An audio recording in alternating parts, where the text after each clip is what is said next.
Hi, welcome back guys. This is your friend, the Broccoli Fanfics. Back with amazing fanfiction. This is the series of What If Deku Had Multi-Animal Quirk? Now before starting, please give this video a like and subscribe to the channel if you want more videos like this. Now let's get into the fanfic. You've grown from the last we saw each other. That was a lie. Deku was just as pathetic a creature as when they first caged him. He nodded regardless. Rat could play along with Sensei's games better than the others. I trust your education is almost complete? Why would Sensei summon him if not? Speak, boy. A shiver crawled up Deku's arms and legs, making his skin tremble. The hound wanted out. Deku couldn't let the hound out now. That beast would be worse than useless in this situation. Why, sir, he squeaked. Toga was especially helpful with my social re-education, and Dabi and I have been training more with my quirk, getting the duration of each change to increase. Shigaraki, Deku trailed off. He swallowed. Well, we've gone over tactics, mostly, and subterfuge. Mostly that. Sensei hummed. Deku got the feeling his master hadn't listened at all. The tall, shadowy bulk of him slunk closer, making Deku back up instinctually. He forced the hound to remain where he stood as a large hand reached out, clasping his shoulder in a vice grip. The hand caused all of the writhing identities inside of him to still. You've come a long way, child, and in such a short time. It was less than a year ago that you remained in the cage, a thing of madness. You were no better than a dog. Do you recall? Yes, I do. Good. The hand pressed on him and his quaking knees threatened to buckle. Never forget where you came from, boy. You are not a person like the others. You are my creation, sculpted to help carry out the plans for the new world. You have no purpose other than what I give to you. You will play your part, or I will unmake you. You do understand. It was not a question. Deku nodded numbly. He quickly remembered Sensei's lesson and said, I do understand. Thank you, sir. I won't let you down. Your talents make you particularly suited for this assignment. I trust you, Izuku. I know you won't disappoint. Another shudder. Of course, Sensei trusted him. It was in the nature of a hound to adapt and shape to its environment. That had been the first thing Sensei taught him. In light of your high performance, I have something in mind to give you. A reward to help with your upcoming task. No. Deku's trembling increased, the bones of his legs turning to jelly. Whatever Sensei wanted to give him, it would only make things so much worse. His body and mind were tangled and misshapen enough already. That's really not.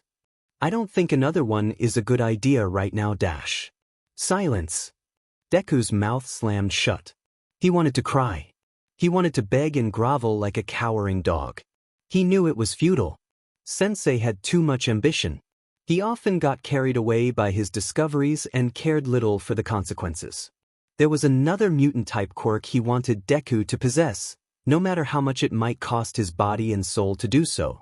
What was left inside him to sever away? He would soon find out. Sensei gave Deku 5 or 6 quirks in total.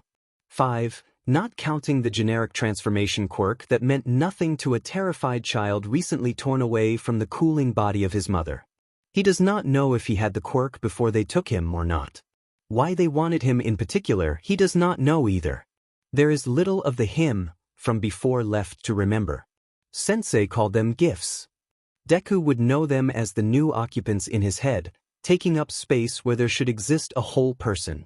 He often wonders if he exists at all, or if he was simply a malformed amalgamation of the traits and powers rammed into his body, separated by trauma and necessity. He does not know the exact order they were gifted to him. The hound probably came first. He is the undercurrent to everything Deku feels. He is the reason Deku stays complacent, how he survives. Angel came after. He was like a shining light in the world when there was no one. Not exactly a friend, as Deku would call him. Angel has too much of a superiority complex to truly befriend anyone. The same is true of Rat and Dragon, though for vastly different reasons. It took years in that cage to pull together a semblance of humanity. The others both helped in their different ways and hindered him. Together they pieced themselves into something resembling a human, something functional. When they finally released him from that cage, he was a trembling, malleable mess, willing to do anything and everything required of him so long as he never returned. The various members of the league taught him well enough. Some of them liked his fear and took advantage. His education came in many forms, some not so intentional. They had plans to insert him into the Hero Academy as a mole. Whatever it was, it didn't matter. Deku would do it faithfully. Only a week before they planted him, Sensei gave Deku his final gift. That week was lost from his memory. The others told him he had done well, training with them and going over strategies. He had been sociable and quick to learn. He didn't feel like himself anymore, not that he ever felt like anyone in the first place, and yet something was different. A shadow now lurked at the corner of his eyes. Nightmare he called the newest of the group. And then there were 5. "Welcome to the academy," said the board teacher at the gate. He eyed the lightly packed bag slung over Deku's shoulder. "My name is Shota Aizawa. I'll be your homeroom teacher for the term. Is that everything you brought with you?" Deku tightened his grip on the strap of his backpack. Was he supposed to have more things? He didn't have his uniform or supplies yet. "Why, yes." The teacher looked at him with a strange, flat expression. He was being examined. Deku tried not to fidget under the man's intense stare. He didn't know where he was or how he got here. He had a vague recollection of someone dropping him off. His memories tended to get fuzzy when he was nervous, and since this latest gift from Sensei, at the very least, he knew this was his major assignment. The details would come back to him when he needed them. Shota Aizawa, his third eye, informed him. Pro-Hero Eraserhead. Underground. Works as a teacher at the Hero Academy UA High School. Can erase a quirk so long as he watches the user. Deku blinked hard. Aizawa was evidently not employing his talents at the moment. The power of the third eye was new to him, and it made his head throb with tension. It didn't seem he could turn it off. "You'd at a high school, huh?" It sounded familiar. The teacher rubbed the stubble on his chin. "Well then, Koju Oshiro, right? I'm not mixing you up with some other kids standing outside our school?" It was always a possibility. That's me. Right. Aizawa didn't look convinced. "I'm sure you are aware that it's the weekend. The construction of the dorms has been pushed back, meaning we still have some time left before you can live on campus. That means you have to live with me for the next few weeks." Deku wondered who was the unfortunate one in this situation. Probably him. The teacher continued, "While we're here, I thought it would be a good time to show you the grounds. You'll be disoriented enough on Monday without getting lost. And there were a few things Principal Nizu wanted to clear up about your quirk as well." Terror clawed up Deku's spine. He did his best not to let any of it leak out. He didn't even know this Nizu person, anyway. He might be nice. Okay. Something about his reaction made Aizawa pause. He didn't mention it. He turned and said, "Follow me then," and Deku did as he was told. "I don't like him," sniffed Rat. "He suspects we're up to something." Dragon stirred from his slumber. "A fight?" He gurgled, his voice calling from far underwater. Deku ignored them. For now. Their steps echoed across the campus yard. Deku felt the ground stretch on forever. He couldn't recall being in a space so large. When had he last been outside, watching the setting sun? "Watch your step."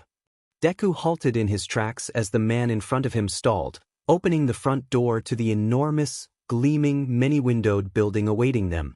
It was then that a fraction of what Sensei wanted from him hit him in the chest. This assignment was going to be a problem. The teacher gave Deku another one of those suspicious looks. Deku studiously ignored him as he ascended the steps and entered the jaws of his doom. Each part of him had different reactions to being inside the school. The hound's instincts were ingrained into him. Don't like big space, don't like scary sounds, don't like unknown people. But that was always what the hound felt. Rat was looking for escape routes, angles of attack, anything to keep them alive. That was what Rat did best, and he did it at every hour of the day. Dragon was content to slumber onward for the time being. He kept one eye slightly ajar, ready to spring into action should Deku need him. And then, there was the newest part of him. He didn't care to know what that particular shadow had to say. The most prominent voice clamoring inside him, however, was Angel. Deku couldn't help but be swept up in his fiery passion. Angel was most similar to what he imagined he had been before the cage. Impassioned, loyal, prideful. Angel knew their true goal in this assignment, and yet he couldn't help but revel in the chance to attend a school and be someone significant. And a hero school at that. Calm yourself, Deku told him. Set realistic expectations. Angel of course ignored his advice. They walked through the echoing halls in silence. It felt like walking in a dream. Maybe this was a dream. Maybe Deku was still in that cage and had finally lost his marbles. Inside here, please. Deku startled, standing in a new place, an unknown amount of time having passed. Aizawa gestured with his chin to another open doorway. Right here. Dubiously, haltingly, Deku entered the room. A large desk and a big chair waited inside. No one occupied them that he could see. I sense it, shrilled the hound at his temples. Danger. Go away, stupid mutt. The chair moved, and suddenly he didn't know if the hound had been so wrong. There was a presence in the room he had not noticed before. His spine stiffened as a small animal in a suit stepped onto the desk and bowed deeply to him. Hello, greeted the white rodent with an intelligence quirk. Already he reminded Deku of Rat's nervous cunning. Principal Nizu at your service. Deku shifted on his feet. Was he supposed to applaud? Toga's education had been a bit lacking. The principal lifted a cup of tea. I must admit, you are an interesting case, Koju Oshiro. A last-minute student entered through official recommendation, whose guardians are not here to greet us, or to care for you while we complete the dorms. You wouldn't happen to know which hero provided your recommendation to the school, would you? The board has been surprisingly tight-lipped on that subject. No. Nizu cleared his throat, and there followed a long moment of silence which Deku felt he was meant to fill. As it stands, the principal continued at last, your quirk application forms were frustratingly short on details. This must be corrected to place you in the appropriate course. I understand it is something of a minor transformation quirk. Deku pulled tighter on his backpack strap. I guess you could say that. He tried in desperation to recall everything he and Shigaraki had studiously drilled over the past week. If only he hadn't been so occupied with holding together the pieces of his sanity. Aizawa shifted beside him and the principal sipped his tea. Take your time. And don't be so nervous. It's not a problem if you find it hard to explain. We're no strangers to weird or overly complex quirks. We simply need to know all the aspects of what we're dealing with. Why don't you take a seat? Deku hadn't been aware of the chair behind him, but he sat, as the principal suggested. There was another long pause, and this time Deku understood he was meant to be the one to speak. Right. So, my quirk. He liked his dry lips, mouth sticky. You know I can transform? A little bit. A little bit was a major stretch. He waited on the adults this time, and they nodded, encouraging him to continue. I can transform parts of my body, depending on the situation. Just animal stuff, you know? He swallowed. And nothing overly specific. Claws, and larger ears, and enhanced muscles for running and stuff. He raised his hand and grew out his nails into dragon's claws. Only certain animals. I could make a list for you, but, it might be a lot. Nizu muttered, examining him with those twinkling dark eyes. The hound should have wanted to chase this creature down, but the hound was also a coward at heart, and so the cutting, too knowing gaze of the principal made Deku shrink away. And which animals? Deku hesitated. Had he gone too far with that? He needed to keep his full transformations a secret for the sake of his assignment. There, and mammals? Mostly, I can do some other things too if I try, but those are the easier things. Aizawa jumped in. So this is localized to a single body part? Yes. The teacher narrowed his eyes and Deku hastily continued, I can do more but it kind of hurts. And it's harder. Easier to focus on one thing at a time. All true. The best lies were centered in truth. Shigaraki had taught him. You said it hurts. Is that due to overuse as well? Are there any other effects we should know about? Deku's gaze flittered from one expectant face to the other and then down to his fidgeting hands. What to say to that question? He had no iota of a clue. He felt suddenly too light, too out of his head. What was Sensei thinking, putting him in this den of wolves? Kid! He jolted. My Quirk. He bit his lip and tried to keep the hound's canines from drawing blood. No? I mean, if I use it too much, I get kind of antsy. More than usual, I guess. He let out a scattered laugh. No one else joined him. Aizawa frowned. Is something wrong? Are you feeling all right?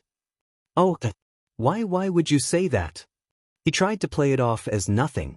Rat signed internally and pushed Deku out of the driver's seat. My turn, before you ruin everything. I'm fine. Rat cleared his throat, interrupting the adults before they could answer. Should I not be nervous about my first time in such a prestigious institution? The two adults exchanged looks.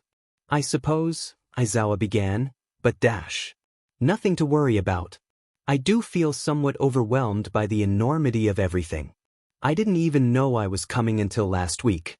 I'm sure you understand. More lies buried in truth. Rat reveled in his tangled knots. Could we go to your house now? I'm very tired. I'd like to get a good night's rest. His homeroom teacher stared down at him, something shifting behind his level gaze. Deku stared back stubbornly. It was the perfect thing to say, and yet perhaps a little too perfect. Teenagers were rarely so articulate. Still, the man would have nothing to complain about this way. Nizu clapped his small paws. Wonderful. I understand young Oshiro still requires his supplies. You can both return tomorrow to pick up a spare uniform and books. Does that sound agreeable to everyone? Agreed, said Rat, nodding sharply. Aizawa signed after a long moment of consideration. Agreed. And so began Deku's life in a new, very different sort of hell. The ride to Aizawa's home was awkwardly long and short at once. That didn't matter to Deku. He was too stuck in his head, arguing with the voices inside him like a four-way ping-pong match. Let me stay in charge, Rat insisted.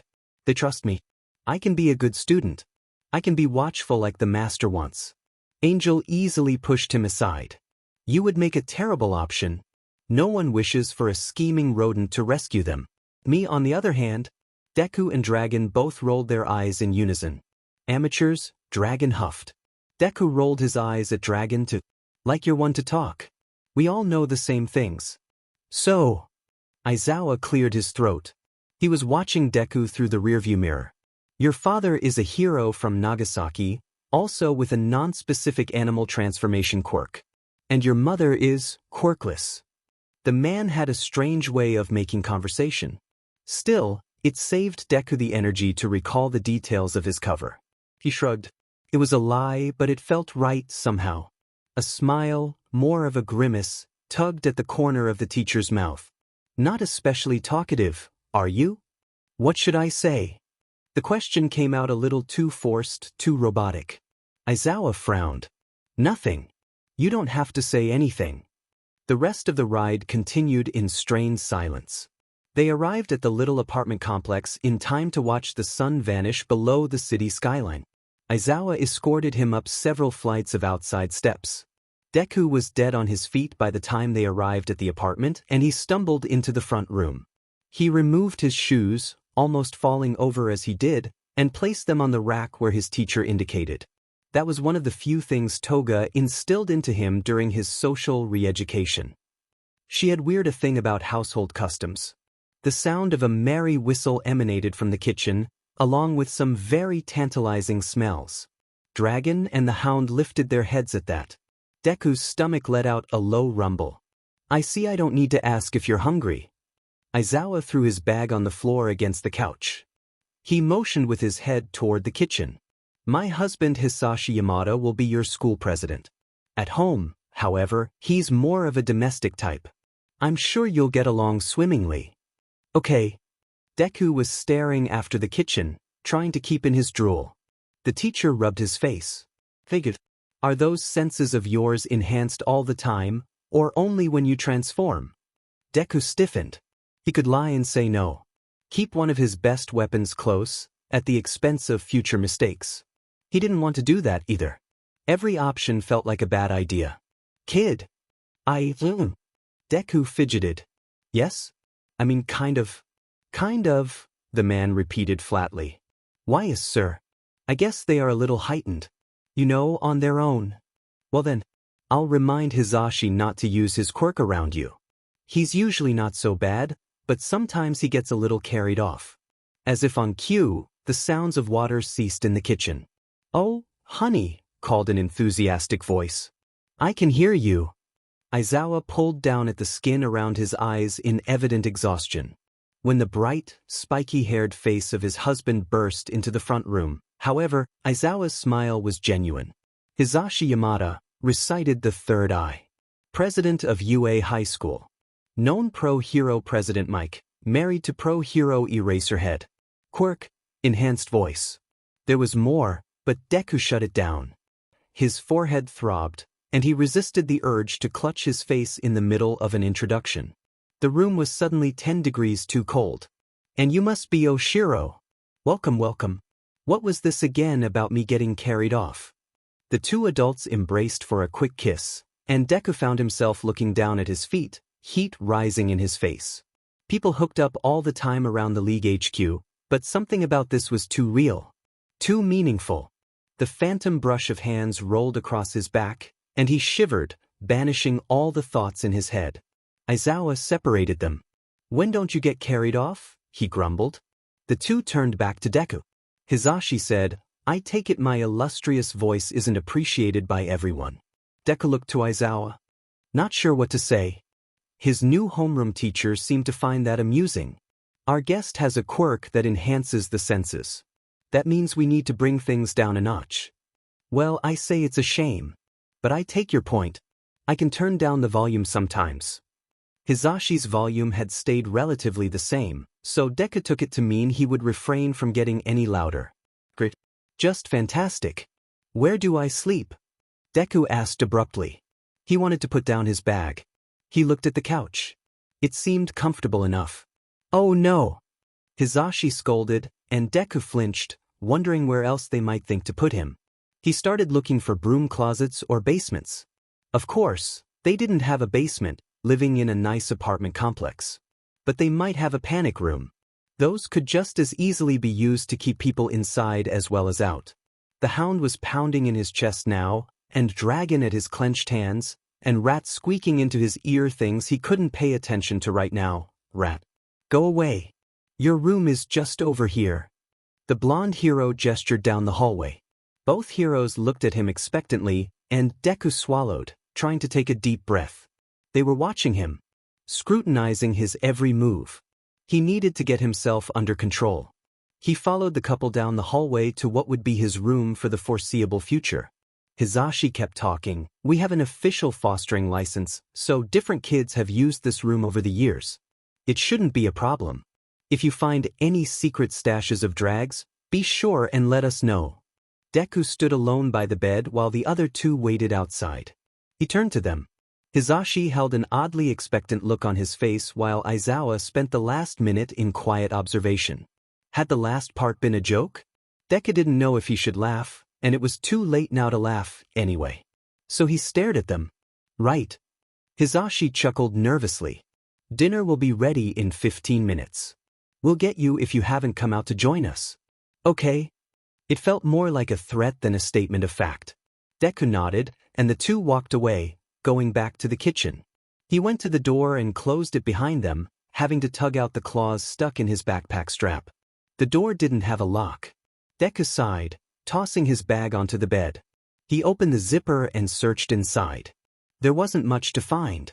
He had a few changes of socks and underwear, one pair of pants, and a t-shirt. He had a toothbrush but no paste. Imminent, who had been in charge of packing his bag. Maybe it was him, and he didn't remember. The room was larger than anywhere else he'd ever lived. Done with everything he could think to do, Deku stood by the door and listened. Dogs were often thought to have the highest range of hearing among animals. In truth, rodents can hear at much higher ranges than dogs, making them more suitable to situations like this one. Deku summoned a bit of Rat and pressed his large, rounded ear to the door. The two husbands muttered in the kitchen. They knew he had the potential to listen in on them. The thing is, if you take the ear of a rodent and size it up to human proportions, you get something far, far more powerful. Think Nizu might be right on this, Aizawa was saying. There's just so many little things, stuff I can't quite articulate. What do you think? Hisashi hummed. I trust your judgment. What, don't want to throw in your opinion? You know my opinion already. It's the same as yours. They suspect us. Histra. They are heroes, Angel chastised him. They suspect everyone coming into their school. We must do our best to prove we are true of heart. They finished making dinner without further comments. Deku opted to leave and join the table rather than having the adults come and get him. He shuffled awkwardly at the edge of the room until Hisashi spotted him and insisted he take a seat. I hope you like donburi. Are there any particular toppings you don't want? Deku stared at him blankly. Was that a test question? I guess I'll throw it all on then. Let me know if I put too much. Deku didn't know why he would do that, so he sat in silence while the blonde-haired hero filled up his bowl with rice, sliced pork, and fried vegetables. It smelled like everything he ever dreamed a restaurant would taste like. His eyes trailed the food as it came closer, and he resisted the urge to snatch it and pile it into his mouth. He stilled the hound rioting inside him to eat the food before someone took it away. His hands shook on his lap as he stared at the steaming, still simmering bowl before him, waiting for the others to get their meals and sit down. The two heroes said a silent prayer of thanks, and Deku dipped his head, pleading with whatever deity to please just let him eat already. He slid his hand up along the table to still his quaking as he retrieved the chopsticks. He picked up a piece of pork, and somehow he managed to raise it to his mouth. He ate the meat. Suddenly, no one else was in the room with him except that bowl of donburi. He shoveled bite after bite into his mouth until he was halfway down and choking. He coughed a few times when rice traveled down the wrong tube, and someone started patting his back like Toga did when he panicked. Voices filtered back to him slowly. The hell do you do that for? Hisashi was scolding him, though not in an especially mean way. He sounded a little alarmed, to be honest. The two of them had probably been telling him to slow down for a while before he started to choke. Sorry, Deku managed to rasp as he took a swig of his water. I got a little carried away. Your food. It smells good. Aizawa raised an eyebrow. Are strong smells going to be a problem? No. I mean, it won't happen again. I'm just not used to eating food that tastes this good. You've never had donburi? There was always the possibility his mother made it for him. He couldn't even remember her face now, let alone the taste of her home-cooked meals. The majority of what he knew was the salty tang of instant ramen or can soup. They fed him granola bars in the cage when they were generous.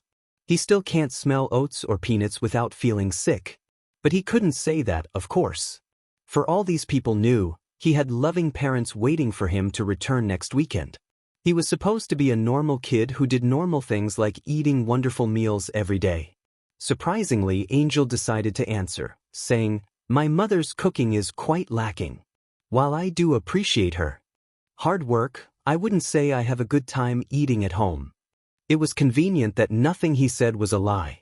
Angel hated lying, even when he knew it was necessary. Hisashi said, Well, maybe that's why you're so scrawny. You gotta get some meat on those bones if you want to be a hero, kid. But go slower this time. Alright. Deku picked up his chopsticks again. He suddenly felt very, very full. He probably hadn't eaten this many calories in a while. He thought he might throw up if he continued, but he picked up another piece of pork and shoved it in his mouth regardless, showing them he could eat more slowly. At least it still tasted like heaven. They continued with their meal for a few minutes. Eventually, Aizawa announced, We're going back to the school again tomorrow to pick up your books. We still have to request a uniform, but for the time being you can borrow one of our spares that fit. Have you filled out a uniform request form yet? Deku shook his head, so Aizawa went to his office and came back with a paper to fill out with all of his measurements. There was a large section available for special requests. Deku considered asking for slots under his arms so he could summon his wings. He decided against it. You'll have a similar form for your hero costume, but we can use the numbers on this one so long as they're correct. I'll give you more time to make a sketch for that. Deku stared down at the form. Thank you, he said hastily. Never forget your manners. I'm very grateful this is an option, it's just. You don't know your measurements. Nyah. Deku felt his face heating up. I have no clue. His homeroom teacher hummed. He had probably suspected as much. Well, we'll just have to figure it out. You have your measuring tape, Hisashi? I can find it. They spent the next half-hour measuring Deku from head to foot and filling out the form. By the time they were done, he was ready to pass out on his feet. They said goodnight and he tottered back to his too-large room and shut the door. Going to his backpack, he pulled out the disposable flip phone Dobby had probably given him and read the message on the screen. Emergency mission, it said. His third eye instantly devoured the message and then he deleted it. Deku went to the bed and lay down. He was tired. He would sleep for however long his body allowed, usually a few hours at most, and then get up to fulfill his mission. Tonight, Angel was going out for a spin. All right. Deku took a deep breath in an attempt to steady his nerves. He stood on the apartment complex roof, shirtless and barefoot, wearing only his utility pants and Angel's goggles clutched in his hands. He paced back and forth a few times, trying to psych himself into jumping off the edge. He shook out his arms and legs, envisioning what Angel's power felt like coursing through him. You could allow me control, Angel argued. Deku ignored him. Angel would have control enough while they used his form. He couldn't afford to lean too heavily into any of his personas, or they might take him over completely. And what's so wrong with that? I'm perfect. I would lead us to victory. Ignoring him, Deku stepped to the ledge and looked down. He swallowed and stepped back. Maybe that wasn't such a good idea. It was fine though. He had done this plenty of times before with Dobby. He could do it on his own, no problem. Deku closed his eyes and took a deep breath. He held out his arms, fully allowing Angel's power to ignite inside him.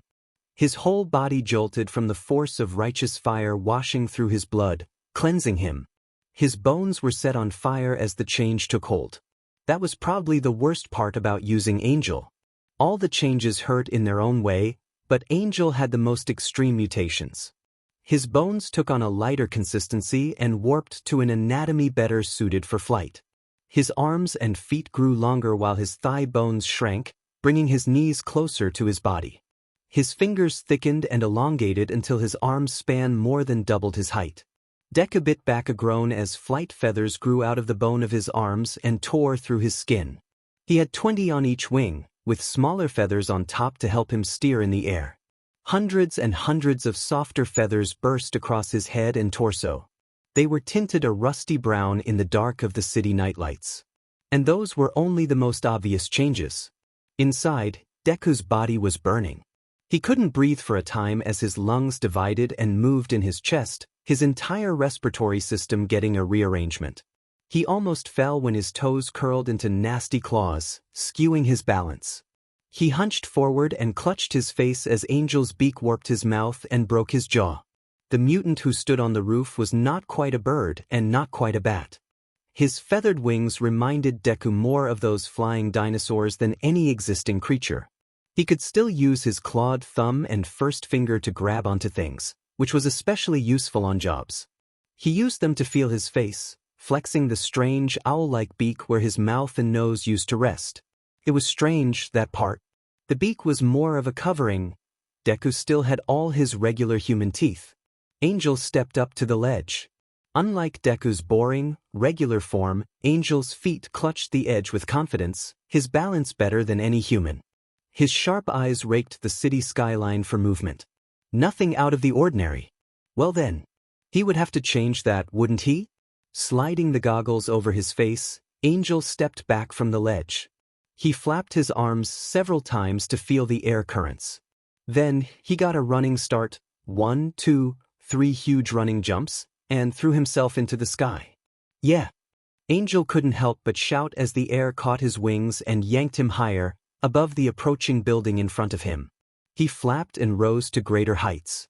The night's wind was cold against his skin, but Angel's fire kept him warm. This was true freedom. He and Dobby had practiced flying and using his feathers as weapons in abandoned parking lots. This was the first he had gotten to really stretch his wings. Despite Angel's flaws, the mutant embodied the soul of purpose and adventure. Deku's problems began to disappear as he became someone else, a hero who could face anything thrown his way. Except we're a villain, Rat reminded him. Angel rolled his eyes. Whatever. Tonight was supposed to be observation only.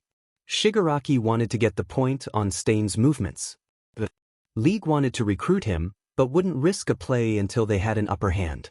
Any blackmail material would be doubly rewarded.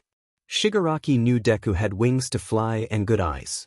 More than that, he knew Deku's newest gift, a thing that would give him a tremendous advantage in this exact kind of situation. The thought of what he was meant to do made him shiver. But he wasn't Deku right now, the little coward bullied by practically everyone he met. He was Angel, and Angel wasn't afraid of the nightmare. Eyes wide, he allowed the third eye on his forehead to crack open. Not very far. The knowledge it would give him was already too much to remember later. He had to keep the power focused, or else he would wake up 3 days from now, not knowing his name. The city skyline blurred into a haze, then sharpened. The people walking along the streets stood out like red pinpricks of light. The more time he spent looking at one, the more detailed and realistic they became, until he could have been walking right alongside them. He reeled the power back suddenly when his wing clipped the side of a skyscraper. He blinked, and his focus changed to the buildings, those standing out and leaving the people invisible. Angel grit his teeth when his head throbbed in pain. Flying and using the third eye together was harder than he thought. He tried looking for the people again, this time taking firmer control of the eye and demanding answers from it. "Give me what I want," he pressed, "give me Stain." The third eye obliged, but not before punishing him with a vicious stab to the temple.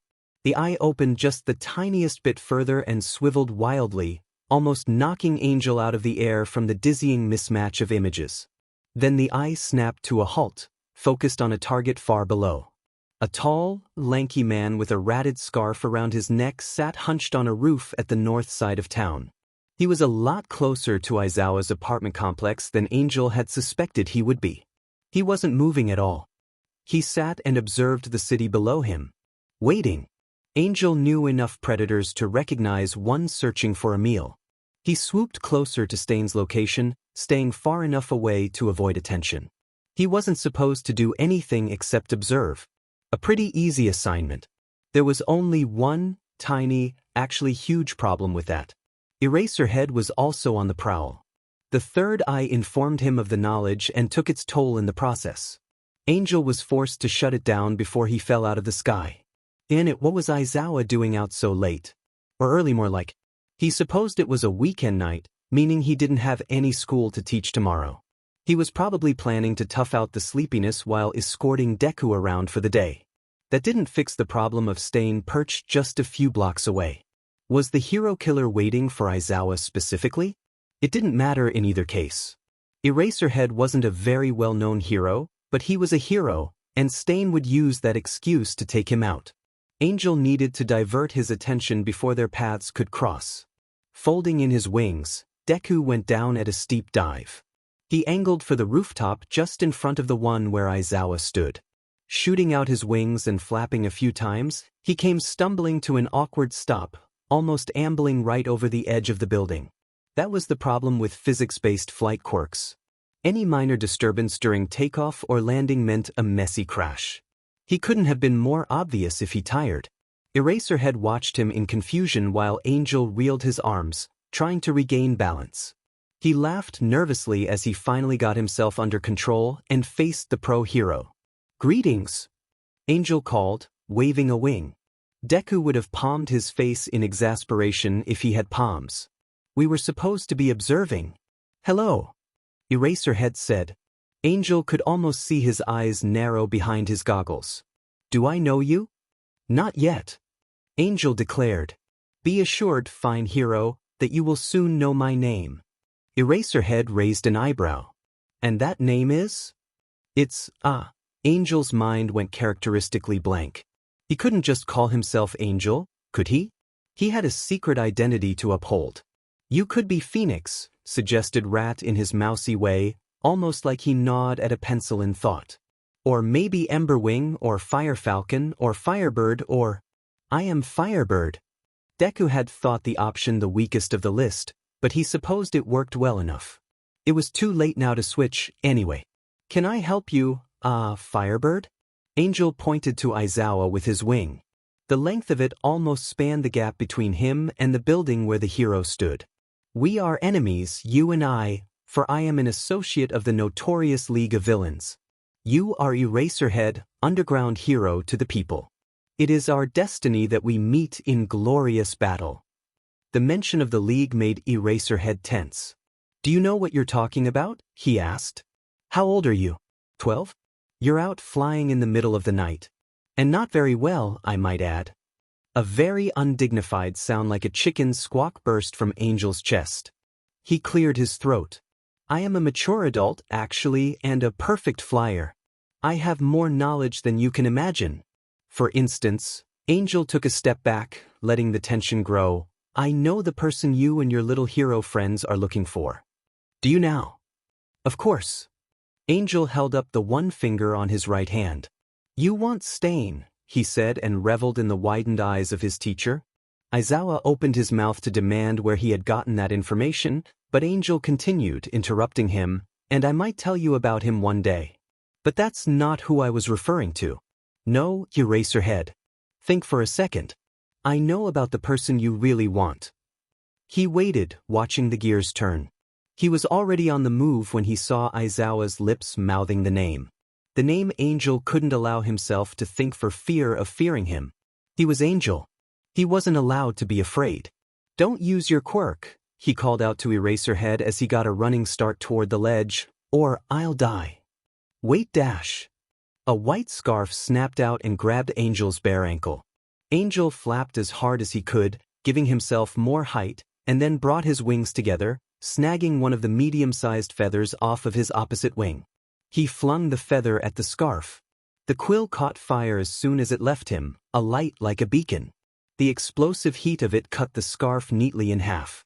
Eraserhead was forced to dodge as the missile blazed past his head. See you around, hero. Angel shot across the sky in the opposite direction as Stain. He made sure to fly low enough that Eraserhead could chase him for a few blocks. Then he angled upward, flying higher and higher until he vanished from sight. We're going to regret that, Rat and Deku thought together. Angel would agree to disagree. Deku and Aizawa had equal bags of defeat under their eyes at breakfast. Aizawa for obvious reasons. He was a hero with a new enigma flying around to worry about. Deku had likewise failed in his attempts to locate his target. He had returned to find Stain gone from his spot, and he couldn't use the third eye so soon without consequences. He had spent the wee hours of the morning looking for anything to give Shigaraki and came up empty-winged. That meant he was going to have to go out again tonight. Something wrong with your breakfast? Hizashi asked. Oh, It must be strange to them, watching Deku devour the donburi the night before, and now just sitting and staring at his bowl. It had honey and nice little fruits on top. Deku should have been starving after all the flying he did last night. Smelling the oats cooking, however, his stomach had clenched up. He tried his best to hold back his nausea. It's nothing, he choked out, grimacing. Not very hungry, I guess.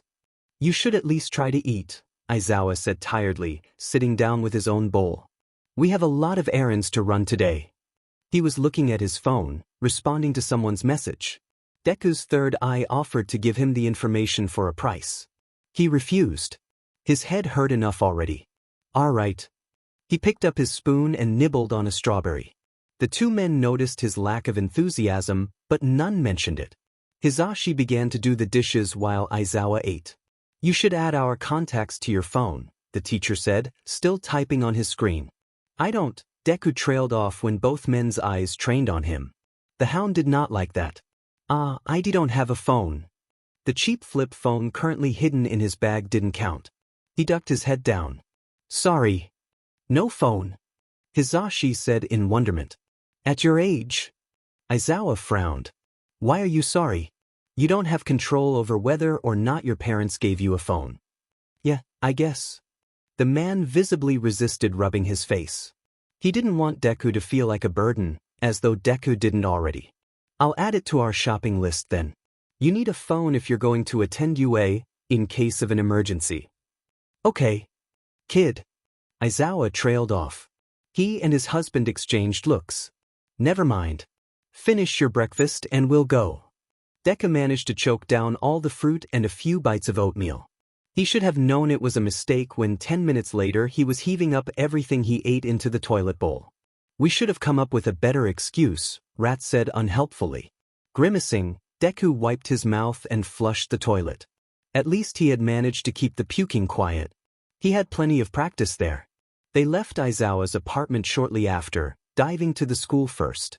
Deku kept quiet for most of the ride, starting at the sights outside the window.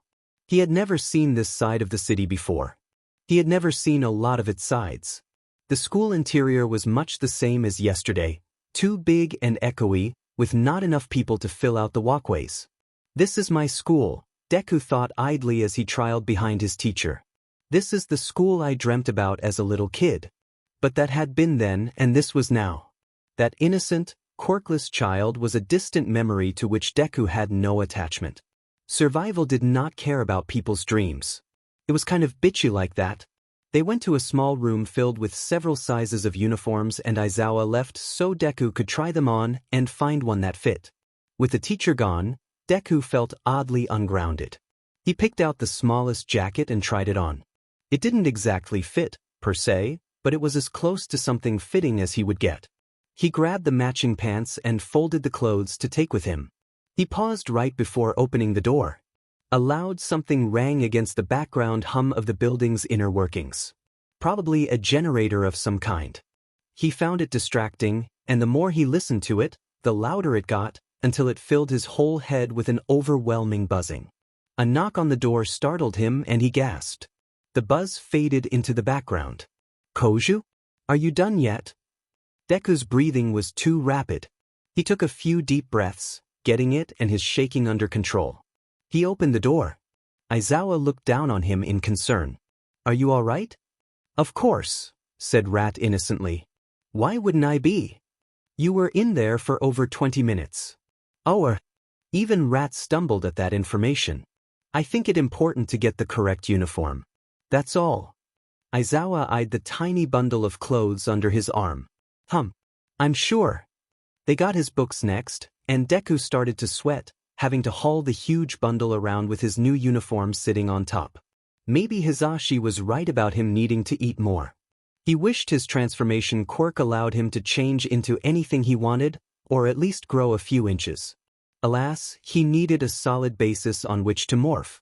That was probably a good thing, considering his lack of knowledge on the inner workings of regular or mutant bodies. Without that basis he might turn into a blob on the floor. Sensing someone in his way, Deku stepped to the side, too lost in thought following Aizawa to consider what he was doing. You're very perceptive, Oshiro-kun, said an amused voice. Deku halted and turned around. No one. He moved the stack of books to the side to see the principal standing beside him.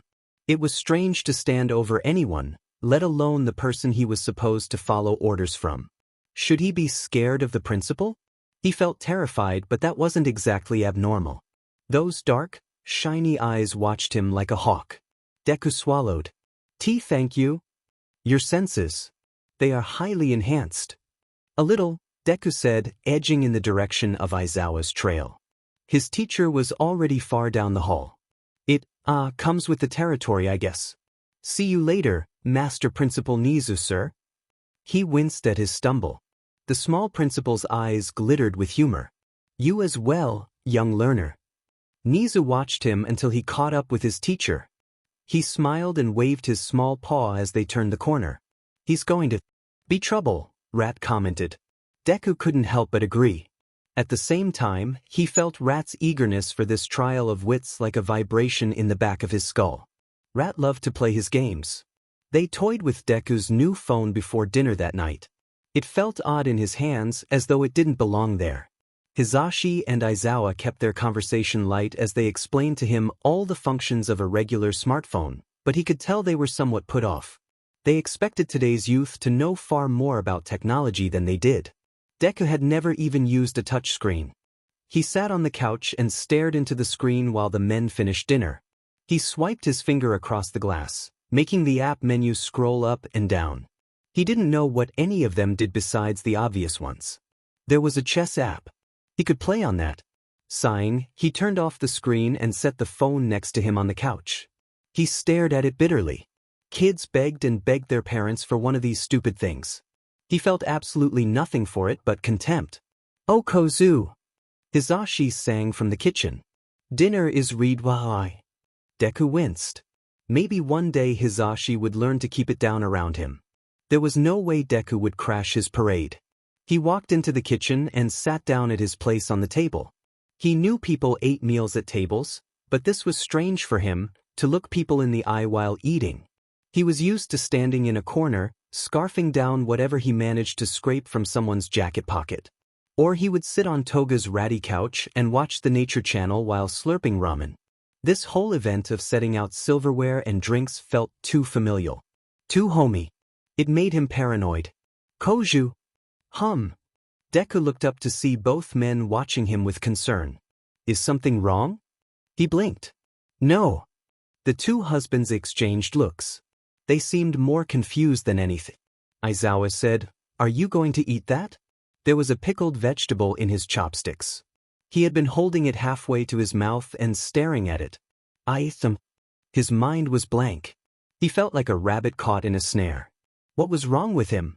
Honestly, freaking out over a piece of carrot. He set the chopsticks back down without eating anything. "I'm not sure I like this," he admitted lamely. "I'm sorry, sir." Sheet. Aizawa raised an eyebrow. "So, you've never had tsukmino either?" Hisashi gestured at the other bowls on the table, trying to break the tension. "No problem. You can have the regular steamed ones instead.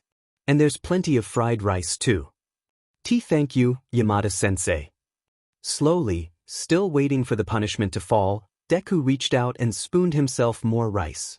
He ate as much as he could stomach without throwing up, knowing Angel would need fuel tonight when he went out. The adults ate their supper over a quiet conversation about tomorrow's curriculum. They thankfully didn't invite him to join. The three fiddled more with Deku's phone after dinner, showing how to play videos on the internet and take notes. He supposed it was useful. He still missed his notebooks. Sensei always took them away whenever he finished one. They had given him one as part of his school supplies. Only one. Deku would be expected to use it like a normal student. That meant keeping his more astute observations to the domain of his third eye.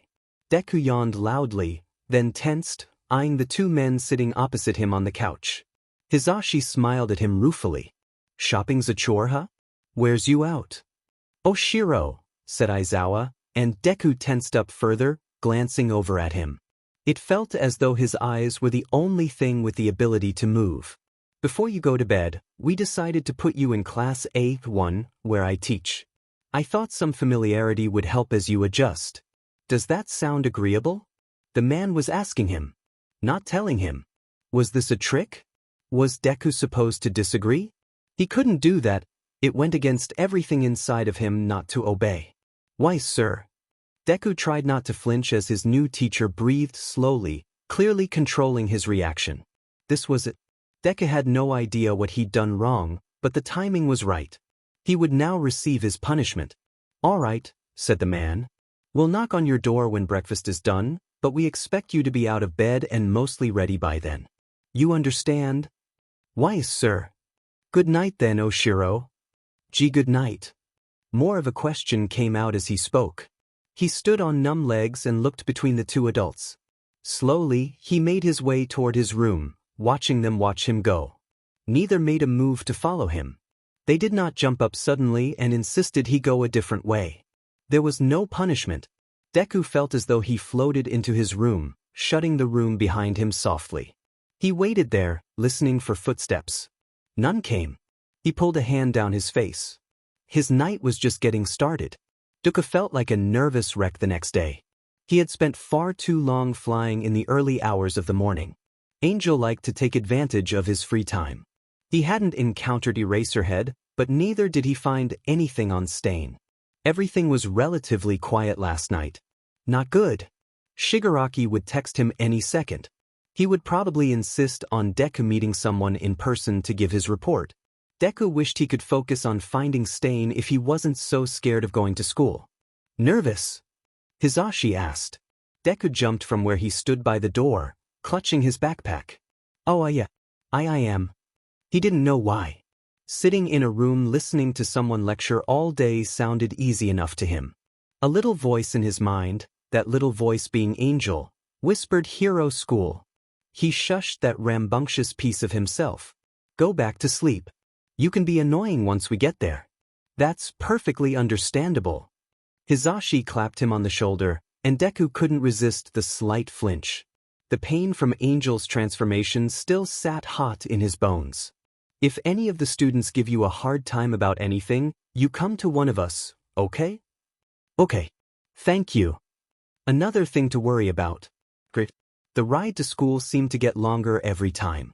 The city looked strange from the level of the ground. Deku trailed nervously behind Aizawa like a stray puppy as they walked up UA's front steps. Aizawa had on his hero costume, his school bag under his arm. They passed several students lounging outside, chatting with friends or looking at their phones. Many of them glanced at Deku curiously as they passed. A very serious-looking student sped past them with a "Good day, Aizawa-sensei," and a curt nod in Deku's direction. Aizawa nodded to him in return. "Good day, Ida-kun." Deku guessed he was one of Aizawa's other students, and based on how he held himself, he was destined to be class president. Deku waited nervously in the hallway while Aizawa stepped into the teacher's area to put away his stuff and retrieve coffee.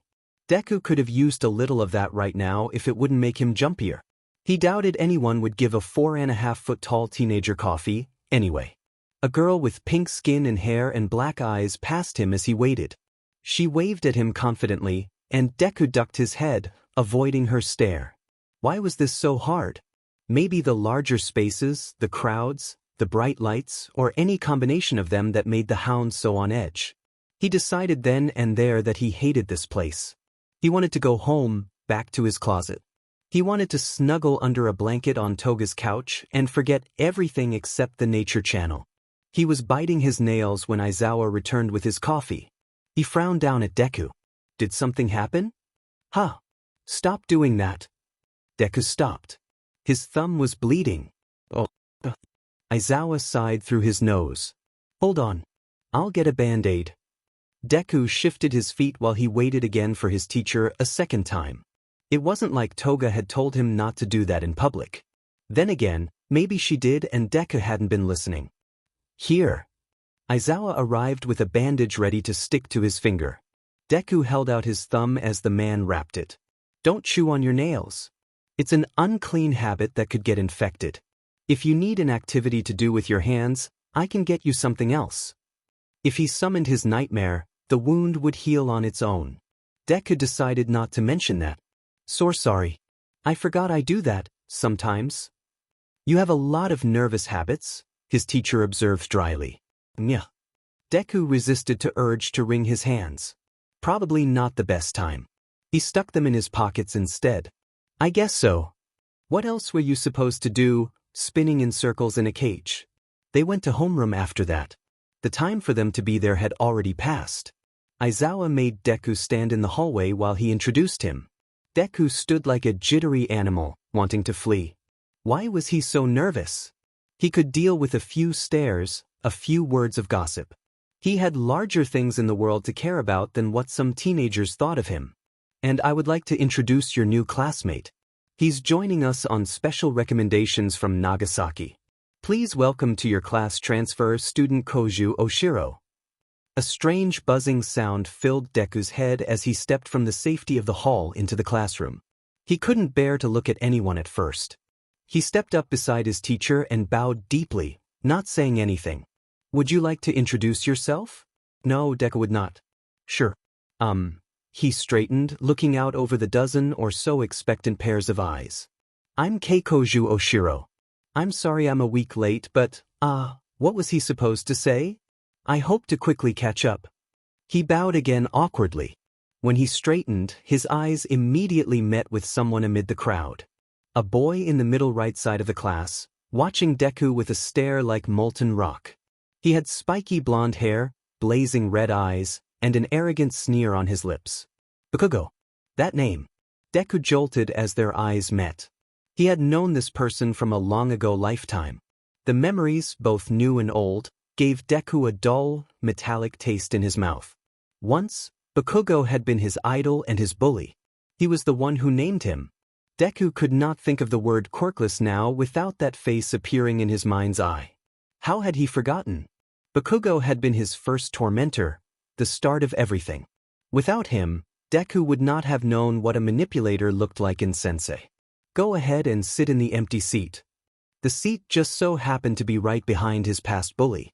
Deku didn't know yet if that was a good or bad thing. He quickly shuffled past, avoiding that red glare targeting his every step. The first few classes went by without incident. Aizawa escorted him to English despite Deku having a schedule on him. He had been given a tour of the grounds on Saturday, but by the way his teacher led his every unsure step, the man knew Deku didn't remember any of it. Maybe it was customary, to be certain he wouldn't get lost. It was a confusing building for anyone to traverse. It turned out that Hizashi was his English teacher. Unfortunate, though thankfully he resisted yelling loud enough to shred Deku's eardrums. It was a hard lesson for someone who'd never been taught English in a formal setting. Thankfully his third eye was adept at context clues, so he was at least semi-confident in the worksheet he turned in. His history teacher was surprisingly a hero in a scantily clad costume. Deku had no idea how anyone could focus on history with their teacher dressed like that. He kept his eyes on his notebook and tried not to shake the whole classroom with his restless legs. He lied to himself when he thought sitting still would be easy. The bell for lunch was like a blessed call from heaven. Deku hurriedly stuffed his bag and made to leave. Those burning red eyes never left his back even after he turned the corner. It was supposedly lunch now, but he had no idea where to go. He vaguely recalled being shown the cafeteria yesterday. They had eaten a quick lunch of tamaki there before running more errands. That whole day was practically a paste of mashed-up memories. What day wasn't? The signs along the ceiling didn't help at all. None pointed to the direction of food. He must be on the wrong floor. Deku turned a corner he was sure he passed before, and that's when his senses went off. Something was not right. Did he hear something past that god-awful buzzing noise? No one remained in the halls except a hand grabbed Deku's shoulder and jerked him through the door to the nearest classroom. He stumbled to a stop inside. The door slammed shut so hard behind him that it bounced back open. What? The F-. Bakugo was fuming, red eyes blazing in the dim light of the empty classroom. He sneered. What are you doing here, Deku? That name spoken aloud did strange things inside Deku. For a moment he simply stood there and stared at his long-ago friend. Hadn't they once been close? Why did Deku feel such a mixture of extremes inside his chest? It didn't matter. He couldn't afford to let this dumbass kid ruin his assignment. No one could know his true identity. His face twisted into a scowl. Do I know you? That confused the other boy. Bakugo leaped forward and slammed Deku against the wall, forearm pressed to his chest. Don't bullshit me, you little creep. What's a quirkless loser like you doing here? There was that word again. Inside, all 5 of his quirks were growing restless. He tried to push them down, but it was impossible to fend them off forever. Get your hands off me, growled Dragon in a low, dangerous voice. It sounded nothing like Deku's normal tone. It was too rough, too emotionally charged. Dragon didn't come out very often, but when he did, somebody needed a beating. He was all Deku's caged frustration at the world pushed into a tiny little ball. He was a grenade ready and willing to explode. Bakugo leaned away, taken aback by the ferocity. His arm, however, only pressed harder against Deku. Not until you answer me. Where did you go, huh? When Auntie died, his eyes trailed the back wall. He shook himself, then ground out, my parents wanted to adopt you, you know. No one else volunteered. But you left. The police said you went to live with family. I never saw you again. Dragon couldn't help it. He snorted. It was ironic that this kid considered himself to be a victim. The bully, deprived of his precious entertainment. And it was also ironic, that practically no one had noticed Deku gone. It made sense that the League would have connections in the police department. No one really cares about quirkless children, especially after they stop showing up. That made the situation here all the more dangerous. Anyone could be a member of the League for all he knew. No one could be trusted. Not the police, not the heroes, and not his shitty ex-best friend. Deku was lucky Dragon decided to emerge first. If not him, then the shadow wasn't very far behind. Their entire existence, after all, was all Bakugo's fault. You think this is funny? I said. Deku repeated, raising his hands to grip the arm pressed to his chest. Get. I won't ask again. He squeezed, allowing Bakugo to feel the power in his hands. Dragon would rip him to shreds. Bakugo leaped away as though burned. He stared at his arm in astonishment, at the red lines where 10 very sharp nails had almost cut through his skin. What the hell? I don't know anything about this loser, Deku said, pushing himself off the wall. I'm Koju Oshiro, and you wish I were quirkless. He raised his hand to show off the nasty claws. They were steepled from the ends of his fingers, like sharpened rock. He took a step forward and got the satisfaction of seeing the larger boy unconsciously retreat. What are you talking about? Bakugo demanded. You think I would forget that pathetic face? You haven't changed at all. Deku took another step forward. Evidently I did, seeing as my name isn't Deku. Now get out of my way. I'm leaving. Like hell you are, Bakugo snarled. Sparks snapped at the palms of his hands. Not until you explain where you've been, and how the hell you got that quirk. This was bad. Deku frantically tugged on Dragon's leash, but doing so was like trying to move a boulder. Dragon rolled his shoulders and popped his neck. Well then, if you won't move, I'll go through you instead. Two sets of blazing eyes met. Deku felt sorry for Bakugo, almost as much as he felt sorry for himself. Who are you? Bakugo demanded. Deku rolled his eyes. We just went over this. Koju Oshiro. Now, are you going to fight me or what? Because otherwise, get out of my way. He tried to walk past, but the larger boy threw out his arm, blocking him. No, Bakugo said, I know the fake name you already gave me. I want to know who you are, as in this tough guy. You aren't Deku. Don't attack, Deku frantically begged. We can't murder anyone. Not on the first day. Dragon snarled, showing off jagged teeth that fit together neater than a crocodile. Are you stupid? I'm not the person you're looking for. So I guess we have to fight, huh? His snarl turned to a savage grin. Look alive, Katsuki. There won't be enough evidence left when I'm done with you. Like hell. Dragon crouched into a ready stance, and already the change was starting. Deku's nails grew longer, his teeth sharper. Cool, silvery blue scales popped up across his back and shoulders. No. Deku begged, hauling back on the leash even as Dragon pulled him forward one step at a time. No changes. Please. No fights. Am I interrupting something? Both of them turned to see a purple-haired boy standing in the doorway. In that instant of surprise and deflated anger, Deku wrestled back control. Without the anger, Dragon did not exist at all. He fell back underwater to remain in slumber. For the time being, anyway. You. Bakugo turned his own unchecked fury toward the new arrival. I know you nobody, your dash. Suddenly, Bakugo stopped talking. His arms fell to his sides in a very uncharacteristic manner. His eyes were wide and unseeing. The new boy signed and pushed his way into the room. He had one hand in his pocket, the other holding his school bag over one shoulder. I wouldn't have to use my quirk on you, Katsuki, if I knew you wouldn't blow up in my face. He turned to Deku. He had such forlorn, intense eyes that Deku could only stare into them for a second before glancing shyly away. The name's Hitoshi Shinso. Aizawa asked that I come and check on you. He suspected you might have gotten lost. He said the last part with a meaningful glare at Bakugo. Yeah, about that? Come on. Let's go before all the nice-looking sushi rolls are gone. Okay. With one last nervous glance at the dazed Bakugo, Deku slipped from the room and followed after the other student.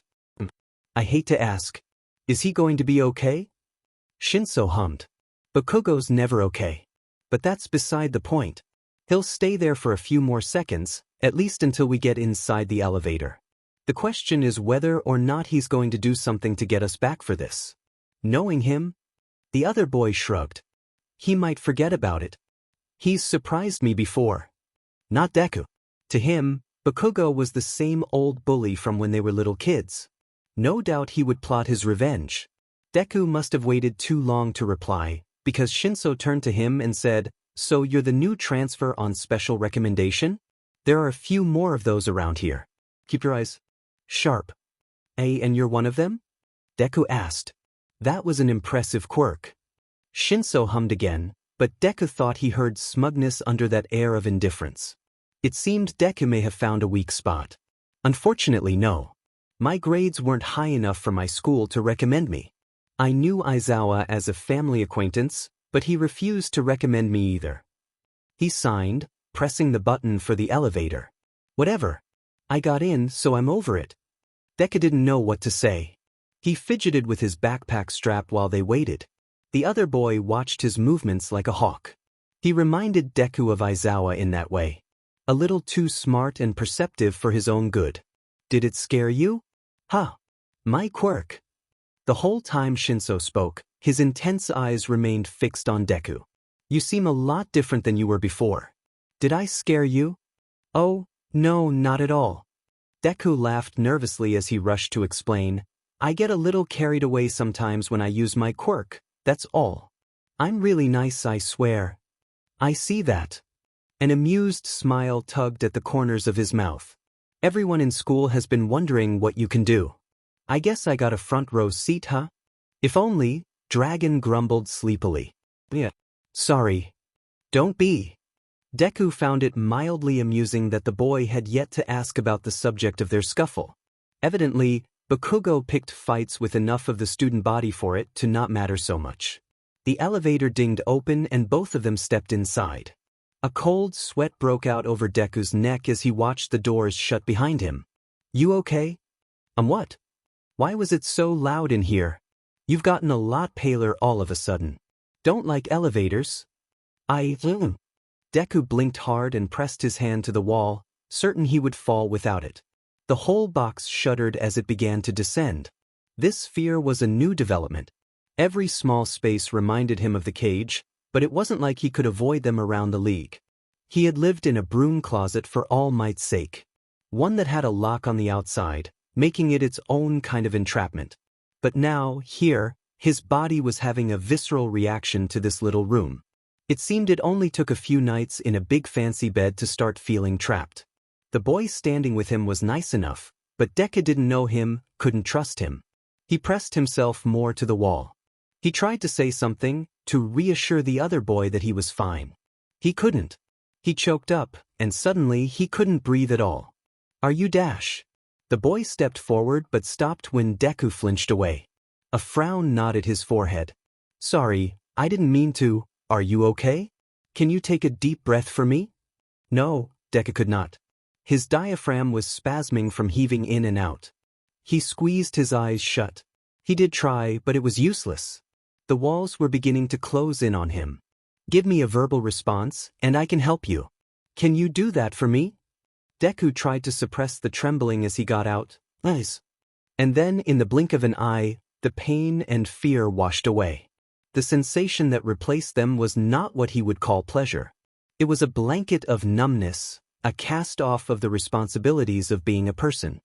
He stood there dumbly in the same way as Bakugo, eyes lost in the distance, mind blissfully blank and silent. It was so peaceful. Take a deep breath. Deku did, and the air tasted sweet on his tongue. It filled his lungs with liquid life. A few more. There we go. Shinso ordered him to breathe each step until he was more calmed down. The taller boy walked him confidently out of the elevator when it opened like he had done this 1,000 times before. He sat Deku down on a bench beside the nearest bathroom, and there he released his quirk. Sorry about that, Shinso said. I swear I wouldn't have used it on you under normal circumstances. He winced at his wording. Not that there's anything wrong with being claustrophobic. It happens to tons of people. Deku wasn't really paying attention. He was suddenly very, very tired, more tired than his body had allowed him to be in a long time. It took a real effort to keep his eyelids peeled open. Oh, yeah. I'm sorry. The frown had yet to leave Shinso's forehead. We should go to the nurse's office. My quirk has this effect on people sometimes. Better for you to fall asleep there than with your face in a bunch of rice.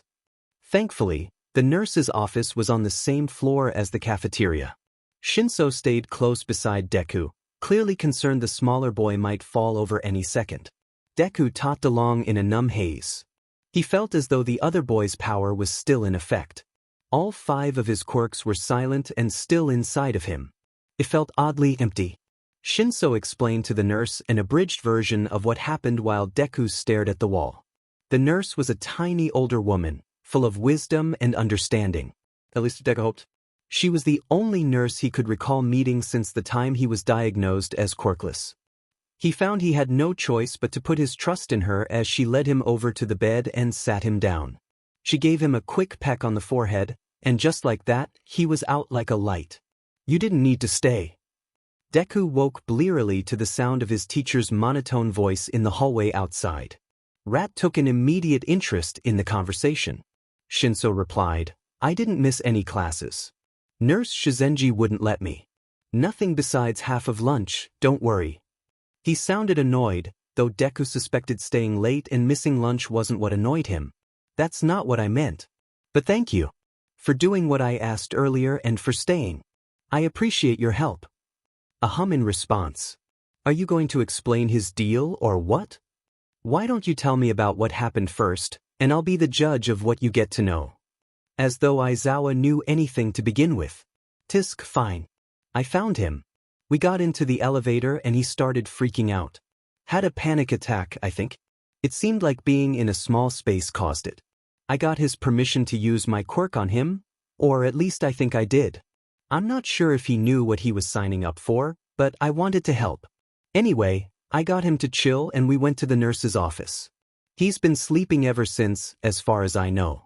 Seemed tired even before it all started. It was nice of him to opt out the part about his fight. Aizawa unfortunately ruined it when the next thing he asked was, what was he doing when you found him?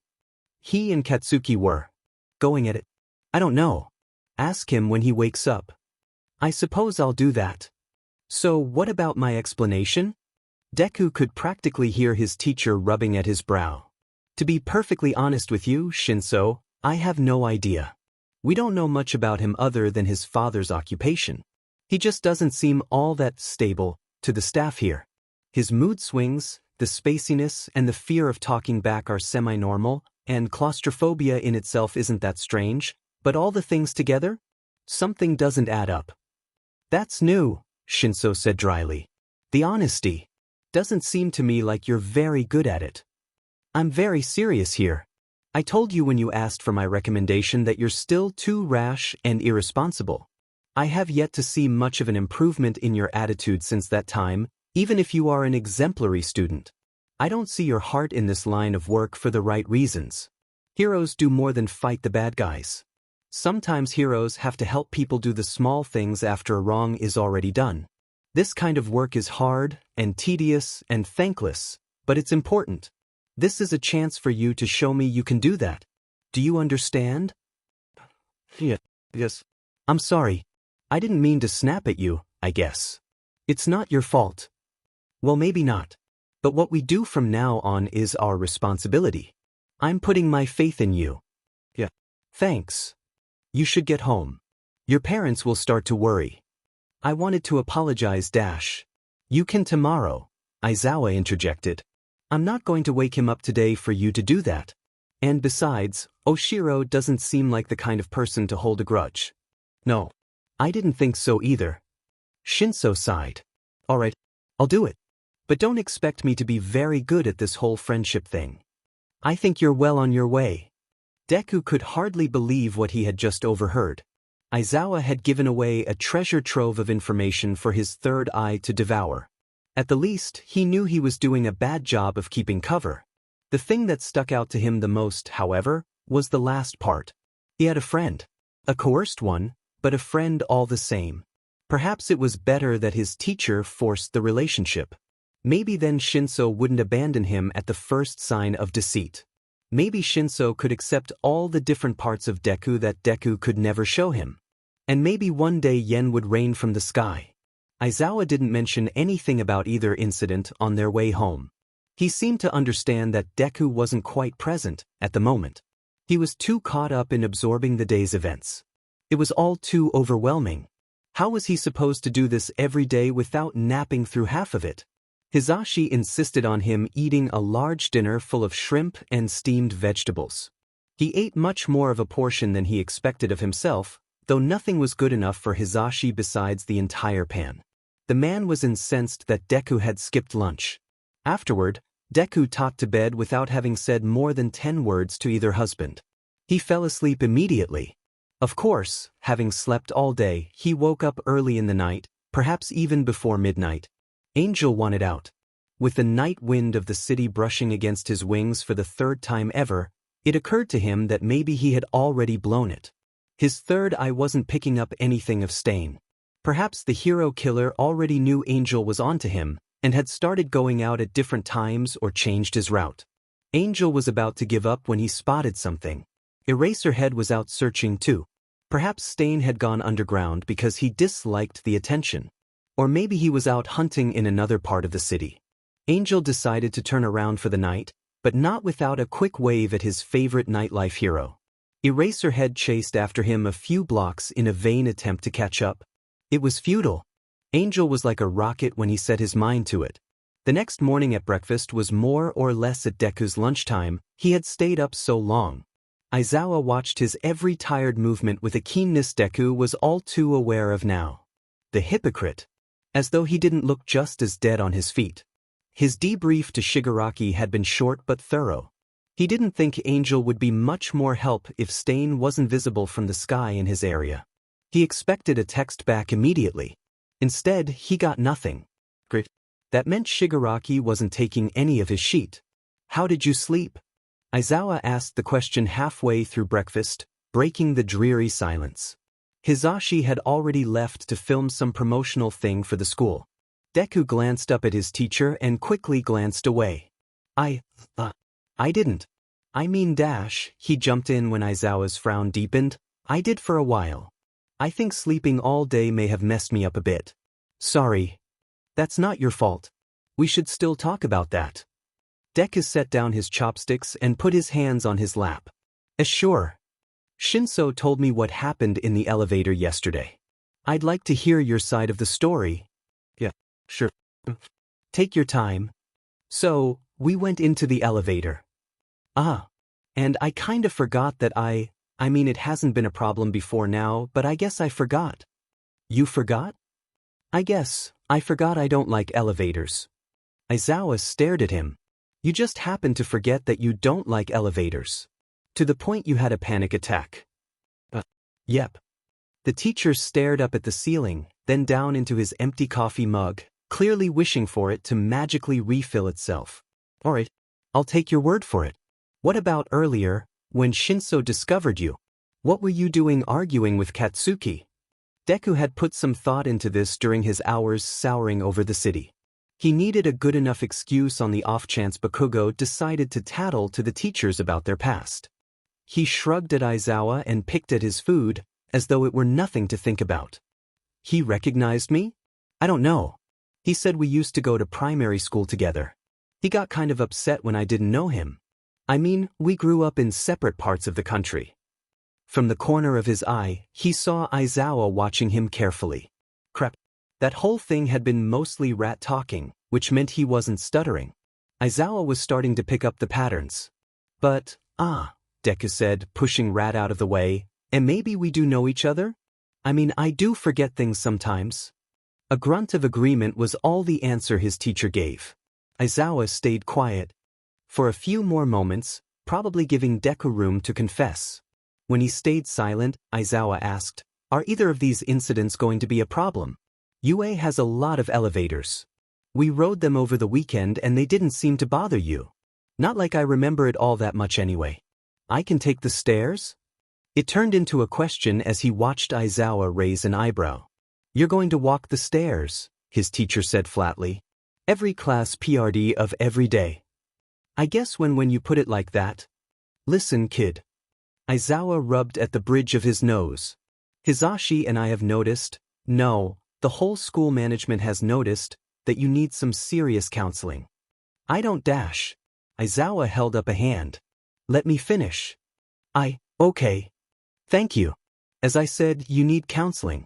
Quirk counseling definitely, but we also think that talking with the UA counselor wouldn't be a bad idea. You clearly aren't sleeping very well. Whether that has to do with your quirk activating on its own or something else, you can bring that up to him. I won't pry. But you do need to speak to someone. Deku's quirk activating on its own was one way of framing things. He found himself slinking into his seat. He didn't want to talk to anyone. This school counselor was likely a very nice person. At the end of the day, however, he was another person Deku would have to come up with lies to satisfy. If you think so. I do. But you are allowed to argue with me, you know. Deku swallowed. That would probably never be true. Yeah. Okay. Aizawa gave in and went for coffee, round 2. There was a strange buzz in homeroom as Izuku and Aizawa entered together.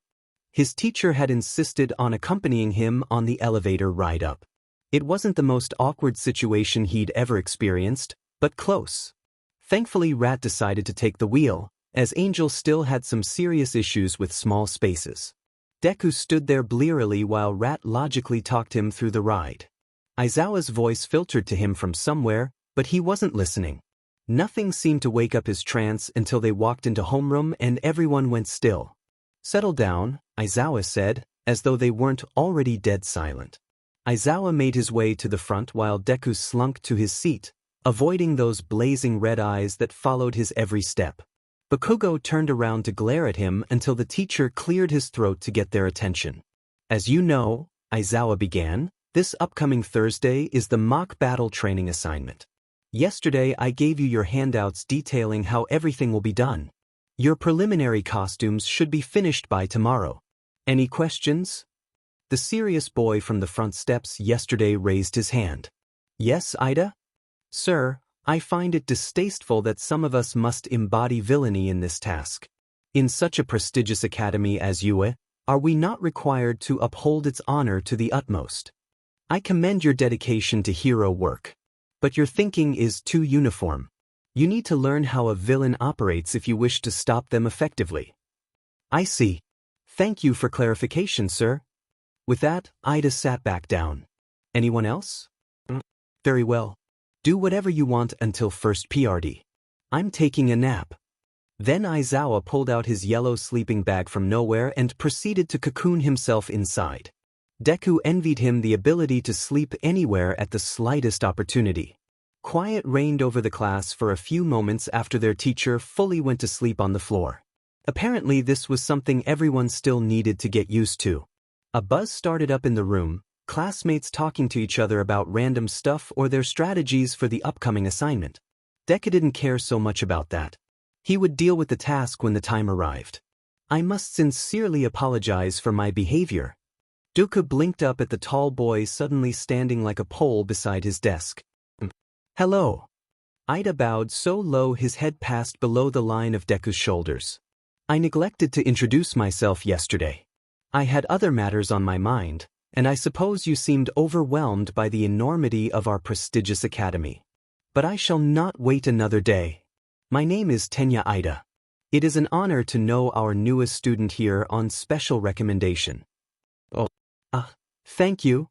You are most welcome. And your name is Oshiro. Yeah. But you can call me Koju. I don't mind. Then I shall insist on you calling me Tenya. I am sure we shall soon become friends in our similar struggles to herodom. Yeah. I think so too. Deku actually smiled. He couldn't remember the last time he'd smiled. The serious boy had turned out a lot more sincere than he imagined. He caught Bakugo watching them. The blonde scowled and turned back to his empty desk. Tenya noticed as well. He frowned. In addition to Bakugo, a gaggle of curious teens had formed around them. They peeked over Ida's shoulder to glance at Deku with barely disguised curiosity, as though he were an exhibit at the zoo. Tenya cleared his throat. Kaminari, Kirishima, Uraraka. Would you like to introduce yourselves to our newest hero in training? While the two spiky-haired boys laughed and scratched their heads in embarrassment, the girl stepped forward confidently and held her hand out to Deku. A pleasure to meet you. I'm Achiko Uraraka, at your service. Thanks, Deku said, accepting the handshake. I appreciate the confidence. So, your name's Deku, right? Deku jolted in his seat. His eyes shot over to Bakugo, who gave him a smug look. No, he said firmly, glaring back at Bakugo. A bit of dragon leaked out of his voice against his will. That is definitely not my name. I'm Koju Oshiro. Oh, Achiko said, glancing in confusion between Deku and Bakugo. Okay then. The two boys likewise stepped forward and introduced themselves. All of the new students were quite friendly. The conversation quickly strayed to their quirks. Tenya showed off his engine legs, and Achiko lifted a pencil to the ceiling. Ijiro had hardened skin like stone, and Denki explained his powers of electricity, though he thankfully didn't give a demonstration. At the unspoken request on his turn, Deku said, well, my quirks. Everyone within earshot leaned closer just the tiniest bit. I can transform, sort of like an animal quirk. But only a small amount of my body, and only a short time. Like this, he showed off dragon's claws, or this, rat's enlarged ear, and finally he pulled up his lip to reveal the hound's dramatic canines. Perhaps it was a bad idea to reveal so many of his secrets, but they seemed trivial in the total scope of things. Besides, these were his peers. He needed to impress them, right? Achiko clapped her hands. How neat. I bet that's super useful in a bunch of situations. I guess so. Yeah. And what is its name? Asked Tenya. Deku paused, glancing around at the curious stares of his classmates. He had never thought his quirks, needed a name. He bit his lip as he thought about it. Finally, he said, I guess it's called Manifold. The rest of the day went similarly. Now that the ice was broken, the other students were more than willing to walk with him to their other classes. Shinso joined them as well, though he kept his distance, and no one seemed certain how to bring him into the group, least of all Deku.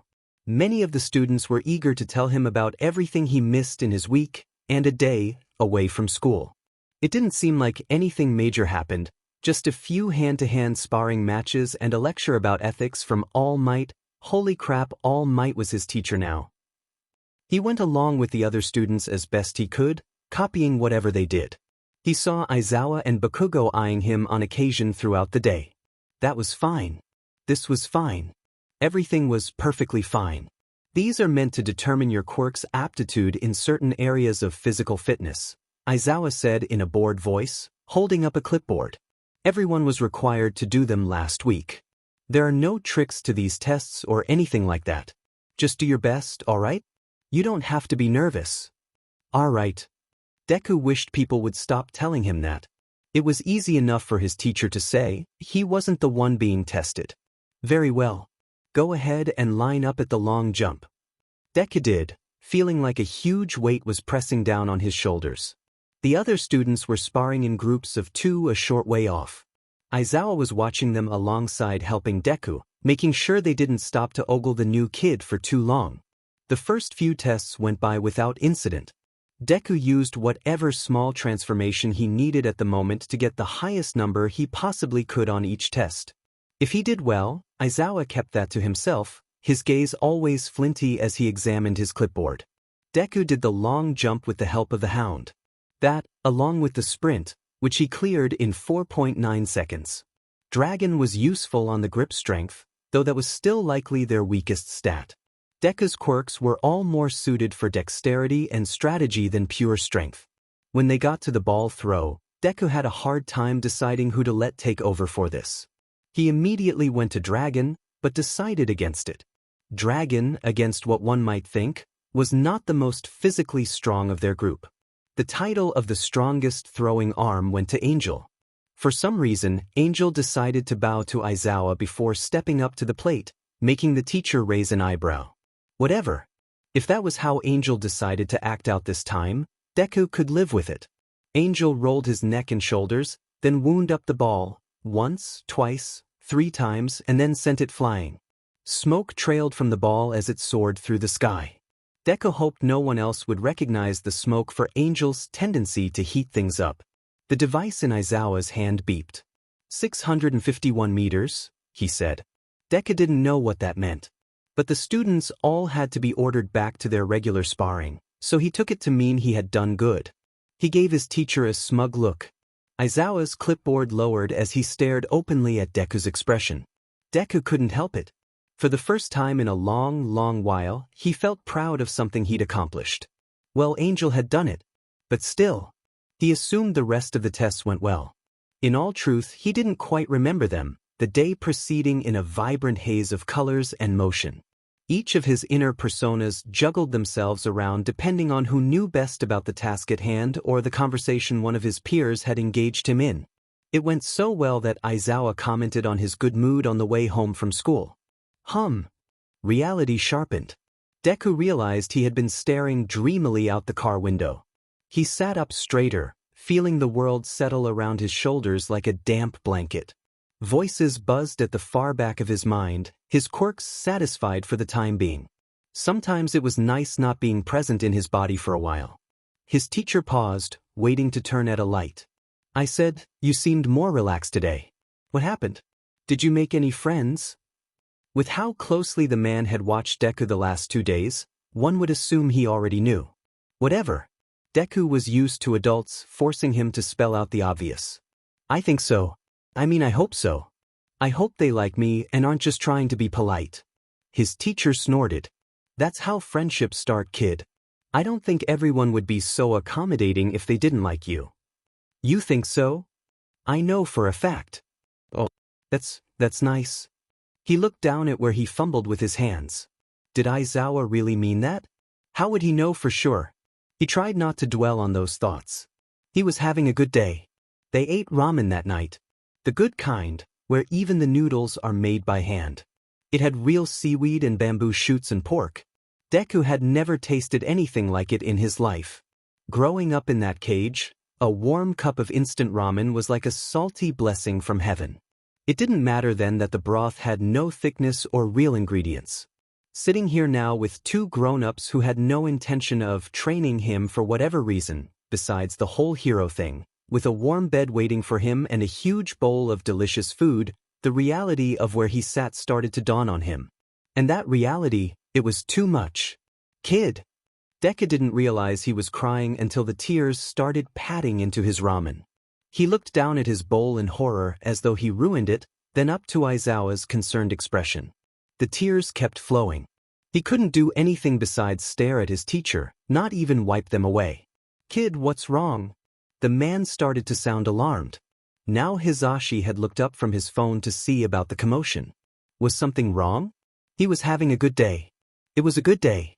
Deku raised a hand to clear his blurring vision, but all he could do was clutch it over his mouth as he tried to hold back the sobs. He stared down at his food in misery. He wanted to eat it, if only he could stop crying like a baby. He flinched as a hand rested on his shoulder. Aizawa had walked over to kneel next to his chair. Whatever's it is, he said in such a calm and controlled voice that Deku's breathing hitched, it's going to be okay. Take a deep breath. There you go. Try again. His teacher's presence only seemed to make things worse. He felt himself buckle under the weight of that hand, and suddenly he was sobbing uncontrollably, desperate to keep the noise down but unable to stop the animal keen that bled out of him. Aizawa pulled him close, rubbing at his back and the top of his arm as the fit raged through him, saying things that Deku wouldn't have been able to hear if he wanted to. Hisashi was uncharacteristically quiet through the whole thing, occasionally sending out a text on his phone, but mostly just waiting in concern. Finally, what must have been a long time later, Deku managed to take a deep breath and said, stuttering, I wanted to eat it.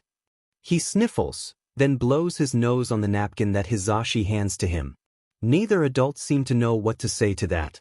Kid, Aizawa begins carefully, the food's right there. No one's going to take it from you. We can warm it up if you want. No, Deku said a little too hastily. He couldn't bear the thought of letting the soup out of his sight, not even for a second. He willed his trembling hands still enough to pick up his chopsticks and gave the two adults a watery smile. "I'm sorry. I promise I'll finish." Aizawa returned to his seat, a deep frown etched on his face. The two husbands exchanged a look. Hizashi smiled and said, "Nothing to apologize for, little listener." Deku didn't believe him. That night, Shigaraki finally texted back. He ignored Deku's previous text about staying. New assignment. Meet at Needle. Deku flipped his phone shut with a snap and sighed. At least he was done wasting his time on the hero killer. The Needle was a long-agreed-on meeting spot for him to give reports and receive assignments. It was on an office skyscraper under League control, which meant Angel was required to reach it. I am the most useful of everyone, after all. Deku had to hold back a second sigh in as many minutes. It was going to be a long night. The windy chill of the night bounced right off Angel's thick skin as he soared above Tokyo. This high up, the city was practically a patchwork of sparkly lights twinkling against the ocean. The white cap of Mount Fuji rose from the dark in the far distance. Deku had never been this high up before. Angel let out a caw of excitement as he angled downward and started to plummet. He aimed for the business district, and the pointed buildings advanced so quickly that they looked ready to spear him. His third eye picked out their destination without him ever having been there before.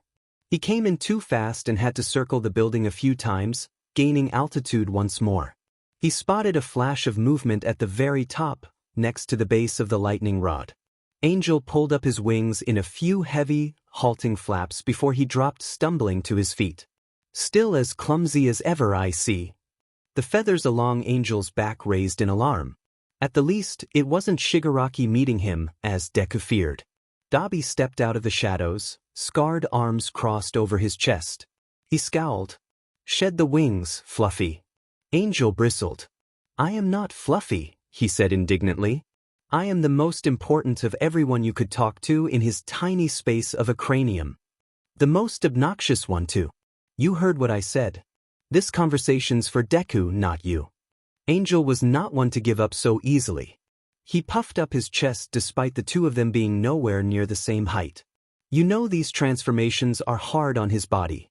It would not be wise to turn now only to again later dash.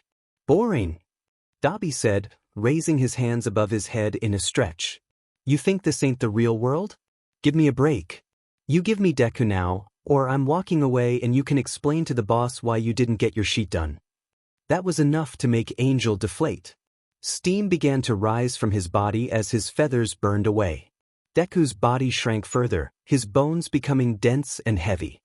He gagged and clutched his chest as his lungs moved and merged again. He tried to stay on his feet, but as soon as his toes popped out of their sockets, he collapsed onto his side, wheezing. "So dramatic," Dabi said, rolling his eyes. He kicked at Deku's back. Lightly, but enough to send a shock of pain throughout his throbbing skeleton. "Get up.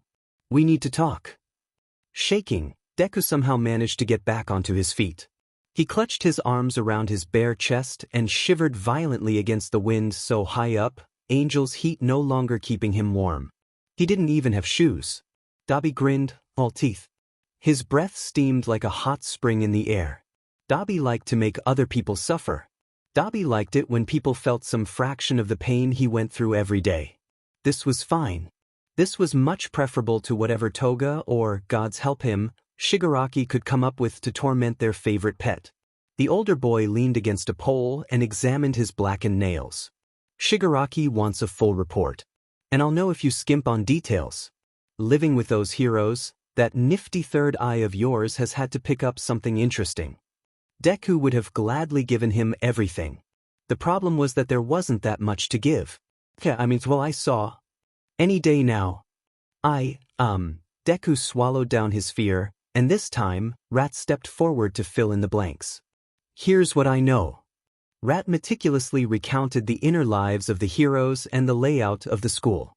He spared no detail, not even the color of Aizawa's kitchen, pale yellow, not quite the color of his sleeping bag but close enough. All the while, Dabi listened, tapping his foot. He pulled out a cigarette at some point and whittled down the red ember to almost nothing. He stayed silent so well that Deku thought he was simply absorbing the information. In the end, however, he dropped his cigarette to the ground. Rat fell silent.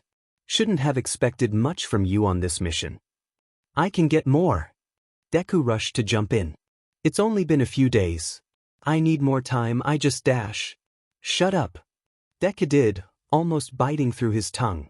The taste of iron seeped into his mouth. The hound pounded at his temples, urging him to run, to fight back, anything. Dabi closed his eyes and took a deep breath. He opened them again to glare at Deku. I wasn't a personal sort of glare. Not the I hate your deepest guts kind, but the I wouldn't care about you but I hate you because you make my life more complicated kind. That was somehow worse. My opinion? You should be retired before you make a mistake that brings us all down.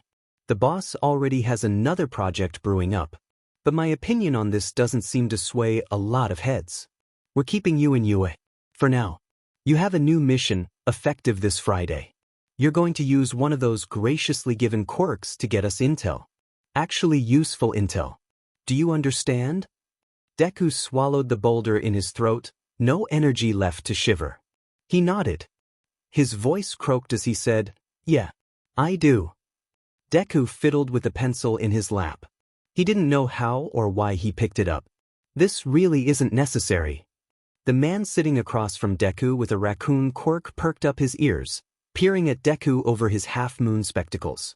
It was the first thing Deku had said without being asked a direct question. There were a lot of animal quirks within the staff at UA. Deku liked that. He had a lot of animal quirks, too. UA must have a good reputation for non-discrimination within the governance, or so many of them wouldn't be comfortable working here. He had a feeling the principal was a large contributor to the atmosphere. And why do you say that? And here started the questioning. This man was only a quirk counselor, but a counselor all the same. Deku tried not to snap his pencil in frustration. I don't them. He shifted his weight, winced as the burns on his back brushed against the chair. Transforming into Angel a second time to get back to Aizawa's house had taken its toll. It caused more side effects the more he overdid things. He could summon the nightmare to fix it, of course, but then Deku would lose the whole day to that awful, sticky blackness. He couldn't afford to blow his cover so flippantly. He waited too long to answer. The counselor cleared his throat and said, Your teacher has concerns about your quirk activating on its own. I have all of the information about it here. He says you react strongly to powerful smells or other STMLTN. Can you say this has been your experience? Well, yeah, I guess. Tell me then, does your quirk turn off, as many kids describe it, or does it stay activated? The man was so earnest with his question. It had to be a joke, right? People with animal quirks never turned off their powers. He had no choice but to keep his transformation quirk activated constantly or risk transforming into all of his personalities at once. Not a very pleasant experience. That was the reason Sensei kept him locked up for so long. To learn control. Deku didn't know what to say. He felt trapped.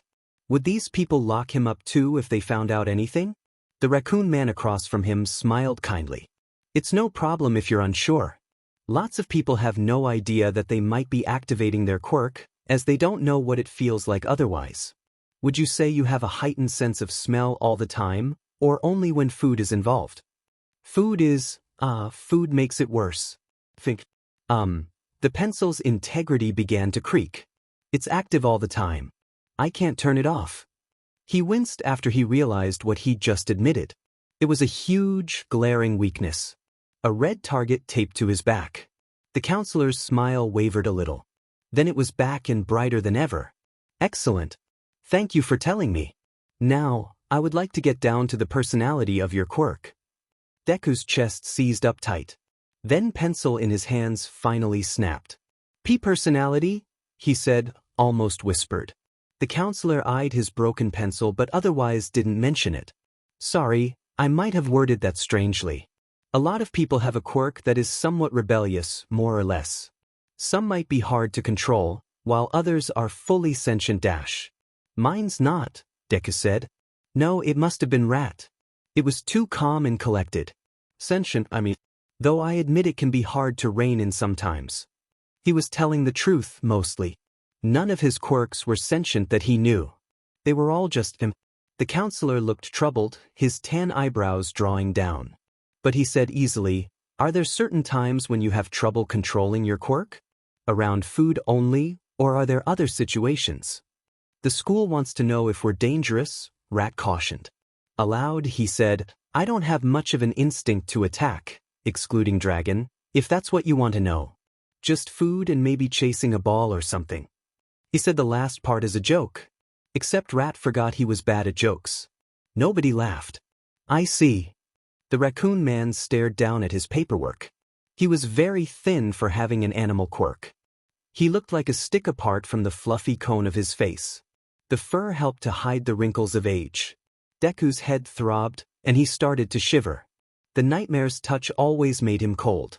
The session went on for a little while longer, though Deku didn't pay much attention to it. He trusted Rat to keep their secrets safe and drifted into his head. The counselor gave him some exercises to help keep his quirk under control, and sent him on this way, promising he could come back anytime if he needed anything.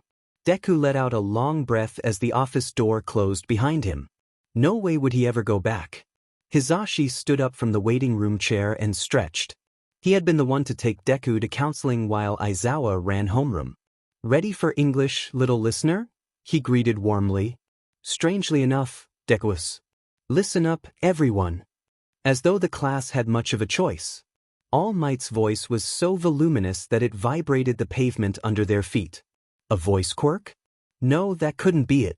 All Might had a single, generalized amplification quirk. That was Deku's running guess at the moment. Of course, he only had one quirk. Normal people had a single quirk. Deku was the freak here, he reminded himself. All Might went on to explain their mock fighting assignment, all the while in dramatic pose. Everyone from Class A1 stood fidgeting with the fabric of their new costumes. Deku wore the school's tactical suit, which consisted of a padded leather jacket and pants and a helmet with a large visor. He had put in a rushed sketch yesterday, but it was far too soon to have finished anything. Deku could hardly remember what it looked like now. He was sure Angel made it, so it had probably taken a lot of inspiration from the big guy himself. Ida asked a handful of questions before they matched partners, as expected. Achiko was Deku's partner, a nice surprise. She would have been his second choice next to Shinso. He'd expected to end up with Bakugo, by how his luck had gone recently. He had spoken too soon. When All Might showed the letters for the first two teams to compete, Deku felt his body go hot and then cold all over. He thought the icy hot boy was standing next to him, but no. Only Bakugo paid him any attention, glaring with icy rage around the back of the group. As the students who wouldn't be participating in the first round started to trickle away, the rush in Deku's ears blotted out his partner's next words. "What?" he asked, frowning, still staring at Bakugo in concern. "What's the plan, partner?" Achiko asked, grinning innocently. Deku forced his gaze away from Bakugo's glare and turned to her. He felt suddenly small and stupid.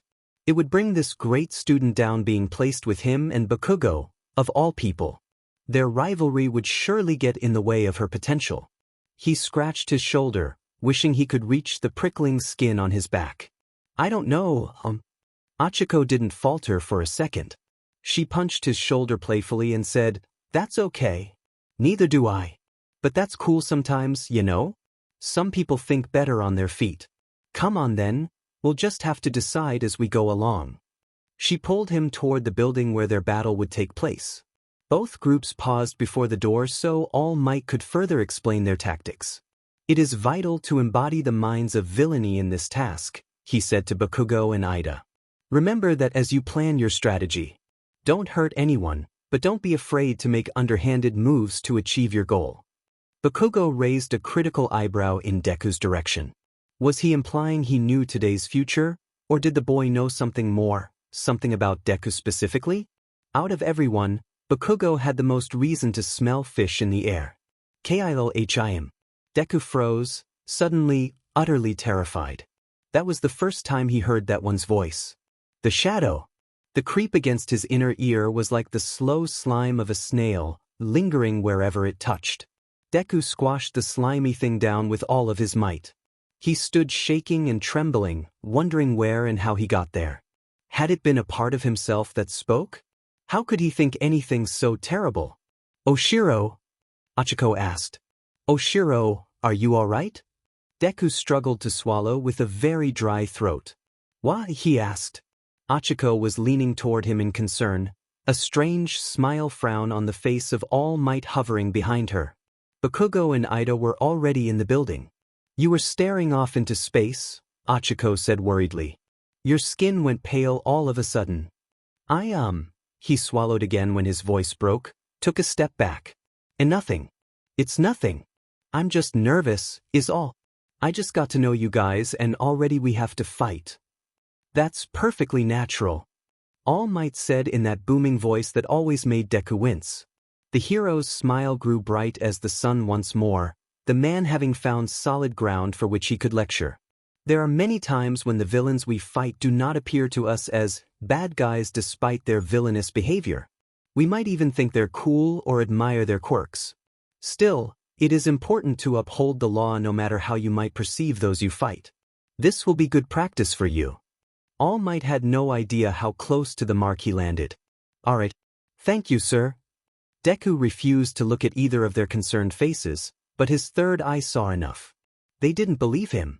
Behind All Might's glaring smile, there was something shifty lurking there. A secret. Did he know something about Deku? About the man Deku was connected to by fate? Very well then. Your time starts now. Oh, dash. Come on. Achiko said giddily, dragging Deku by his arm into the building. This is going to be fun. Maybe for one of their company. That person certainly wasn't Deku. The two partners hunkered down in the middle of the building to make a plan. They didn't get much decided except to split up if found and both go after the weapon. It was a shoddy plan, but better than nothing. The cement halls echoed with their footsteps as they slunk through the bowels of the building. It suddenly seemed a bad idea to talk, so they communicated through hand gestures. Deku decided he was more useful without the helmet and took it off. He allowed Rat's rounded ears to spring up on the sides of his head. Achiko made a sound of delight and mimed petting his ears, making them twitch in annoyance. Rat was not cute. He wasn't. Using Rat's advanced hearing, Deku was able to pinpoint where they were going.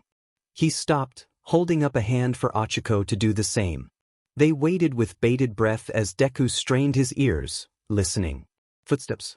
Slow and quiet but steady as they advanced toward them. Someone was trying to sneak up on them, but that person didn't know their location.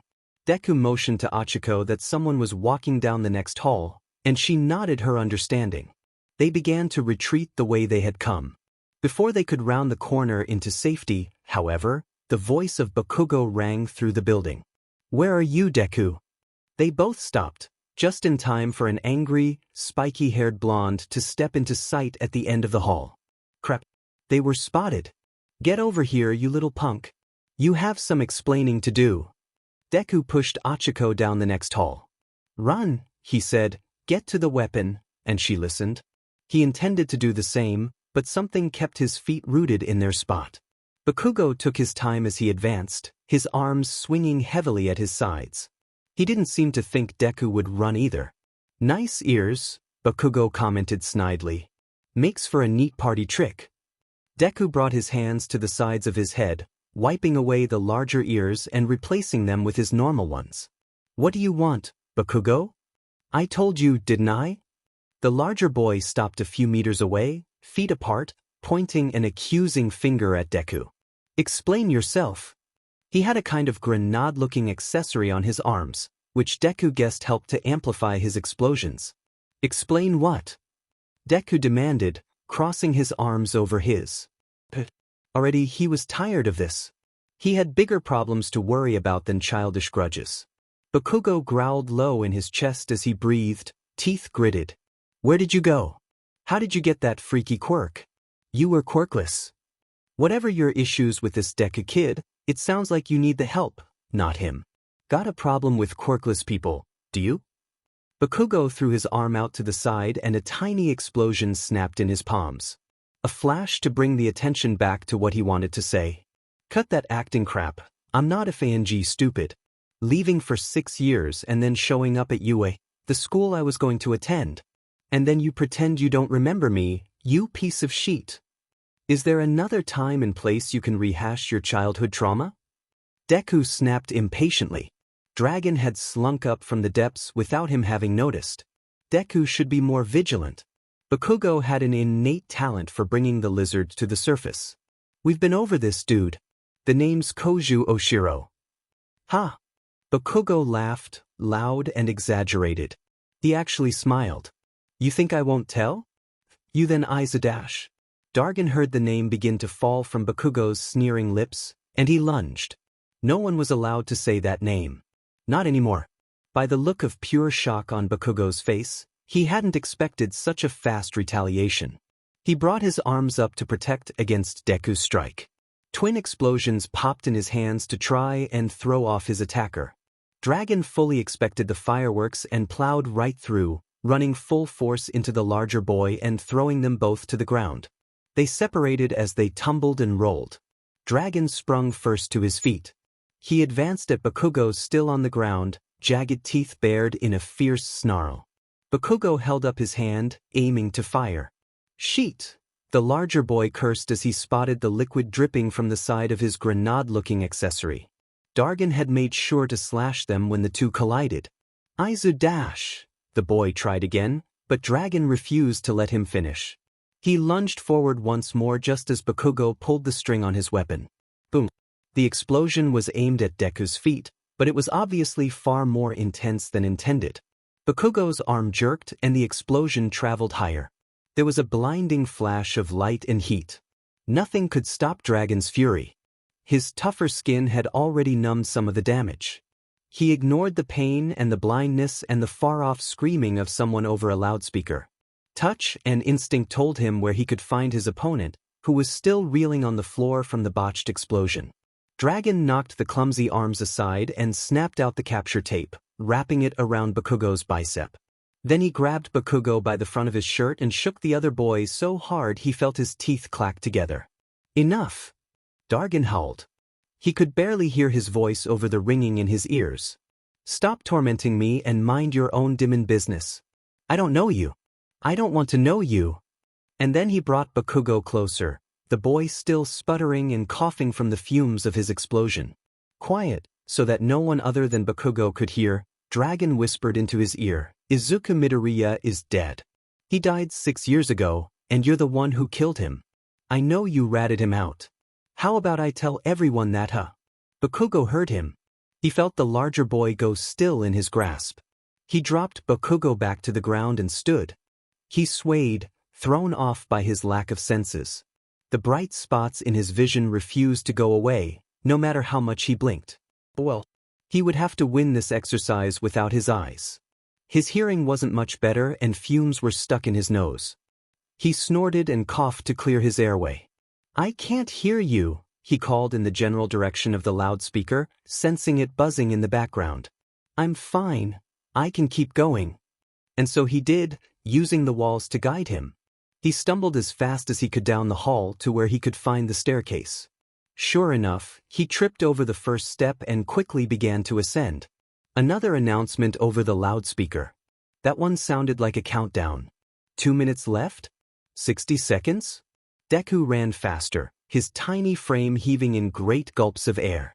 He reached a brightly lit room at the top of the staircase and came stumbling to a stop. There were voices here too. Ida's and Achiko's. He didn't think either of them had yet to notice him, so he slunk back into the shadows. Ida had the weapon in hand and was running around with it, evading Achiko easily. Without being able to touch him, her power was useless. Deku could hear the tired frustration in the pitch of her voice and Ida's clear elation. The boy thought he had already won. Deku would see about that. He waited until he felt the slightest shift in the air. Then he jumped forward, trusting Dragon's instincts to guide him. He kicked out his leg, catching Ida's mid-stride as the boy sped past. At the same moment he yelled out, Now, Achiko! Ida collided with his leg with the force of a truck. Deku was tossed to the side as Ida went tumbling forward, the weapon thrown into the air. Everything was a jumble of sound and motion. When the whole world stopped spinning around him, Deku could just make out the sound of Ida screaming, "That's not fair. I didn't know she could make herself float." Hero team wins. At least, Deku hoped that's what was yelled over the loudspeaker. He slowly got to his feet, swaying, still trying and failing to blink away the flashes in his vision. There was a thud as Achiko released her quirk and fell back to the ground with the weapon. Her voice came closer, and Deku almost fell as she clapped him on the shoulder. His instincts wanted to lash out. He couldn't hear or see, and that gave everyone around him power. He hated it. He wanted to find a tiny space in the wall and be forgotten. Achiko said his name, not for the first time, but this was tinged with concern. Deku pointed to his face and said, "Got blasted by Bakugo, sorry." His own words were mumbles in his ear, but Achiko seemed to understand. She guided him by the arm out of the room and down the stairs, chatting amicably with Ida, who followed behind them, still whining about his loss. They paused to get Bakugo but couldn't find him. Only the capture tape lay discarded along the ground. The other villain had already left the building. They got to the nurse's office and recovery girl cooed over the various burns on Deku's face. She kissed his forehead again like the last time, and the drain in his energy was immediate. He swayed as he finally blinked away the light from his eyes. The sting of his skin washed over with coolness, and his ears popped. He rubbed his eyes, then looked up to find a large number of faces staring down at him. Achiko was sitting next to him on the bed in concern. Deku was surprised to find Ida in the room as well, in addition to Aizawa, the teacher leaning against the back wall. The nurse retreated to the other bed, which was currently occupied by a scowling Bakugo, clearly mad to be there. All of them were staring at Deku with various colors of emotion. He began, not sure what to say. "Did we win?" Achiko smiled big. "Hell yeah, we did. All thanks to you and your quick moves." Aizawa sighed dramatically. He won because he was extremely reckless. "Ida and Uraraka, you can return to the class now that you know everyone's safe and whole. I need to talk with Oshiro and Bakugo alone." Deku gulped. He couldn't help but stare at the floor, only nodding in response as Ida and Achiko once more congratulated him and then departed.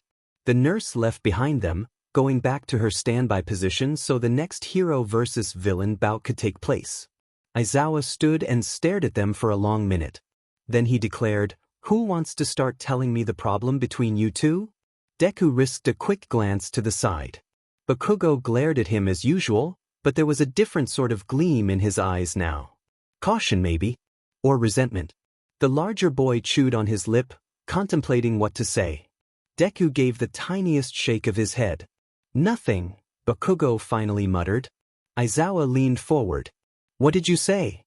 I said, "Nothing," Bakugo ground out, louder this time. "I had an issue a long time ago with some kid who looked like him, that's all. It's not a big deal." Aizawa's eyebrows drew together in a disbelieving frown. "And you're just coming to this conclusion? Why?" Bakugo scowled. "I don't know. I'm an idiot. Is that what you want me to say?" "No, I do not. I don't think you're an idiot, Bakugo. That's why this entire situation concerns me." No one responded, and so Aizawa released another sigh and rubbed at the skin between his eyes. "Both of you acted extremely recklessly today in your fight. All Might and I considered disqualifying you for that reason. Bakugo, you are not allowed to use your quirk directly at anyone, unless explicitly in a life-or-death situation. You have to be more creative than that or you'll never be a hero. Do you understand?" The boy nodded sullenly. "And Oshiro, you cannot run at someone without caution, especially if you know they have such a powerful quirk. You risked injury twice without any regard for your safety. Had this been a real fight, you would be dead. You can't save people when you're dead." He spoke facts. Deku nodded along as well, doing his part to look repentant. All the while he pushed the lecture straight to Dragon's grumbling side of his brain. "Very well. If no one wants to tell me the truth, then I suppose you can go. Watch the rest of the bouts and try to learn something." The boys slipped from their beds and stood. Deku exited behind Bakugo, who practically ran out of the room. It seemed Dragon had solved Deku's problem. How long that would last was up to Bakugo. One tiny conversation with any of the staff here and Deku's cover was blown. And once Deku was no longer useful, he would be disposed of. Put down like a dog.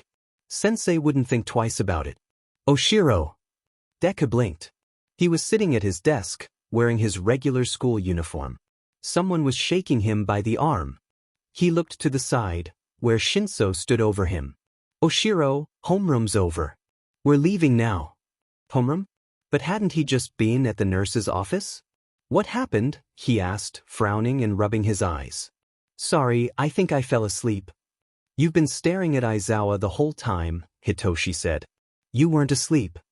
Aizawa was at the front of the class, talking with Ida, Achiko, and a few of the other students. Everyone else had departed.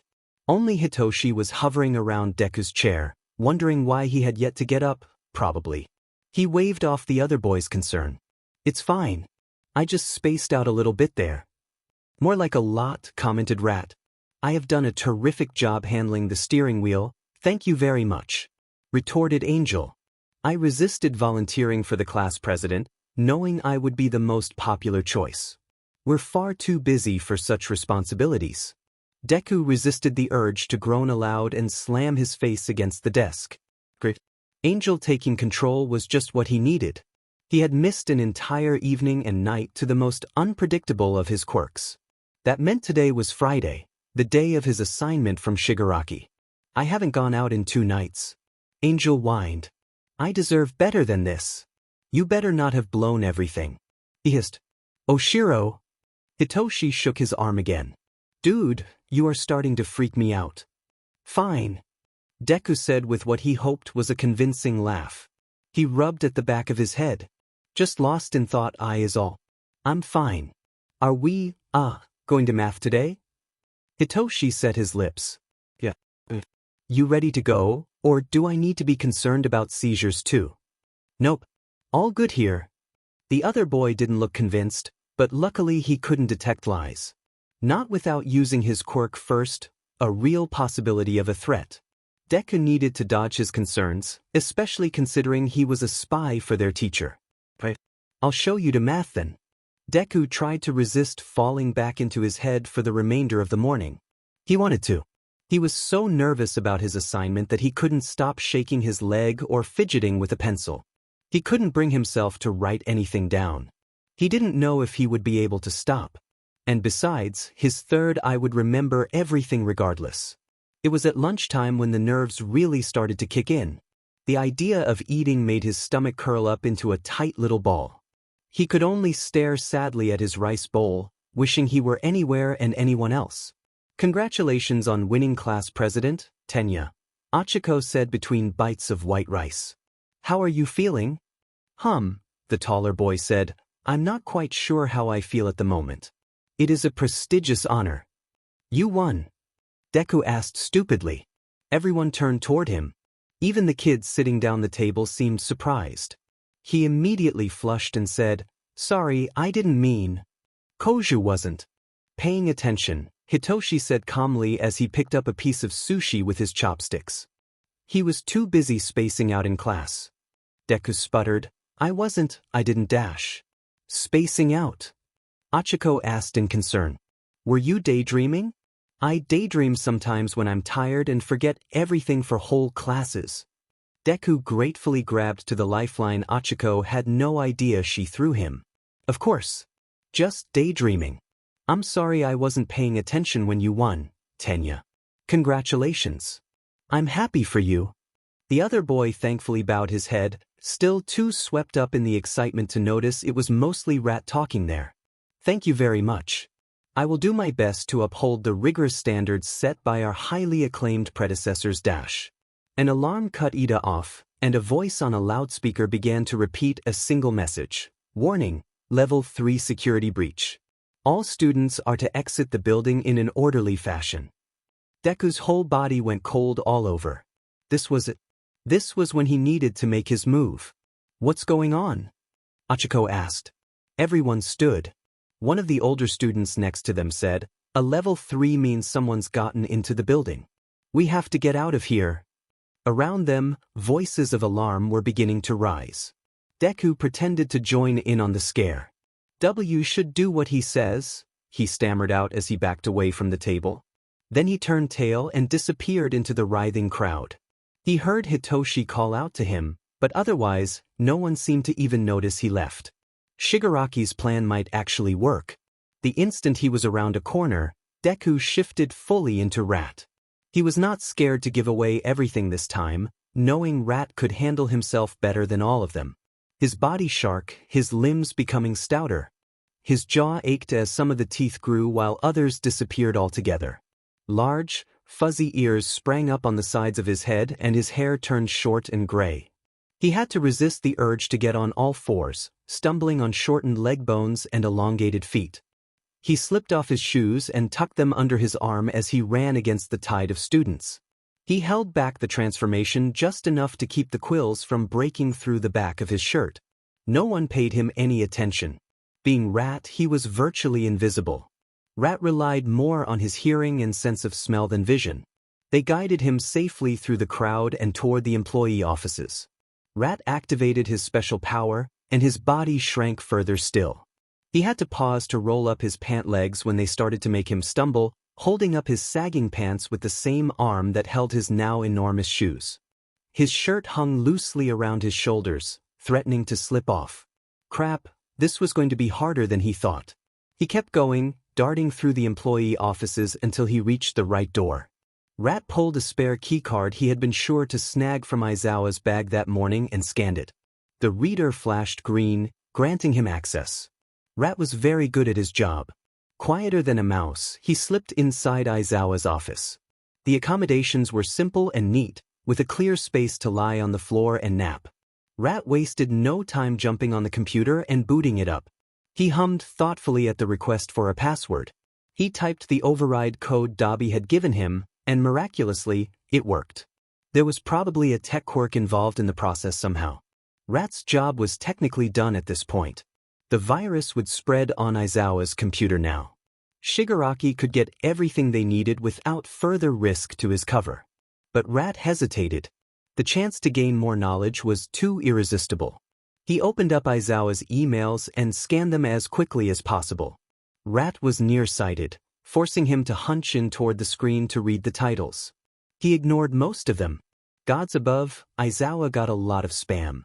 He paused at the most recently opened email yesterday, a message from the Quirk counselor. He clicked on it. His third eye scanned the message in a blink. In light of our conversation yesterday, it began, "I would like to share with you some of my conversation with young Oshiro earlier this morning. Though I typically reserve a patient's right to privacy in all matters, I do understand your concern, having now spoken with him. This is also from the understanding you have yet to reach his parents. That out of the way, young Oshiro shows clear signs of exhaustion from quirk overuse. He told me he cannot deactivate his quirk, which is concerning. His quick is classified as a minor transformation ability, meaning he no doubt should be able to deactivate. Either something is extremely off with his emotional state to cause such instability, or his quirk is not at all what we think. Both could be true at once. His shifts in tone of voice, which you described very accurately to me, enhance the possibility in my mind of a sentient quirk with no outward indicators. He was very insistent that it was not the case. I have my doubts as to his truthfulness. Of course, we cannot rule out the possibility of psychological problems at work here. I would recommend further research on the subject of quirk abuse. There is a chance someone in Oshiro's past has specifically punished him for lack of control." Rat didn't bother reading over the goodbye. Neither did he check the internet for the subject of quirk abuse. He could make an educated guess on that one. He logged off the computer, leaving everything exactly the way he found it, then slipped from the room and silently closed the door behind him. He began to make his way out of the offices when something made him pause. A shuffle. Rat stopped just in time for a stick person with crazy blonde hair to walk out of an open office in front of him. How had he not heard the man? "Hello there," the man said. Something about him seemed familiar. His smell maybe? His dull yellow eyes watched Rat in alarm. He hadn't noticed Rat until now either. "Are you lost?" "Stay calm," Rat logically reminded himself. "You are a young, innocent student. You did nothing wrong." "I hid," Rat said. His large front teeth gave his words a strong lisp. I'm scared of the alarm. Sorry. The man held up his hands. No need to apologize. I wanted to hide away in here too. They both knew that wasn't the reason. This man was dangerous. The fact Rat had been spotted in the employee offices at all was a hitch in the plan he couldn't afford. The man eyed the shoes tucked under his arm and the baggy clothes. I shrink when I'm scarred. Sorry. Rat knew he didn't sound convincing. Despite his love for lying, Angel was a far better actor than he. Ironic that Angel never needed to act most of the time. He was just that dramatic. Well, that's perfectly understandable. Unfortunately, we still need to leave the building. Why don't you come along with me and we can find your teacher Dash? Rat never let him finish. He darted forward, knowing by the smell of the man he was sickly and not likely to react very fast. He shrank further and ducked between the man's legs and toward the exit. Hey, wait, Dash. Rat couldn't help a smug grin as he darted for the door. His grin turned into a squeak when something grabbed his shirt from behind and he sagged against the material. Out of instinct, several quills shot out from his back, spearing his attacker's shoulder. The man released a shout of alarm and let go. He was much faster than Rat assumed. Trying to throw the man off, Rat turned around and hissed at him. He shot forward and bit the hand that was still trying to grab at his clothes. He dug his front teeth in deep before letting go and vanishing out the door. If the man followed him, he was quickly left behind amidst the churning crowd. Rat ducked in and around larger students until he was once again lost in the river of storming feet. He grew to his normal size, then slipped on his shoes and gradually changed back into Deku's form. His mind was still buried somewhere in the chaos. That was fine. Rat could handle control for now. More importantly, he couldn't get the taste of that man's blood out of his mouth. It sunk into sinuses and infected his mind with an oh-so-familiar stench. He could hardly believe what his senses were telling him. Fear smell, but also All Might. All Might was a tiny man when no one was looking, and All Might was afraid. Somehow, Ida managed to rise above the crowd and calmed everyone down. No doubt Achiko's quirk helped. He did a great job and would surely make for a decent class representative. Rat was glad to join up with his other friends as the students around them began to file outside in proper order. So, where did you go? Hitoshi inspected Rat with such intensity that Rat knew his answer was vital. I got scared, sorry. I panicked along with everyone else. Ah. They didn't speak again until they got outside, where the police were escorting the press away. It was an inventive strategy, letting the press in to distract everyone while Rat did his job. It had almost gone flawlessly. Almost, except for that man he now knew to be All Might in disguise. That bit of information was likely worth the risk on its own. And then there was Hitoshi, who couldn't mind his own diamond business. What happened to your shirt? The other boy asked, pointing to the back of Rat's shoulder. That was where his 3 quills had shot out to defend himself. He adjusted his shirt to look at the tiny holes in surprise. They were almost invisible, really. Hitoshi had good eyes. I have no idea, Rat said, shrugging. He pushed his shirt back into place. He would have to sew it shut the next time he was alone. He couldn't afford for Aizawa or anyone else to see them. It must have snagged on something in all the commotion. Speak of the devil, it was at that moment their teacher decided to appear.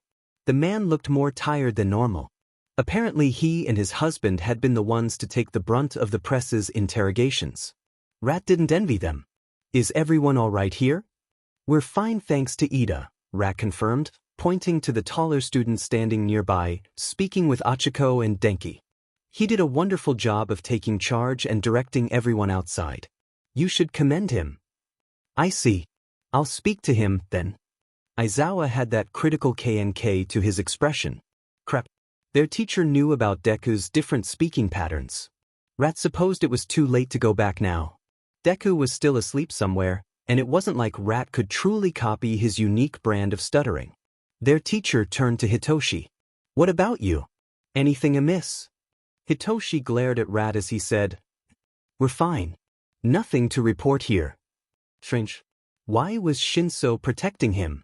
Was his intention to gain Rat's trust, only to speak to Aizawa behind his back? He couldn't discount the possibility. Fine then. Hisashi and I have to stick around for a little while longer. That said, school's out for today. You can go home, Shinso, as soon as you get in contact with your parents. Understood.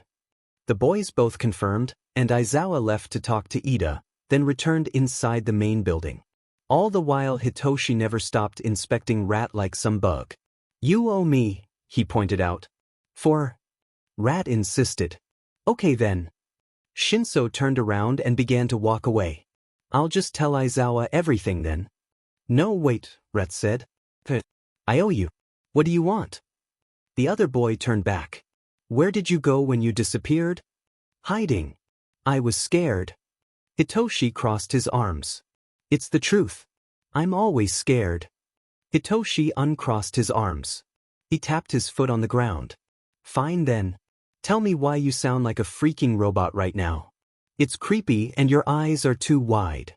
It's my quirk, Rat said seamlessly. Reversed. I don't know why. It's not sentient dash, he rushed to explain. Just different, sometimes. I don't know how else to describe it. You could do a better job than that, Shinso scoffed. He was about to continue when his phone went off. He dug it out of his pocket. Crap. My stupid parents are calling me, probably panicking over the news.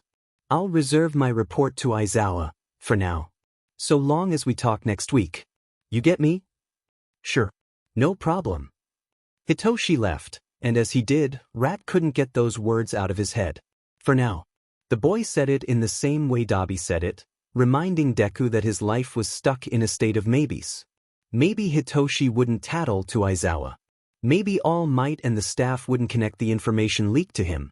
Maybe he would survive the weekend. A fancy black car picked up Deku later that afternoon at the school.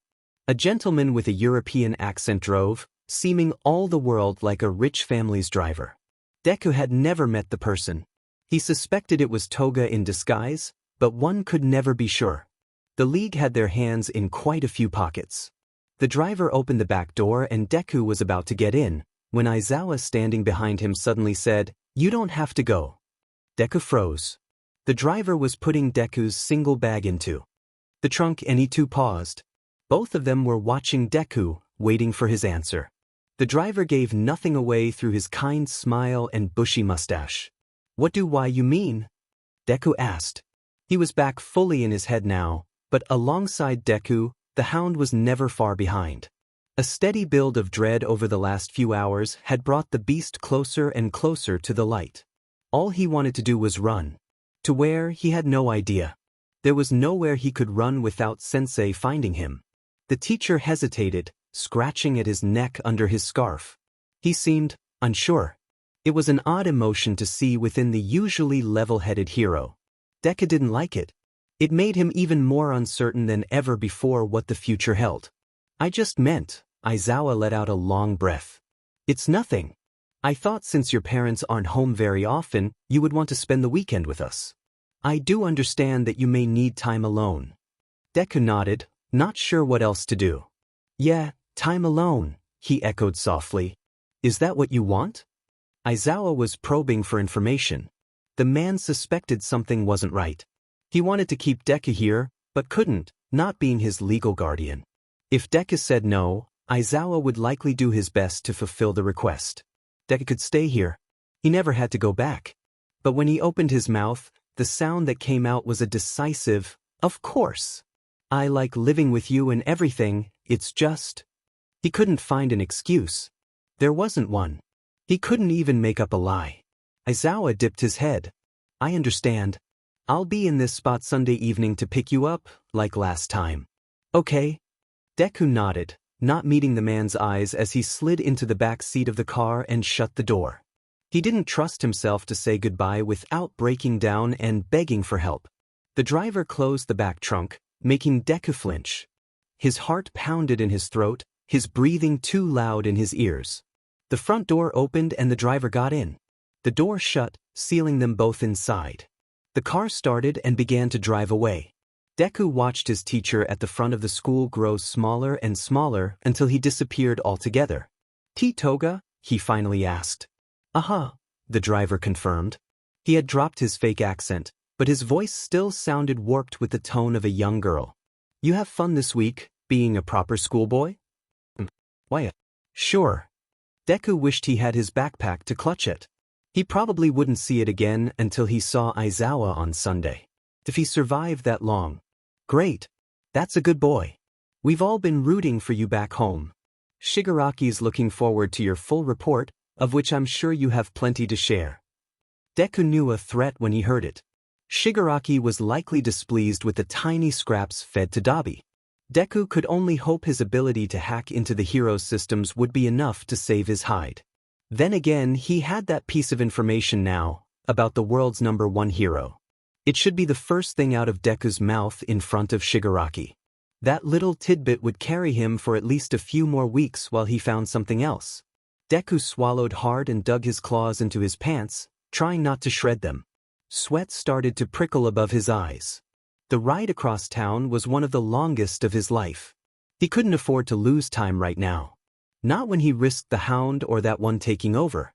When Toga finally stopped in the parking lot of a big office building, Deku felt ready to snap in half.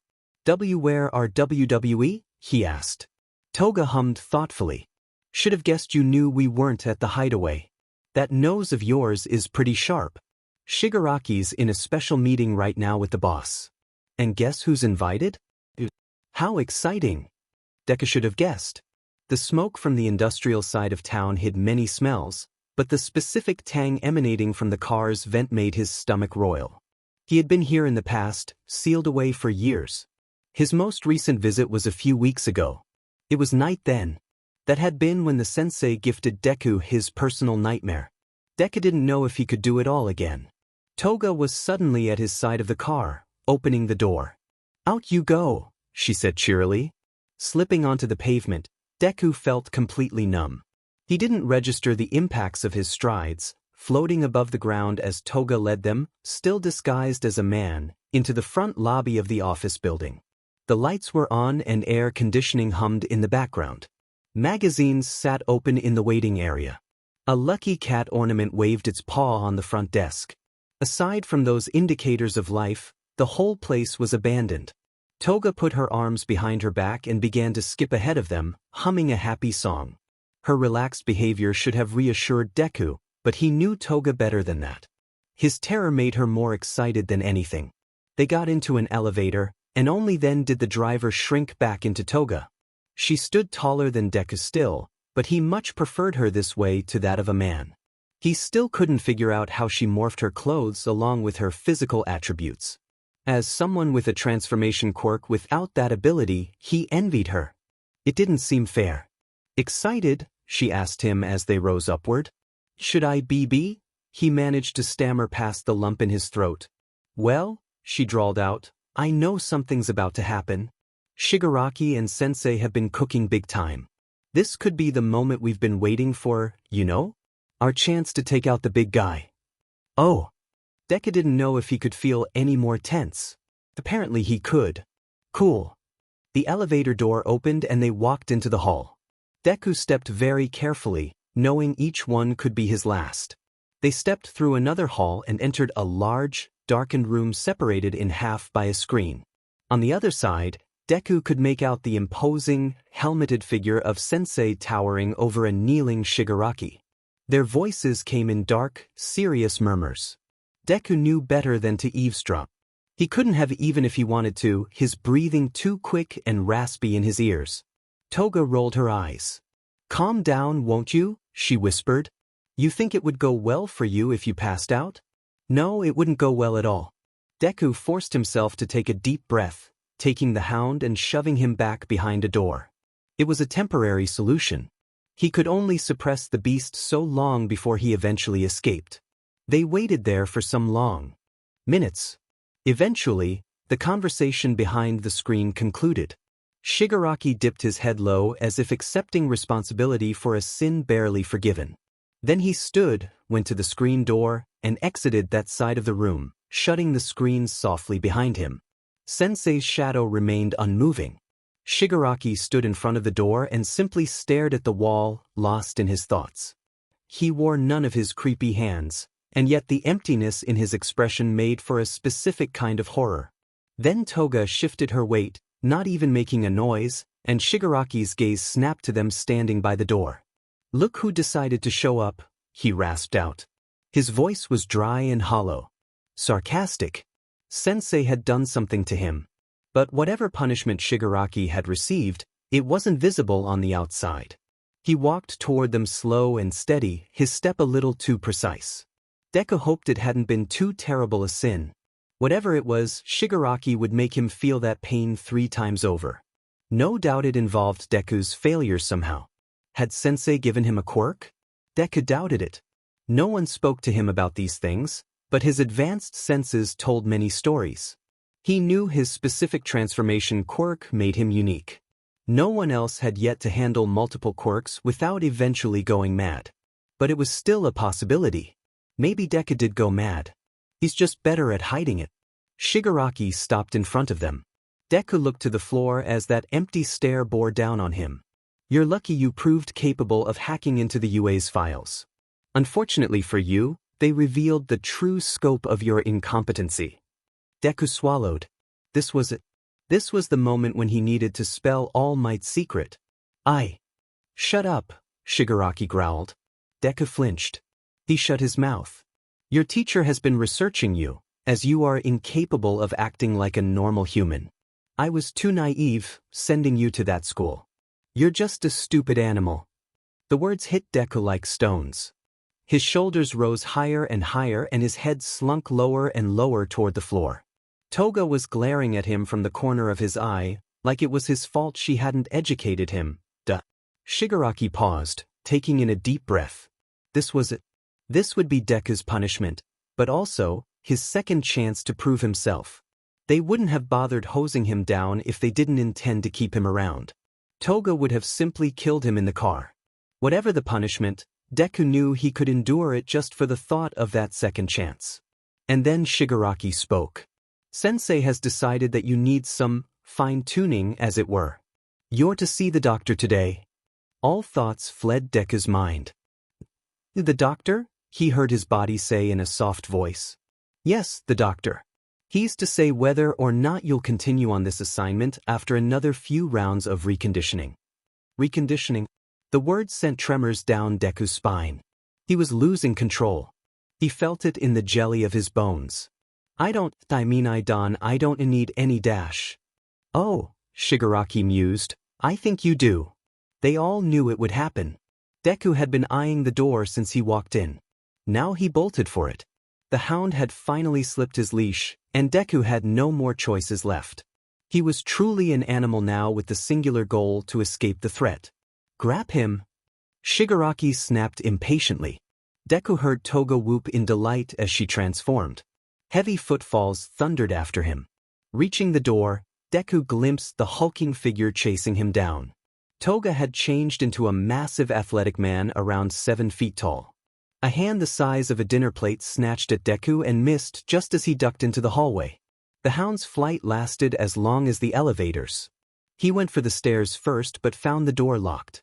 They had already anticipated him trying to flee. He ducked under Toga a second time and she cursed in a deep rumble. He sprinted to the elevators and smashed his clawed hand against the button. The doors to the elevator dinged and began to open. The hound slipped inside and smashed the closed door button. They began to shutter closed. He had half a hope of escape when a large hand caught the doors, forcing them back open. Toga ducked casually into the elevator. The hound pressed against the back wall, hissing as Toga towered over him. "This again?" Toga scoffed, rolling her eyes. She grasped Deku by the arm and the hound lashed out blindly. He shredded Toga's shirt with his claws and kicked out with now shoeless paws. The huge man only snorted in amusement. "We played this game a lot before you got control of yourself. Only a week away from home, you've already forgotten everything we taught you." The hound only snarled and fought harder to get away, trying to wench his shoulder out of Toga's grip. "Look at you. Just a stupid mutt.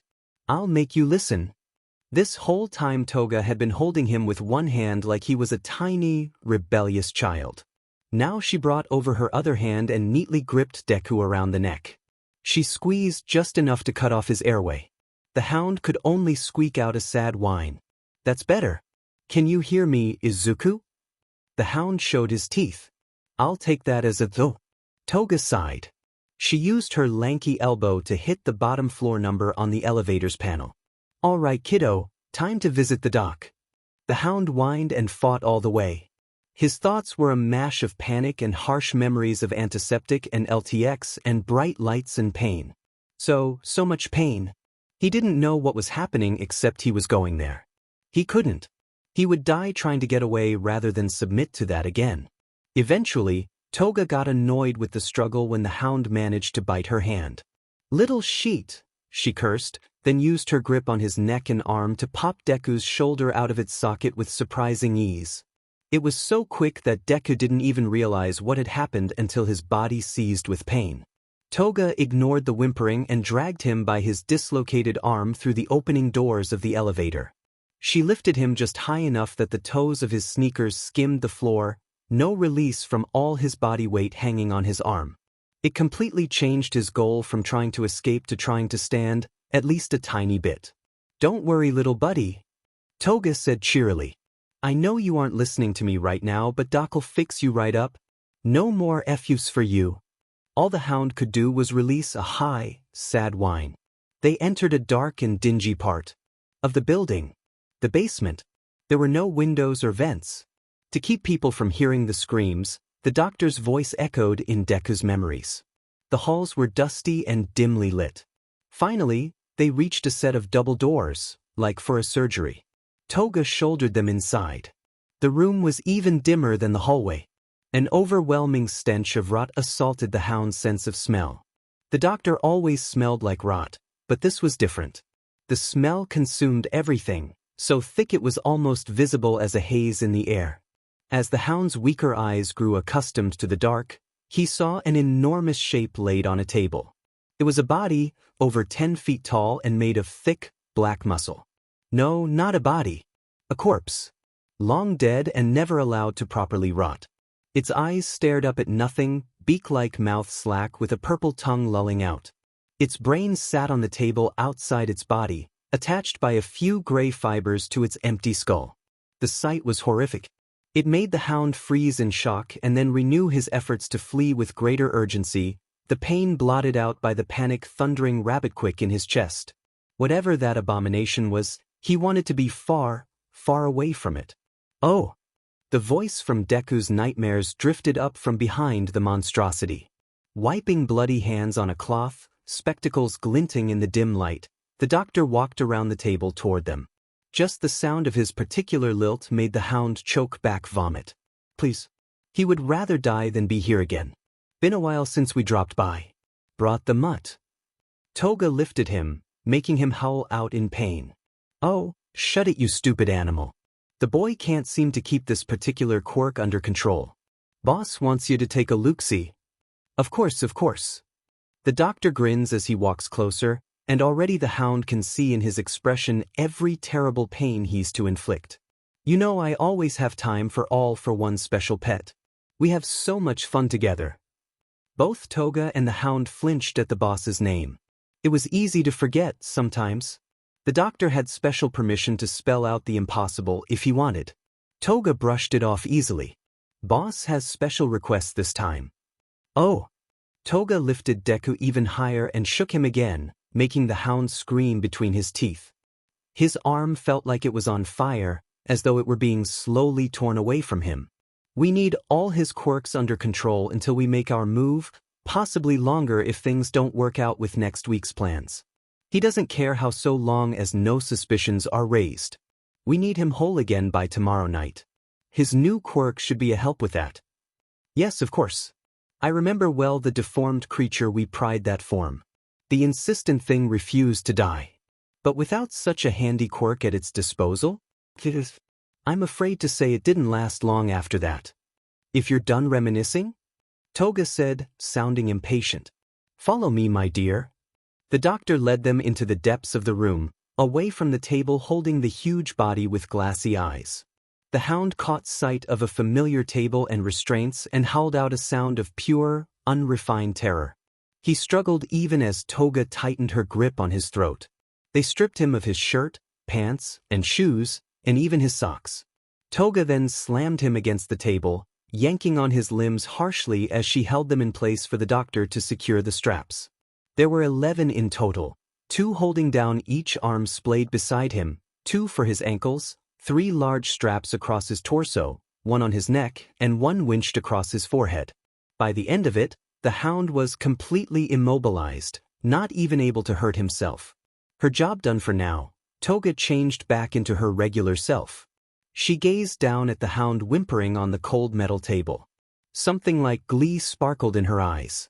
"Wish I could stick around," she said in such a nice voice. As though they were friends. As though she cared. "Unfortunately, I have a job to get done." "Have a fun time, sweetheart." "Oh, and doctor? Get rid of the stuttering, would you? It annoys me." She blew a kiss at the restrained boy. "I'll see you tomorrow." With that, Toga turned and skipped from the room, waving once before she slipped out the double doors. The hound's vision narrowed to the spot where she disappeared.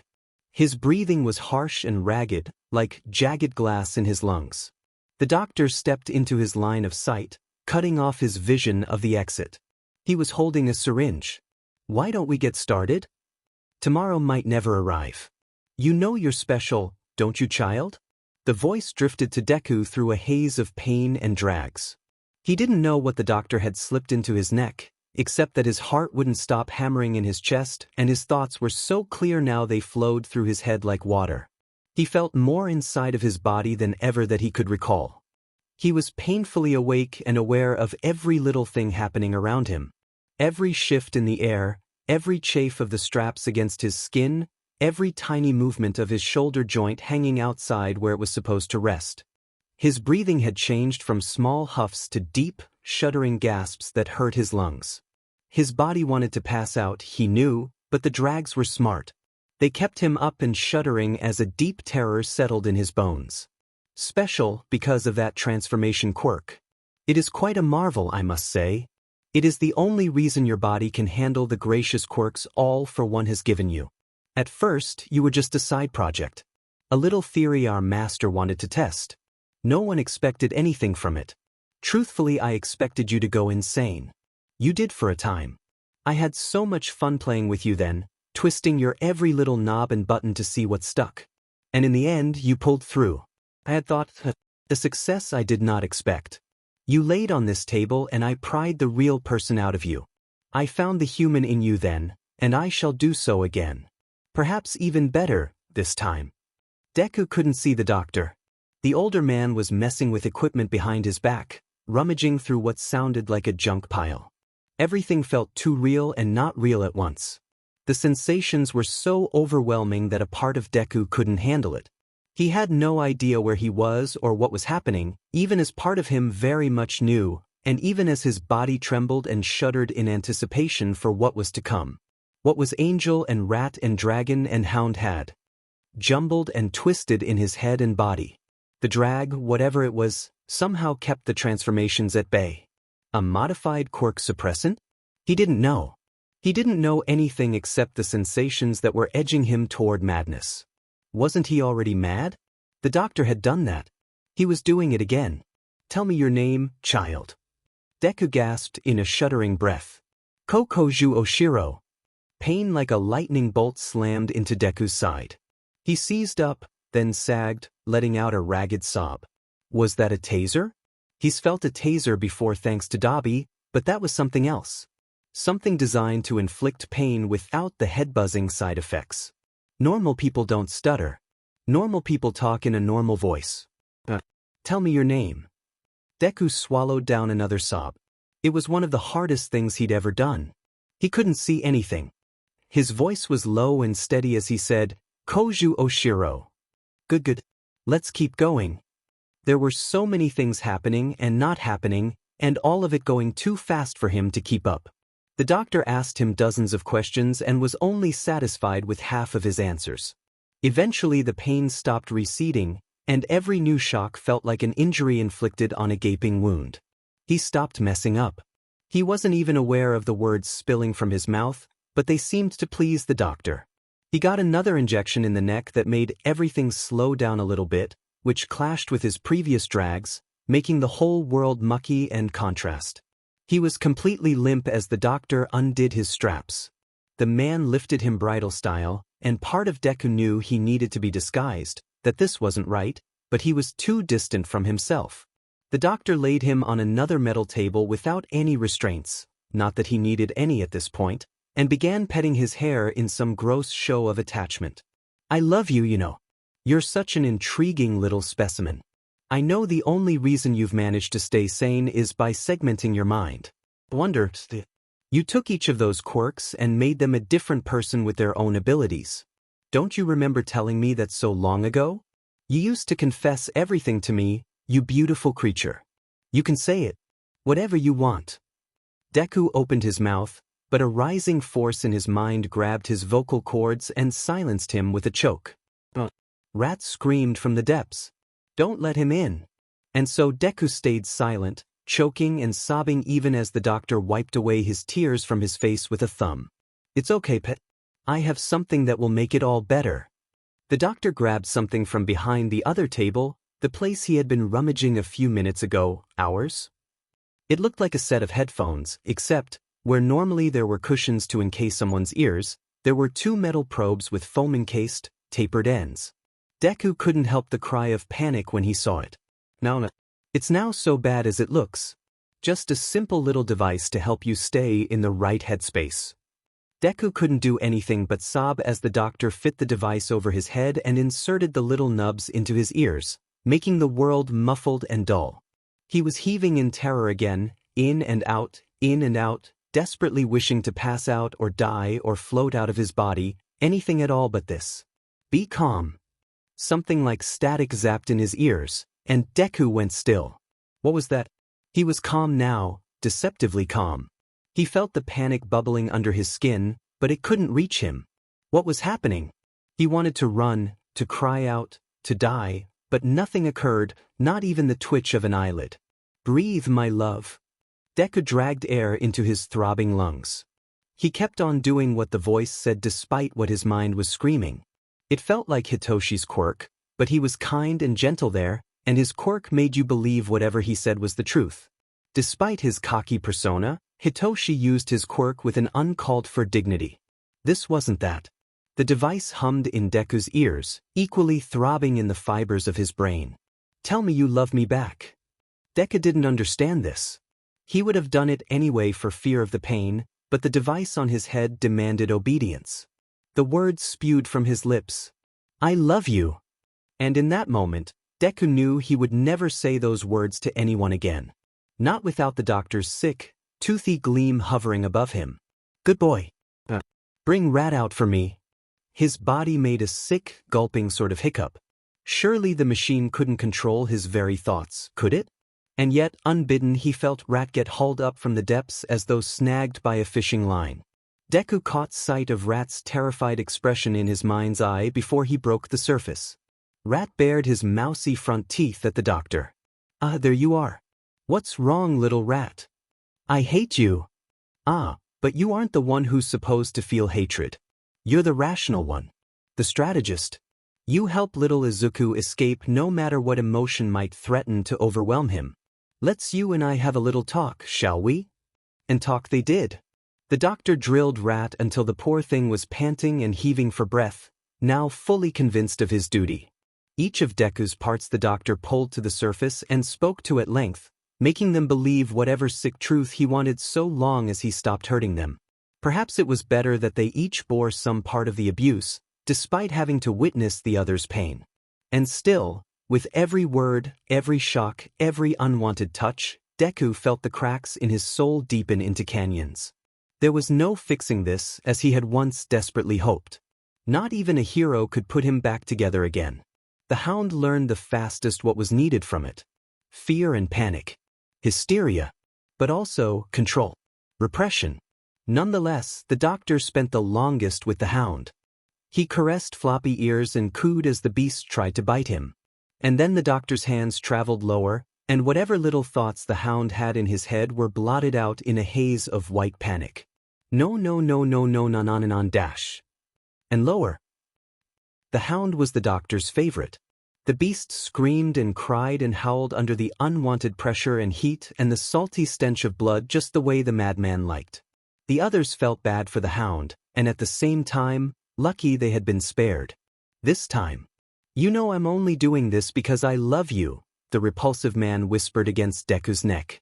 Even if you hate me, I cannot hate my creations, just as I could not hate my own children. You are beautiful and perfect in the shape I broke you. I cannot express my love in any higher way. They drifted. They endured. They pretended it was all a bad dream. Soon they would wake up and be back in the old closet, or maybe even the room at Aizawa's house. What a dream come true that would be. He hurt. Everything hurt, his body, his dignity, his worth as a living thing. He didn't know if he could live with the memories of this black and cloying pain. So, he did not remember after a while. Lastly, the doctor made him summon the nightmare to fix his innumerous injuries. Whatever happened in that PRD was lost. At the end of it, the doctor forced him to push the nightmare back down. It felt like swallowing regurgitated vomit. He did it because he didn't have a choice. The aftermath was a dream. He felt a shoulder under his stomach, hauling him upward. Cold. Cars whirred past the cool window where his forehead rested. More cold. He was cleaned in a bright white bathroom, strawberry-scented shampoo gently rubbed into his hair. A female voice hummed in the echoey room. He lay limp as the person pulled him from the draining tub, towel-dried his body, and clothed him in a pair of fluffy pajamas. They carried him from the bathroom and laid him on a couch. The TV was turned on and played a nature show about wild boars. Deku let the peaceful colors wash away everything else in his mind. A cup of steaming instant ramen was given to him, but he only took a few sips. Then it was plucked from his drifting hands before he could spill it everywhere. That voice kept saying soothing things to him. A gentle hand pressed his head against a warm chest, and Deku melted into the embrace. Fingers threaded through his tangled hair. The words eventually started to make sense. Oh, you poor little pet. I'll take care of you, poor baby Izuku. You stupid, damaged thing. Deku shifted slightly, trying to see the person he was leaning against. Toga? He croaked. That's right, baby. It's good to see you back with me now. How did things go at your little checkup? I don't know. Sure, that's all right. I don't hear that stutter anymore. That must mean the doctor did a good job. He really is a magician, isn't he? Well then. I hope you're ready because I've been instructed to tell you about your next assignment.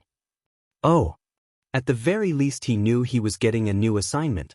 Another chance to appease his masters or F up royally all over again. What time is it? And what day? He didn't add.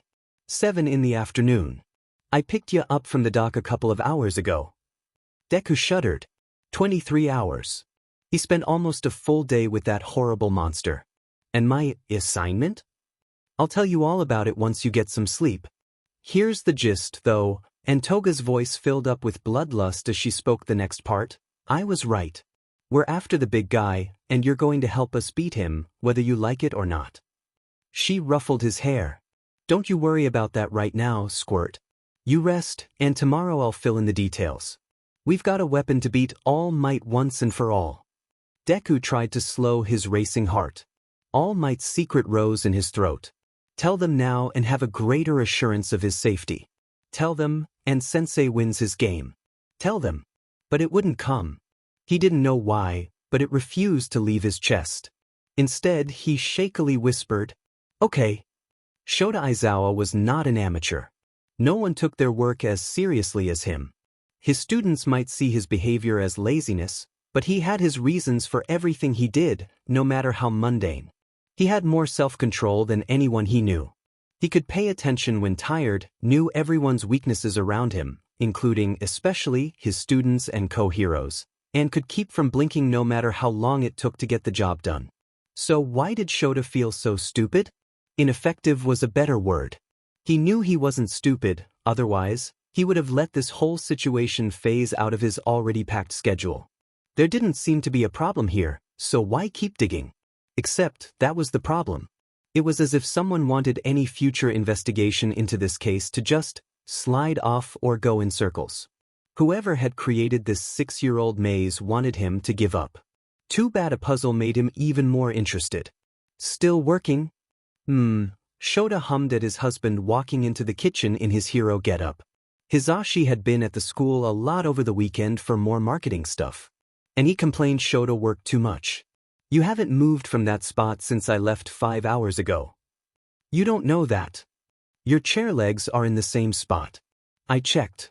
Shota rolled his eyes and finally, his body screamed, leaned away from his laptop. He met his husband's stare and saw blatant worry. Will you tell me what's wrong? Yeah, just... Shota sighed heavily and rubbed at his eyes, stretching his neck back until it popped. Just give me a second. I didn't sleep well last night. Oh, I was there too, remember? Yeah. Shota grimaced and looked out the window. It's CKD when his insomnia affected the other people in his life. If only he could conquer that part of his body, he really would be the perfect underground hero he wanted. Alright, well, I think you can already guess the subject of my investigation, let's say. Our resident trauma case? Hisashi said sarcastically. It was no secret between them now that Koju had indeed gone through something. Whether from a person in his life, or a stranger, or from his own quirk, they didn't know. They had bounced around a lot of ideas, but neither of them could come to any conclusions without asking Koju himself, and any time they even neared the topic, he shut down. Deflected. I shouldn't have let him go home. But then he would have had to start an official investigation and take the kid into custody, and he would like to avoid putting him through further trauma unless absolutely necessary. It was always better to keep a child in their original family and try to work things out than tear them away at the first sniff of neglect. He didn't know what the boy had gone through. He had no visible scars or signs of abuse. He did seem oddly small for a boy his age, and there were his issues with food. Shota would have pegged him for 12, not 15. If only his parents would pick up their goddamn phones, then maybe he would get some answers. Hisashi shuffled awkwardly. Does this have anything to do with your research on multiple personalities? Yes, some. Shota waved his husband off. Go change. I'll fill you in when you get back. While Hisashi retreated, Shota gathered his notes on his computer. A few observations for Koju's upcoming psychological evaluation at school, and more notes about the other boy. He was reading through them when his husband came back into the kitchen. Hisashi had changed into more comfortable clothing, but the concern hadn't waned. Look, I understand this is important, but you're starting to obsess, and we both know obsessive you doesn't sleep. Maybe it's time to hand this off to someone else, or at least some of it. That's part of the problem. I've stumbled onto something, I think. Shota frowned. I'm not sure if I trust the police on this. Hisashi's brow furrowed. He went for the cabinets with a sigh. I'm gonna make tea. While his husband gathered cups and put on the kettle, Shota said, I need to go over these notes with you for Koju's evaluation. Feel free to add anything you can think of. All right. They started with the mood swings, though Shota personally didn't feel the term fit. There were 4 different known personalities, more like, that the boy seemed to exhibit. The scared, shy one who stuttered and didn't seem to know where he was half the time, the one who spoke in a perfectly even voice and wormed his way with logic out of any conversation, the angry one, who only emerged once that they knew around Bakugo, and the smug one and confident one. That particular personality only emerged on occasion, little glints and comments from someone who was decidedly not the terrified boy mostly in control. There's his body language too, Hisashi pointed out, bringing them both mint tea. Shota hummed and pretended to type that down. He already had a section on it, of course, considering studying body language was an integral part of his job. He said, the main one and the logical one both seem to want to look smaller, though not quite from fear on the latter's part. The angry one is violent and reckless. When the confident one emerges, Koju tends to throw his shoulders back and stand taller. Hisashi sipped his tea in consideration. Have you noticed any of these personalities emerging while he uses different parts of his quirk? The only thing I've noticed personally is during his fight with Bakugo, his skin looked to be changing colors. His hair might have been shorter too. I'll have to review the tapes. Otherwise, no. Yeah, me neither. Hisashi looked down at all the notes they had compiled and printed out for the doctor. Poor kid. I hope it's just a quirk problem we can smooth out with therapy. Otherwise, neither of them wanted to entertain the idea the child had some deep psychological issues. Dissociative identity disorder didn't quite fit his symptoms, and yet, the more Shota investigated, the more it seemed like that might be the case. A quirk DSFNCTN combined with outside abuse could mean a lifetime's worth of problems. There's more. Shota pulls up his notes from his second major investigation of the day. I looked into what Bakugo told me about his and Koju fighting, and it set me on the trail of something else. And I assume this is what you mentioned about trusting the police. Yeah. There was a child in Bakugo's class 6 years ago whose sole parent, his mother, was found dead in her apartment. They never ruled out murder and the case was left unresolved. The boy's case was closed as well, stating relatives from his family's home in Takasaki took him in. The problem is, I can't find them. He made sure to meet his husband's eyes. I don't know who these people were or where they are now. There are no names mentioned. No official custody documents were uploaded even though they're mentioned in the report as though they exist. It's as if nothing happened at all. Anyone could have gotten hold of this kid so long as they forged the documents or made a bribe. Hisashi, he was quirkless. His husband's shoulders sagged. He wouldn't be the first quirkless kid to disappear into the system. And maybe, do you think this vanished child is ours? Shota turned back to his computer screen. I don't know. It is a theory. Everything about the murdered woman and her son, including their names, has been erased when the case was closed. No pictures anywhere. The reports don't even mention them by name. I wouldn't be surprised if someone was meant to go back and get rid of the remaining documents and forgot, or were interrupted. Koju does have all of his official documents. There are pictures of him as a child on his family's social media, though those could be forged. The only thing we have to conclude they could be the same person is Bakugo's account, and he changed his answer. Hisashi rubbed at his chin like he did while deep in thought. Why though? Koju said something to him at the end of their fight. One of Bakugo's explosions messed with the microphone, or he otherwise said it too quietly for us to pick up. After that, Bakugo's behavior toward him changed. It's as though he still dislikes him, but now he no longer wants anything to do with him. Maybe talking to Bakugo about this is a place to start. Or we go directly to the primary school. Shota nodded tiredly, looking at the clock. Almost time to go. He printed out copies of everything he'd investigated, then erased all evidence from his personal computer. Don't tell anyone yet about this. I need to figure out an uncompromised team to investigate. Will do, my love. Shota drove tiredly back to the school for the 7th day in a row. It would be 12 by the end of this week, and even more if he went back over the weekend. Hisashi had offered to go, but he was also tired and he had other obligations to work on. Besides, Shota volunteered to help this out-of-town child they didn't know, and he was determined to fulfill his promise to Nizu. Even if that promise ended up a lot more complex than any of them could imagine. What personality will greet me this time? Shota wondered. The shy one, probably. That was the most common of them. But there had been that morning on Friday when it was decidedly the happy and confident one to meet them and travel to school. He had changed back to the shy one sometime during homeroom, and Shinso reported afterward to him that Koju didn't remember Ida getting voted as class president. And yet Koju had so enthusiastically voted. Ida and himself. Some of it made no sense, and some of it made a little too much sense. The kid was standing in the same spot Shota had picked him up before, wearing practically the same clothes and holding that sagging backpack. He watched the car pull up with a strange sort of tight-lipped smile. Shota considered rolling down the window and telling him to get in, but something about that expression stalled him. He got out instead like a proper human being.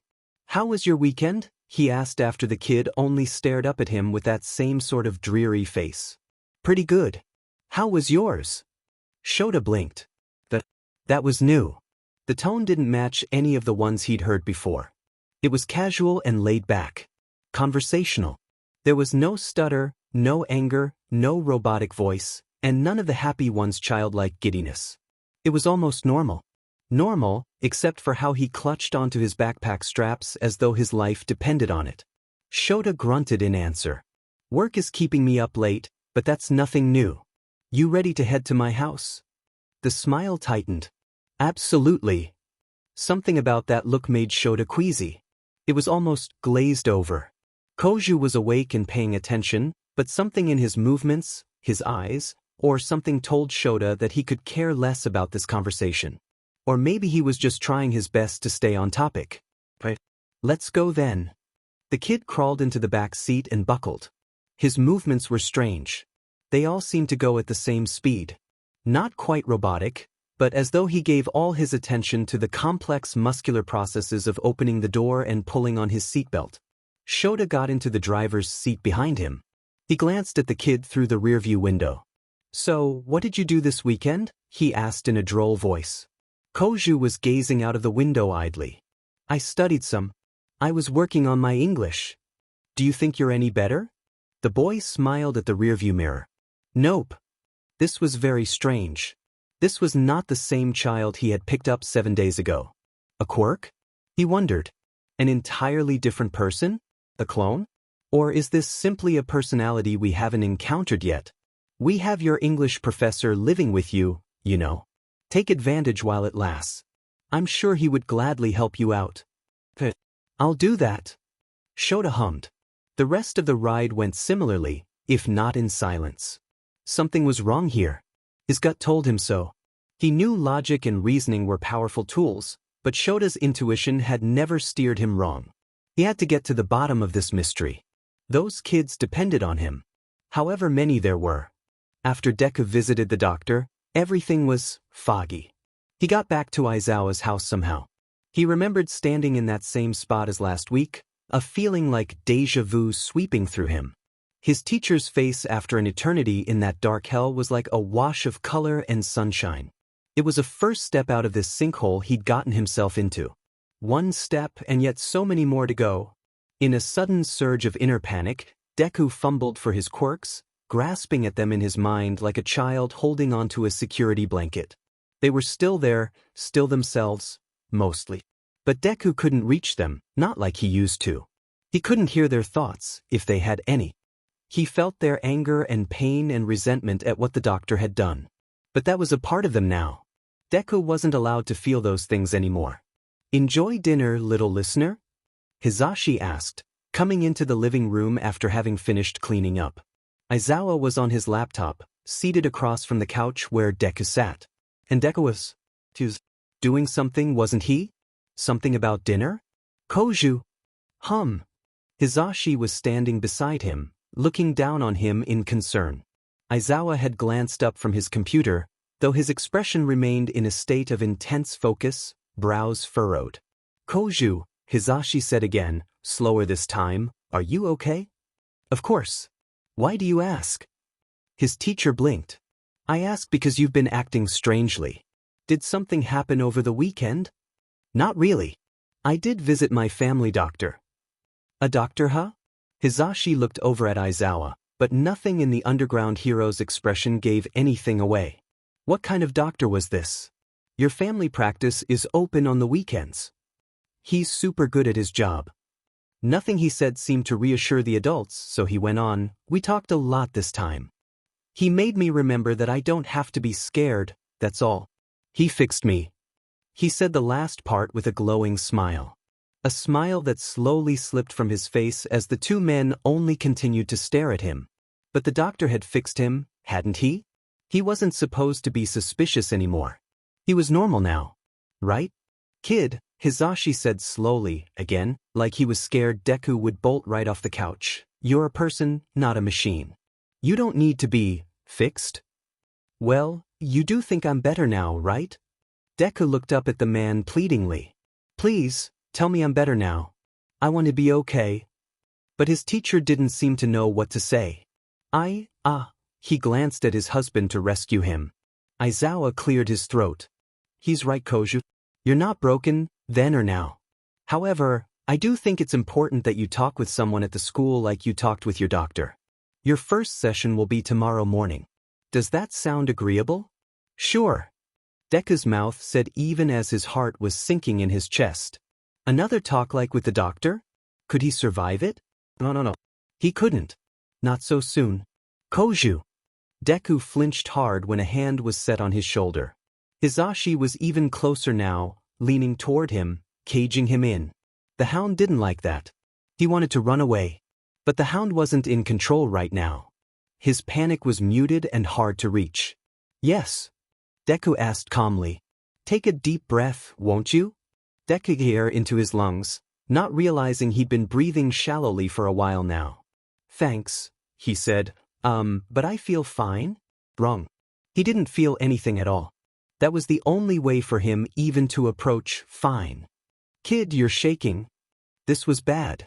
This wasn't going the way it was supposed to go. Wow, would you look at the time, he said, glancing around frantically until he caught sight of a clock on the wall. It was barely 8 o'clock. Been a long day, huh? He winced at the stutter. No. He wasn't allowed to do that anymore. Koju-Aizawa started to say, but Deku had already pushed himself out of his seat and away from the adult towering over him. I'm going to bed now, see you tomorrow.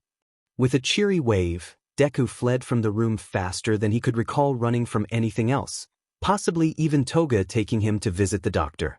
Because while the doctor was necessary and painful and horrible, there was something even worse about the people he looked up to judging him, seeing him at his lowest. At least the doctor never judged him when he cried. He expected someone to chase after him, but no one did. It took a lot of concentration to access Rat's ear. Deku pressed it to the door, trying to listen to the two husbands over the ragged gasp of his breathing. Going to make a whole separate section in the file, I think, Aizawa said. He sounded well beyond tired. And I had thought our evaluation was DMN through. Look what I know. It seems we've only scratched the surface here. Should we be leaving him alone? Hisashi asked. Aizawa sighed. Probably not. But you saw how he reacted to you. He's scared and wants to hide. I think we should respect that for the time being. Tomorrow we might get a better idea of what's going on. But tomorrow? This was bad. So very, very bad. Not only had he failed to avoid suspicions, but they'd also started a whole but investigation on him. Get it together, Deku, he thought, slapping at his cheeks a little too hard, making them sting. Then a frantic giggle bubbled up from below. As if that's possible, then all the pieces are out of reach. He paused. Angel? But there was nothing except the taste of ashes on his tongue. Get it together, he repeated in his mind over and over again. Get it together, get it together. Only a few more days. Then, everything would be allowed to fall apart. He met with the doctor in the same private office as the court counselor. It was a nice and peaceful room with a big window that overlooked the city. The new doctor said she could pull the curtain if heights intimidated him.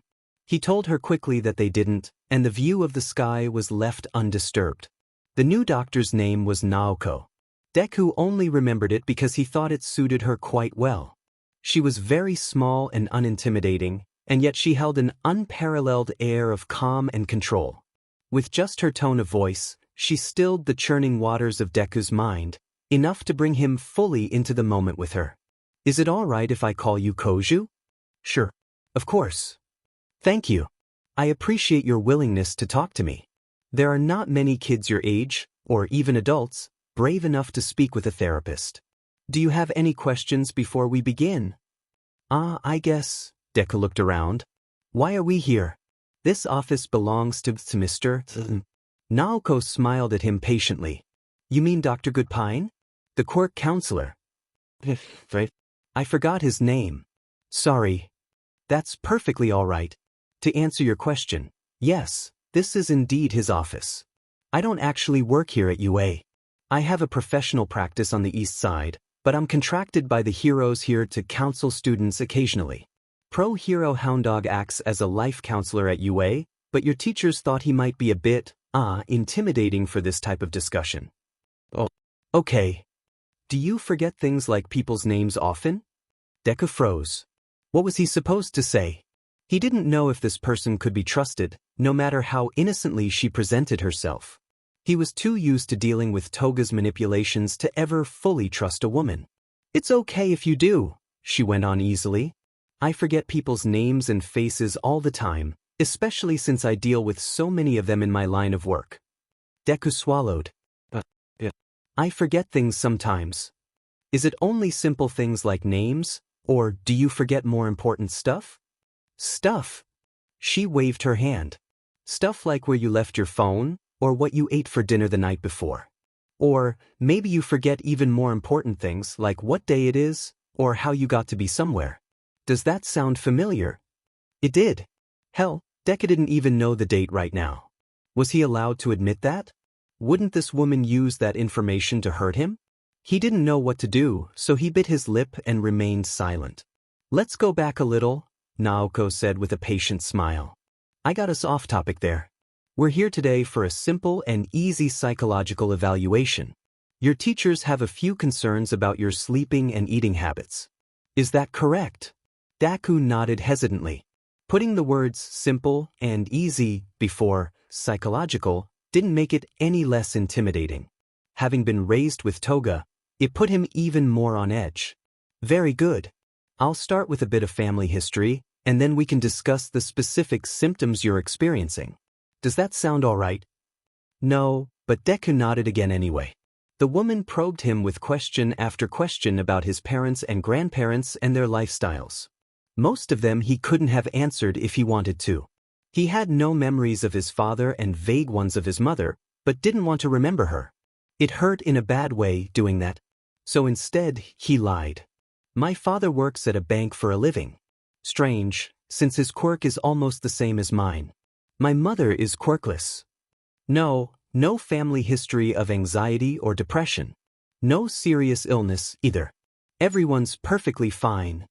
No, I've never been assessed for anything. I'm fine too. The doctor paused at this. I have a note here you spoke with a doctor over the weekend, she said. Has this doctor not done a similar evaluation? Her tone was far from accusatory, but Deku nonetheless felt the blood drain from his face. He'd effed up again. Oh, he's not that kind of doctor. Just a normal one. I see. You mean a family practitioner? Of course. Right. And would you happen to know this doctor's name? Sheet. Well, I forgot. It was somewhere in the Shinagawa district, I think. The doctor set her lips, but thankfully she didn't press the issue. From there, however, they moved on to the tougher questions. Why don't you tell me a little about yourself? About me? Certainly. That's what we're here to discuss, after all. What are your interests at home? Do you have any exciting hobbies? Hobbies? Deku tried to hide his wince. The stuttering had gone away, but now talking in general terrified him, even as not talking terrified him even more. He was trailing off too much, losing track of his concentration. Get it together. Hobbies, I desperately scrambled in his mind for something to say. Gods above, anything. If only it wasn't so empty up here. I like watching nature documentaries. Something. The doctor leaned forward with interest, so Deku continued. My parents put them on for me as a little kid when I wasn't feeling so well. That's how I got some of the ideas for my quirk, I think. He frowned as he remembered. Shigaraki once said his transformations differed from the original mutant-type people they were taken from. Had his transformation quirk changed them somehow, affected by the only source of entertainment or light he had at the time? And if that were the case, what other kinds of transformations could he achieve? Oshiro? Oshiro, are you all right? Deku blinked back into awareness. His head was buzzing strangely. I said your name several times. Do you recall where you are? He looked around. The office. The office of Mr. Goodpine. He winced. I remember now. Sorry. The doctor gave him a pitiable smile, one that made his gut churn. Can you describe how you felt just now? What were you thinking? Of course, he couldn't tell her the truth. So he said, just remembering the documentaries I liked is all. The doctor's smile turned strained. I see. The rest of the meeting went by with equal grittiness, Deku lying with an easygoing grin, trying to stay in the moment. The woman across from him nodded and scribbled on her notepad as though every word mattered. Deku's third eye tingled. He cracked it open, scratching at his forehead to hide the eye. Suddenly, he was hovering over the woman's shoulder, scanning her notes in a blink. Trouble with concentration, eye contact, agitation, memory recollection, and compulsive lying. Suffice it to say, Deku left the therapy session with a massive headache to deal with. Deku got out a little early from his therapy session, thank the heavens, and so found himself in the hallway alone. He had skipped homeroom and the next class to make his appointment, which he vaguely remembers being Japanese or something like that. Probably didn't miss anything there. Aizawa was supposed to meet him here afterward to take him to his next class, but the hallway was empty. He only stood alone for a minute before the loud slam nearby made him jump. He turned around to find Bakugo storming out of a nearby classroom, having just slammed the door shut behind him. The boy looked especially angry. In addition to the normative anger, however, he also seemed troubled. Bakugo saw Deku and they both froze in place, staring. Then Bakugo's scowl deepened. He marched right up to Deku and poked him hard in the chest, almost knocking him back. "Whatever you're hiding," the taller boy hissed out in a lowered voice, "you're doing a sheet job." Deku rubbed at the sore spot on his chest. "Huh. Don't play dumb, you liar. Not with me. I don't know what you're up to, but whatever it is, you keep me out of it. I thought you wanted to lie low and be all secretive and sheet, but if me then." Bakugo threw his hands in the air as he stormed off, leaving behind a very confused Deku. Confused until Aizawa emerged from the empty classroom that Bakugo just left. Deku's blood ran cold as he took in the implications. Was Aizawa interrogating Bakugo about their argument last week? No, their teacher would have done it sooner if that were the case. That meant they must have been discussing Midoriya. But what? How much did Aizawa know now? Did he realize they were the same person? "Ah, Oshiro. You're out early." Deku blinked, dragging his mind out of his damp thoughts. "Hi." Aizawa's piercing eyes raked him up and down before flicking in the direction Bakugo retreated. "Ready for your next class?" "Sure." An awkward silence to history. Deku's thoughts buzzed too loudly in his head to notice. Somewhere deep underwater, Rat was having a fit. The logical one of their group wanted more than anything to seize control and fix whatever mess Deku had gotten himself into this time. If only it were that simple. With the cracks between them forced apart by the doctor's slimy fingers into more gaping chasms, he couldn't just become Rat without his characteristics shining through. And besides, Aizawa was suspicious of Rat's voice, something that would be unavoidable if he handed over control. No, he would just have to figure this out on his own. First thing first, he needed more information. He had an old childhood friend to interrogate. Deku found Bakugo at lunch. He had wanted to corner him right after the bell rang, much like Bakugo had done to him last week. His mission failed when he again lost all sense of direction right outside the classroom door. Trying to avoid a frustrated Shinso looking for answers of his own also didn't help matters. Bakugo was eating his fried rice slowly, not participating in the conversation around him. He sat with the red spiky-haired kid, the electric kid, the icy hot kid, and the dude with a bird head and a crazy shadow. The last two surprised Deku. He wouldn't have thought Bakugo could make friends so easily, especially not with the more antisocial members of their class. Then again, maybe that shouldn't surprise him at all. "Hey, it's Oshiro," Kirishima declared as Deku walked over. Everyone at the table turned their attention to the newcomer, making him want to run away. "We missed you at homeroom this morning," said Kaminari. "What were you up to?" Deku fiddled with his hands. "It was nothing. Can we talk, Bakugo?" Everyone else turned to Bakugo, waiting for an answer. They all knew something was up between them and were probably curious.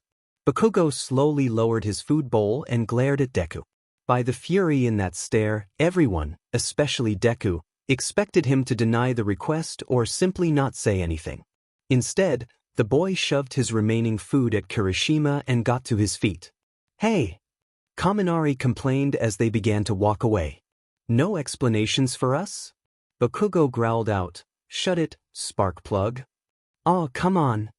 The bird-headed boy, Tokoyami, said in an even voice, Do not be rude, Kaminari. This is obviously a personal matter between them. Let them go. The blonde-haired boy sighed dramatically. All right, fine. Deku tried not to run out of the hall as he led Bakugo, who followed along at such a slow pace Deku expected him to be left behind at every turn. They slipped into an empty classroom and shut the door. It felt far too much like the last time they were alone with no one watching. In his situation, however, their dynamics had changed. Maybe Deku didn't exactly have the upper hand, but he sure as hell wasn't going to let Bakugo do whatever he wanted. Deku crossed his arms. I need to know what you told him. Bakugo whipped around, pointing an accusing finger at his chest. What the hell, he cursed. You little sheet. I knew it was you. Deku huffed. I didn't say anything. You're lucky I have a very selective memory regarding your real name. I told him the same spiel I said in the infirmary. But, now that I know you've been screwing me over, I might as well spill the whole story to everyone. Bakugo made for the door. Deku lunged for him, grabbing his arm and throwing him away from the exit. Back off. You, the blonde shouted, jerking his arm so forcefully from Deku's grip it was bound to leave marks. He pushed Deku, stumbling away from him. You lying F-dash. When will you tell me the truth, huh? Since when did you start caring about the truth? Since I got my best friend kidnapped. Deku froze, staring into Bakugo's suddenly cold eyes. That look was too serious and knowing to be from the boy who once bullied Deku incessantly, the one who was utterly confident in his superiority. Was there guilt in the expression, too? Sorrow? The anger spiked like the rumble of an earthquake, and Dargan was in control. So, growled the reptile, it was you after all. I knew it. Some of the memories from Deku's past were held more exclusively by his quirks than others. There were some Dragon held and never shared. It had never even occurred to him to ask if the others also had those memories. One of them was a single, fleeting moment of terror. Bakugo was towering over him at the neighborhood playground. It was night. No one else was there with them. No adults, no other kids. No witnesses. A manic glee sparked in the larger boy's eyes as he flashed his quirk, the sparks lighting up his evil grin from below. This is where the lines would be crossed. If Deku didn't die here, then surely something disastrous would occur. Bakugo's fist glowed red as he lunged toward the cowering boy. Deku threw up his arms. The explosion knocked him backward, pain rocketing through him from his burned forearms. He coughed from the smoke and gasped, pushing himself to his feet and stumbling several feet away. He thought Bakugo would chase him, but the boy stood still, shocked, staring at Deku's arms. Deku lifted his throbbing arms. They looked deformed. At first, he thought the explosion had torn his skin wide open and blackened it to an ashy gray. But then he turned them, and he could see where Bakugo's quirk had eaten through the black material to singe his skin underneath. It was as though his skin had hardened somehow and expanded on the edges to make two small shields to protect him. What in the hell? As both of them watched, the black material fell away to the ground and Deku's skin smoothed over, the harsh red of his burns changing to pink and then tan healthy skin. Deku's arms were unharmed and perfectly fine once more. Deku looked to Bakugo again and found the older boy searching around them, looking for whoever had cast their quirk on Deku to protect him. But Deku didn't care. He ran before his bully could recover from his shock and give chase. It did not occur to Deku then that he might have a quirk. Or perhaps it did, and he had forgotten in the cage. Obviously, it had occurred to Bakugo, who couldn't seem to keep his big mouth shut about it. That meant the entire tragedy that was Deku's life was all his fault.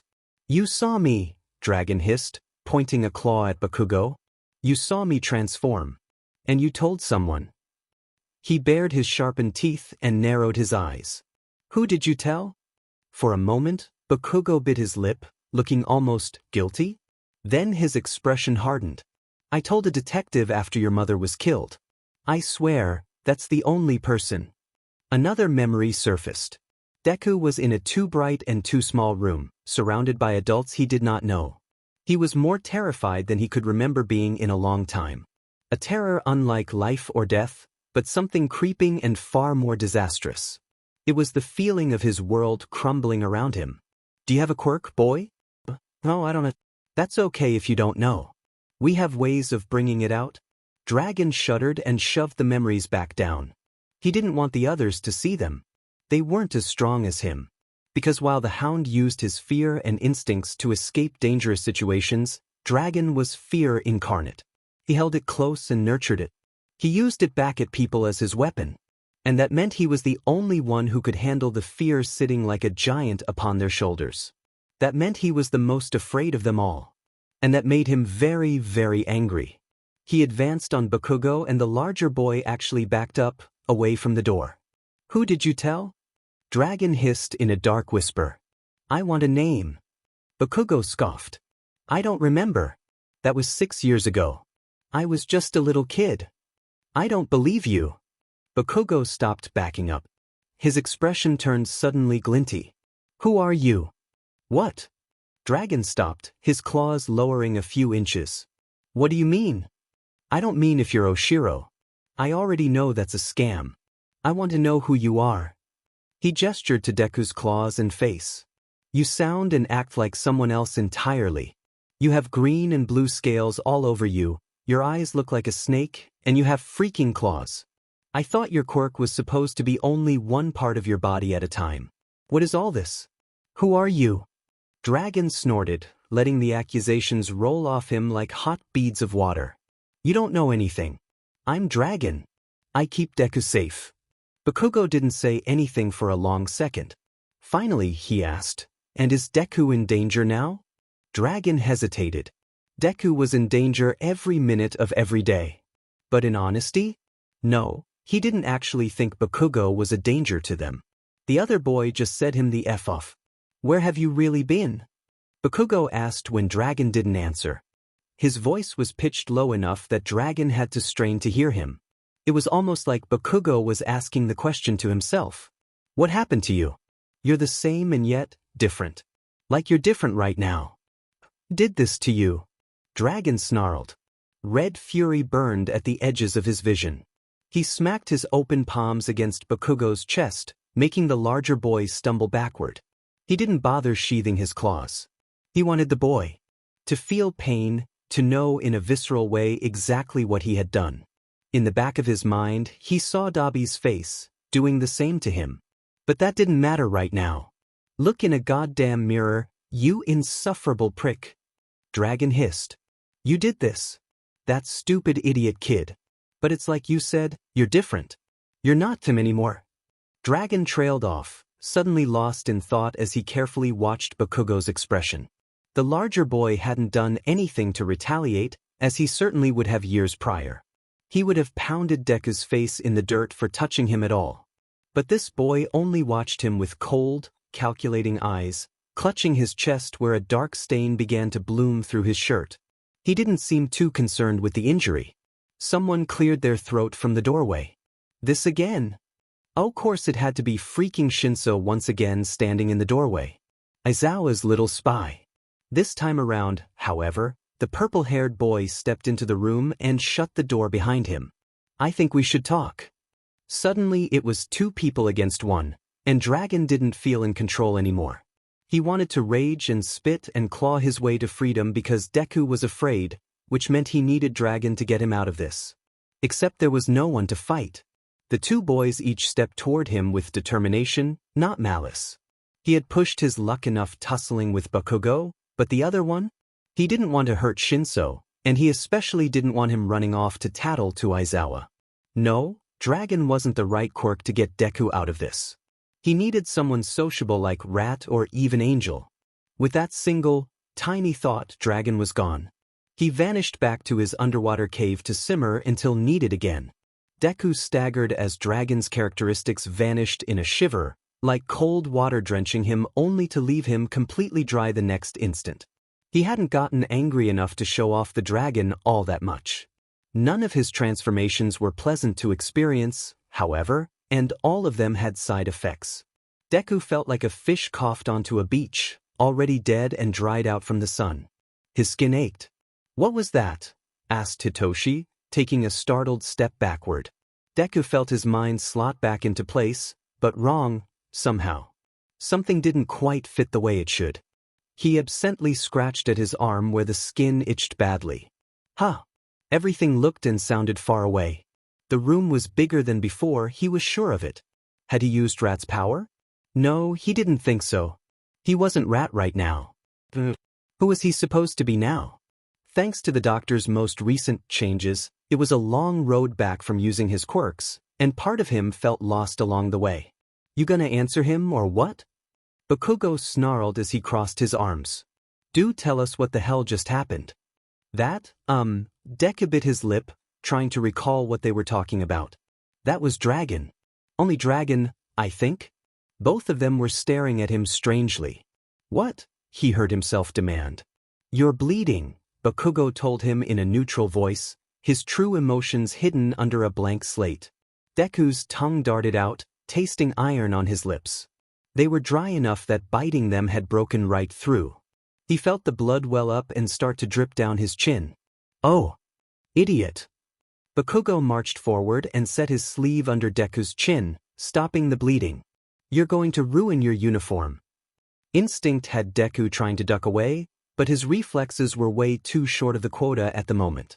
Bakugo easily held him with a firm grip on his upper arm. Make yourself useful, candy hair, and grab the tissues from the teacher's desk.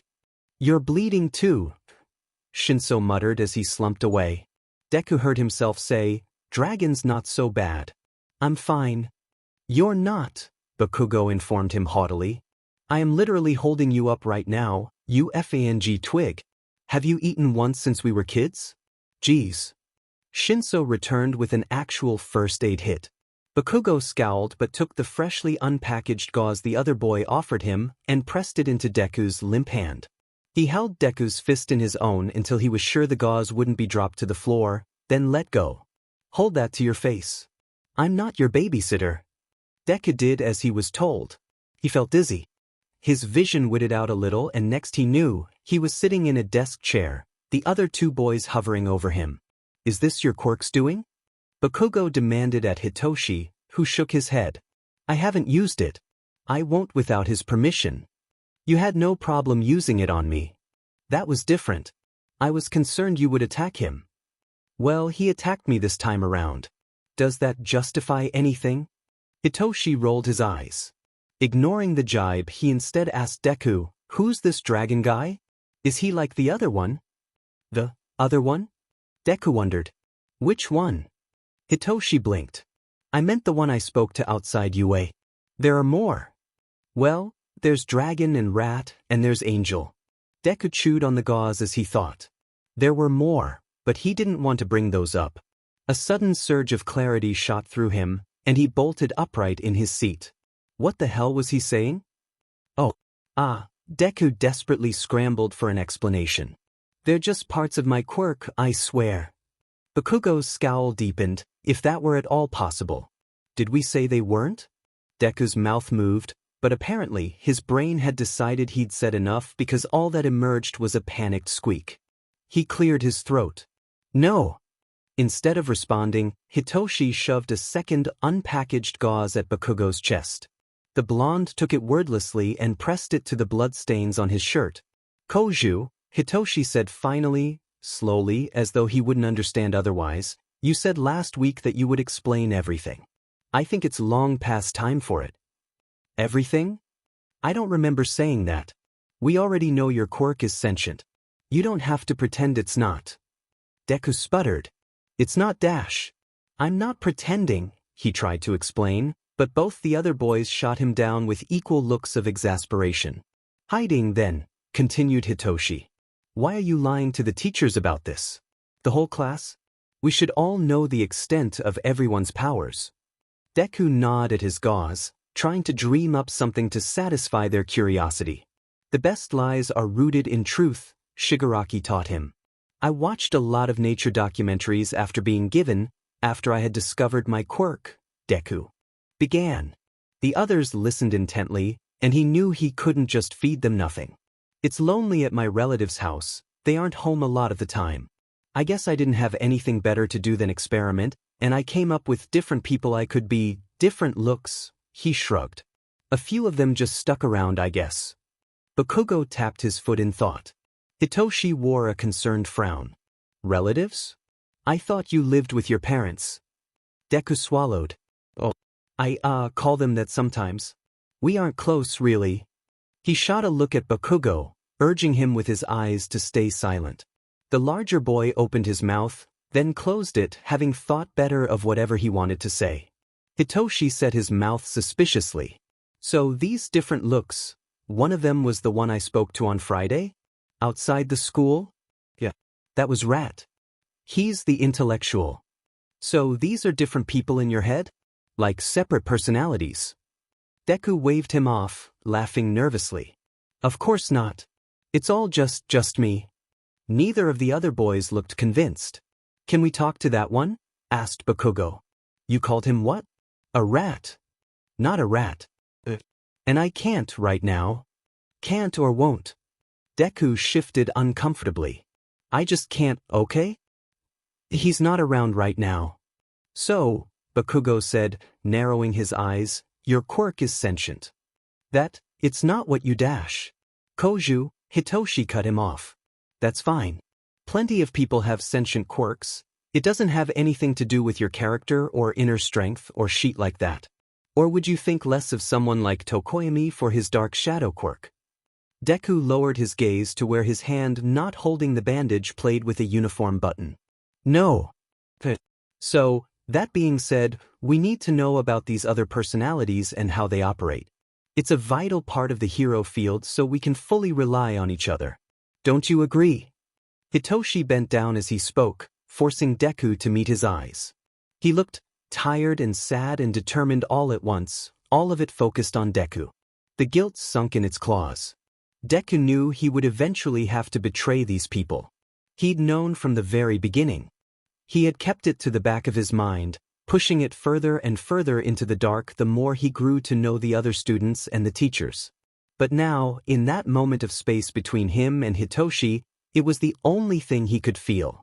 He was a traitor. Hitoshi must have seen something of the darkness in Deku's expression. He drew back just the tiniest bit. Koju? He asked, perhaps half expecting someone else to emerge. Why, Deku said, grimacing at the mess-up. Yeah. He turned away, suddenly unable to look at anyone right now. I'll tell you, okay? But maybe give me some time? I feel like I just got here and things are happening so fast, I just need to sort out some things first, I think. A voice that sounded a lot like Angel hissed in his head, liar. He would never tell them. He would put off the conversation until it was too late. He was a traitor. He had no choice. Dogs didn't have choices except to obey or be whipped. Only a little while longer now. Thankfully, the bell soon rang, halting all attempts at prying more information from Deku. The day went by in a blur of terror. He managed to stay close enough to Shinso and Bakugo to be sure neither pulled a teacher aside to spill his secrets. It wasn't much of a reassurance, considering they could easily call a teacher after school. But the hope was better than nothing. They stuck close to Deku, too, as if offering some strange kind of moral support. They found out he lied to them, and their reaction was the total opposite of what they should be doing. They should be throwing water in his face, screaming at him, ranting about his lies to the teachers. But they only stood by him closer than ever. It made Deku sick to his stomach. The only incident happened at the end of the day, when they were all sweaty and panting from the mile run Aizawa made them do for cooldown. Hitoshi probably didn't think anyone noticed him stepping over to their mentor and saying something quietly by his ear. Deku wasn't able to catch it over his own heavy breathing, however, he lip-read two very important words. Quirk and wrong. Fear like freezing ice crackled along Deku's skin. He could hardly breathe as he watched Aizawa nod the tiniest bit in response. Quickly, Deku ducked his head before they could see him watching them, pretending to observe the dirt as his breath stuttered in and out of his chest. What had Shinso said? That there was something wrong with his quirk? Or wrong with him? Aizawa did his best to pretend nothing had changed when they returned home that evening. No, not home. Deku had to stop thinking of it that way. His home was back on that ratty couch being comforted by Toga, even if that comfort came after hours of tortuous education. He was better under Sensei's careful instruction. He wouldn't learn anything from heroes, Not when they were so focused on their own safety and that of the public. Nothing would change with these pathetic do-gooders running the show. Only one more day, and then everything about this broken world would be fixed. Deku's purpose in this life would be complete. The voice telling him these things sounded more and more like Shigaraki every day. Opening his eyes to a bright sunny morning, Dev felt nothing. No anger. No resentment. No fears. Oh, his body certainly felt those things. He knew it in the way his hands kept cramping into fists, the way his heart wouldn't slow down no matter how many deep breaths he took, like Toga had taught him. He hadn't really slept at all, considering he could remember tossing and turning the whole night in a lucid, half-nightmare, half-awake state. It didn't help that the waking half was also a nightmare. Now it was time to get up, and Deku refused to feel anything. Angel thrummed under his skin, Dragon ached behind his teeth, and Rat sat at the front of his mind, expectant. The Hound ran circles in his chest, and even Nightmare was ready and waiting somewhere beneath his fingernails and throbbing in his joints. It was the closest they'd been since his recent return from the doctor. They felt everything that Deku refused to feel, just like they were supposed to. Soon, however, he needed to release them. He wasn't strong enough to handle the crashing waves of emotions that roiled under the surface. Luckily for him, today was the day of his next and likely final assignment. Deku knew Sensei had no other purpose for him past the destruction of All Might and, with him, the fabric of Hero Society. They no doubt planned to use him in the fight until he was broken. Hell, he was practically broken already. Whatever Deku might have felt about that, he shoved down, feeding it to the nightmare like a scrap of meat and quickly shutting the door. It didn't matter what happened to him, because the punishment for fleeing would be so much worse than death. Deku got up and dressed for classes as though nothing had changed. And nothing had. It was all according to plan. All he needed to do was dodge the inevitable questions his teachers and classmates would come up with today. He'd mostly succeeded in batting his eyes at Hitoshi and Bakugo yesterday, fending off their demand for explanations. When he'd returned home with Aizawa, however, the front door shutting made Deku jump. He'd been tense all day, and now everything set off his nerves. Something about that sound made him even more afraid. It was too slow and deliberate. Deku turned to see Aizawa still holding the door handle, staring at his student contemplatively. Fear jumped into Deku's throat, and he tried to swallow it back down. Mr. Aizawa? The man released the door handle. He stood taller, leaning back against the door and crossing his arms to avoid leering over his student. You and I, we need to talk. Now. Yes. Now. Sure. Aizawa made a vague waving motion at Deku. See now, that's part of what I want to discuss. You've been acting and talking differently since last week. You're almost, like a completely different person standing here. Does this have anything to do with your quirk being sentient? Deku reeled backward a step. It's not whatever Shino told you, I swear it's not dash. Aizawa's dramatic sigh cut him off. Shino didn't tell me anything I didn't already know, alright? He's worried about you. Bakugo is too, even if he won't tell me anything regarding what's happening. What's happening? Deku mouthed in response. He clamped his jaw against saying anything and waited for what would happen next. Kid? Aizawa asked, frowning. He leaned down and forward, trying to get a good look at Deku's face. Something is happening, isn't it? Deku refused to meet his eyes. He shook his head mutely, not trusting himself to lie aloud and make it believable. The two of them stayed that way for an unbearably long minute. Then his teacher said, Oikoj, I believe you. Deku was so startled, he jerked his head up, meeting the steady gaze of his teacher. That alone made him startle a second time, backing away another step. Why you do? He winced at the expected punishment for the stutter, but his teacher only gave a slow nod. Yeah, I do. Trust has to start somewhere. But can we both admit you've kept us in the dark regarding your quirk? That overly patient tone hurt almost as badly as the lashing of a whip. Deku bit his lip, wishing he had Rat here to get him out of this. But Rat wasn't allowed to interact with Aizawa anymore. One of his special instructions from the doctor. That, and no more switching up on people in the middle of conversations. I've been, I mean I haven't. What was he supposed to say? He was a terrible liar, but it wasn't like he could tell the truth. Koju, I need you to be honest with me. This is very important. Is your quirk hurting you somehow? Threatening you? It was so out of the park from the questions Deku expected, he jumped. Oh no. I swear they're nice. Most of them. He slapped a hand over his mouth, all the blood leaving his face as he realized what he'd just admitted. Aizawa's eyes widened a fraction, and that was enough to send Deku spiraling.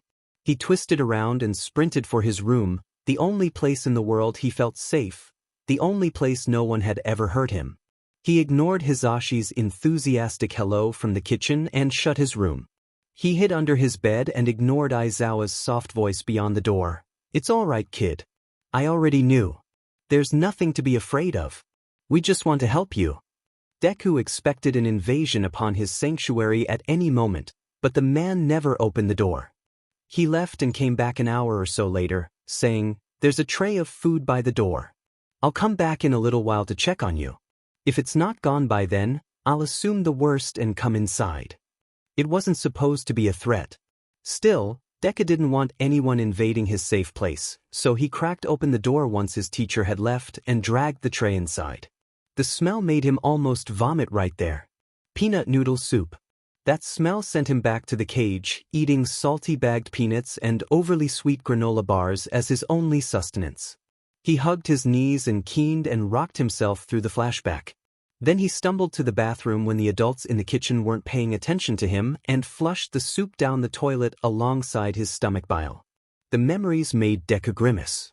His stomach twisted painfully, reminding him that he hadn't eaten since lunch yesterday, and barely that. He wasn't sure he could eat anything this morning, except that he knew he needed the sustenance.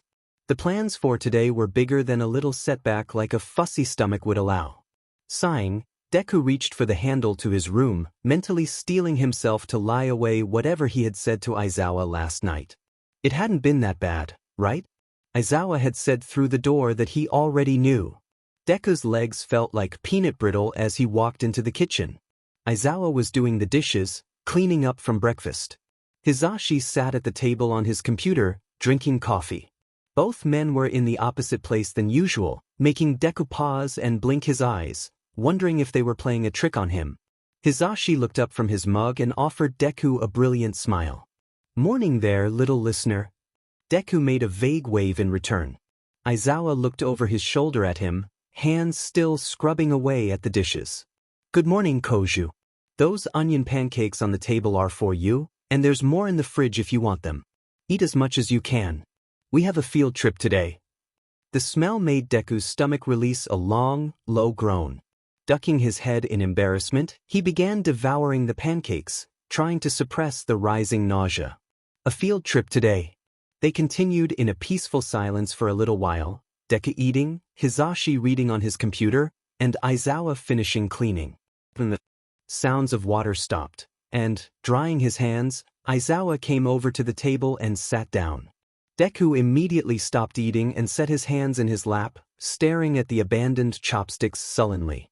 Aizawa began, making no preamble about what he wanted to say.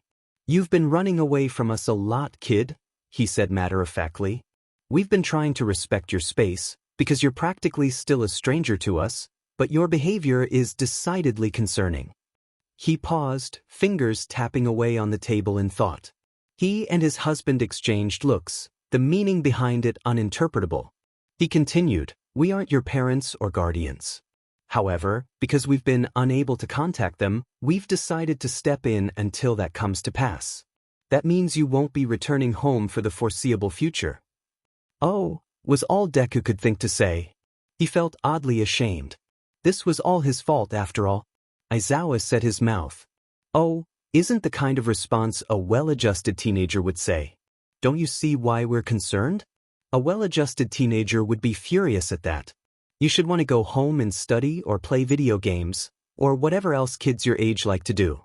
But you don't do those things. I've spoken with a few of the other students in your class. I know more about current social media trends than you, and I don't even have one." At every word, Deku sank further and further into his seat. He knew he shouldn't care about this conversation. It didn't matter in light of Sensei's time frame. Part of him, however, probably the angel part, desperately wanted to please his teacher. He wanted to be a normal teenager. He swore he did. That being said, after school today, you and I will sit down with Principal Nizu and talk. Actually talk about your quirk. No more running away. Do you understand?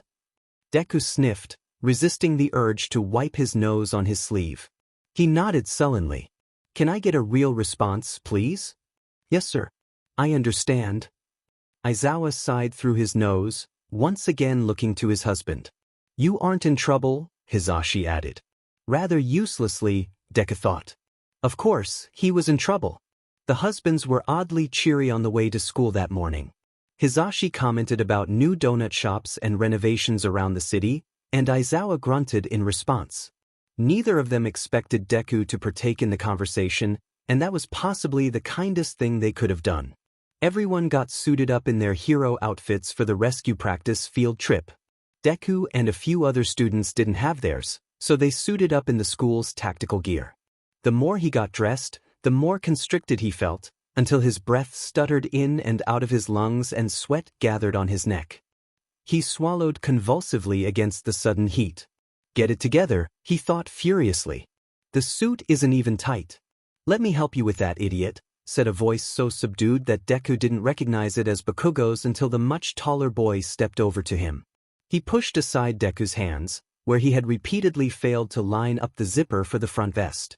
Bakugo did up the zipper, then pulled Deku's shirt down at the bottom, straightening it like a father straightening his son's suit before a first date. If you told us what was wrong, Bakugo continued, maybe we could actually help you. It's not like that's what we're training to do or whatever. Behind him, Hitoshi's purple hair reflected off the locker room tiles. Both of them had been sticking concernedly close for the last few days. Todoroki, Tokoyami, and Kirishima, too, but for what reason, Deku did not know. Possibly, they felt some kinship to Bakugo for his blunt nature and abundance of confidence. That had been what originally drew Deku to him. Some of the boys were more shadows than actual participants in any conversation, though even Tokoyami gave Deku encouraging dips of his head whenever they came face to face. It was as though the group had silently decided to be his pillars on every side. Deku didn't know what he did to deserve this. It should have been encouraging that people thought highly of him. It made Deku feel like shit. He would have to ditch them all soon after entering the location. Are you ready? Bakugo asked, to which Deku nodded and said, Absolutely. So I was thinking, said Tsu, sitting next to Deku on the bus, that your quirk is kinda like Shoji. Deku sat upright in his seat. Oh. He looked over to the tall student near the back of the bus, eyes closed in what was probably mock sleep, all 6 arms crossed over his chest. Don't you think so? The frog girl placed her finger on her chin in thought. I guess there are lots of transformation quirks out there, but so far, you're the only 2 I know about in our class. Sure, Deku replied, his mind only half focused on the conversation. I mean, he can change certain parts of his body that I can't, and the opposite is true for me as well. Other than that, I suppose it's similar. It wasn't, but Deku had found that lying was easier when he didn't sound confident in the first place. He glanced at his hands. Was it a lie? He wasn't sure. He didn't know anything about his quirks other than what Sensei and Shigaraki forced him to practice. Maybe he could turn his hands into mouths and ears and such. Not that he wanted to try. Hey, I'm sitting right here. Kirishima chimed in next to Tsu. He extended an arm to showcase his hardened skin like rock. Just because my transformation isn't as flashy as some others doesn't mean it's not cool. Oh, sorry Kirishima, Tsu said. I forgot you transformed too. She sighed. It must be fun to have a quirk you can use whenever you want. She held up her hands, slightly floppy at the wrists. My frog quirk can never be turned off, ribbit. I don't mind much, but sometimes I wish my tongue didn't have a mind of its own. I know what you mean, Deku muttered. Kirishima leaned over past Tsu and said, both of your quirks are cool. I wish mine was more visible, you know? All the popular pro heroes have quirks that are fun to show off. Deku replied, I think your quirk is awesome. He would have done anything to have a single helpful quirk like Kirishima's. Fun was the last thing on his list of priorities. You think so? Kirishima examined his hardened skin, as if noticing something he hadn't before. I guess it's pretty useful most of the time. He motioned with his head toward the back of the bus. But if anyone's going to be a pro hero, it's Bakugo and Todoroki. Quirks are the right kinds of powerful and flashy combined. Tsu scoffed. Bakugo is too angry all the time. He'll never be popular. What did you say, frog legs? Bakugo barked from his seat. I'll eat you for lunch. See? Tsu said. I rest my case, ribbit. A slight smile crept over Deku's mouth as he listened to Kirishima, Kaminari, and Tsu poke fun at Bakugo for his over-the-top reactions. It was nice to see Bakugo getting teased for a change. Deku knew he exaggerated his reactions to entertain their classmates. Deku had seen this new Bakugo display an abundance of patience and remorse over the last few days, something the older Bakugo never would have been capable of. The smile faded when Deku remembered his mission. By the end of the day, Bakugo would likely go back to hating him, probably even worse this time. If he even survived, Bakugo would lose all progress and revert to an angry, vengeful child, and it would be Deku's doing. Deku didn't speak for the rest of the ride. Welcome, said the lady in the white marshmallow suit, to the unforeseen simulation joint. Or you can call it the USJ. Unforeseen indeed, Deku thought bitterly as the hero continued explaining the building to them. It was downright impressive what they'd managed to build. Only 2 weeks ago, he never would have imagined stepping into a space so large. He should be used to the abundance of resources these heroes seem to have by now, yet it still amazed him. Shigaraki would hate this. He wanted to drag everything not made for him to the ground. I can't do this. Who was it that screamed from the depths of his mind? Deku's hands began to shake, and his vision whitened out for a second. He stood still through the overwhelming panic that suddenly infused his body. In that moment, he was certain he couldn't go through with this. He would rather die than be hated by his friends. He would endure whatever torture Shigaraki had planned especially for him. And then, just as quickly as it started, the feeling passed. Deku took a deep, shuddering breath for the first time in almost a minute and stopped shaking. Rat's cool composure washed over him, even if Rat couldn't come out right now. Deku would do his job. It was his life's purpose to obey Sensei. And besides, he was an abomination. All these so-called heroes would abandon him the moment they learned the truth about his powers. He wasn't meant to exist. He was meant to do his job and then disappear. He tried to do just that, turning away from Hitoshi's 2 knowing eyes drilling into the side of his head. The purple-haired boy didn't bother asking if Deku was alright. He knew all that would come out was lies. Aizawa walked over to speak with Pro Hero 13.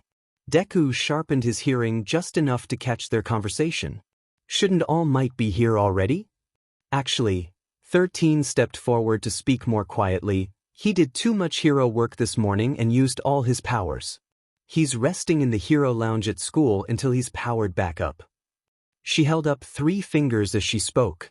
What did that mean? A time limit? 3 special moves? Deku reeled at the new information. All Might wouldn't be coming? He had used up too much power, she'd said. And Deku knew that All Might had a secret form, similar to the way Deku did. So that was how he looked while out of power? All these questions made his head spin. But one thing he knew for certain now, Shigaraki's plans were in the gutter. This changed everything. And at the same time, it changed nothing. Shigaraki was still on his way. Deku opened his mouth to interrupt 13, now talking to the students about using one's powers to save people rather than to fight. No words emerged from his too dry throat. What should he do now? Koju? Hitoshi asked quietly. What's going on with you? Deku looked at him sideways, sweat gathering at his temples to fall down his cheek and drip from his chin. He swallowed.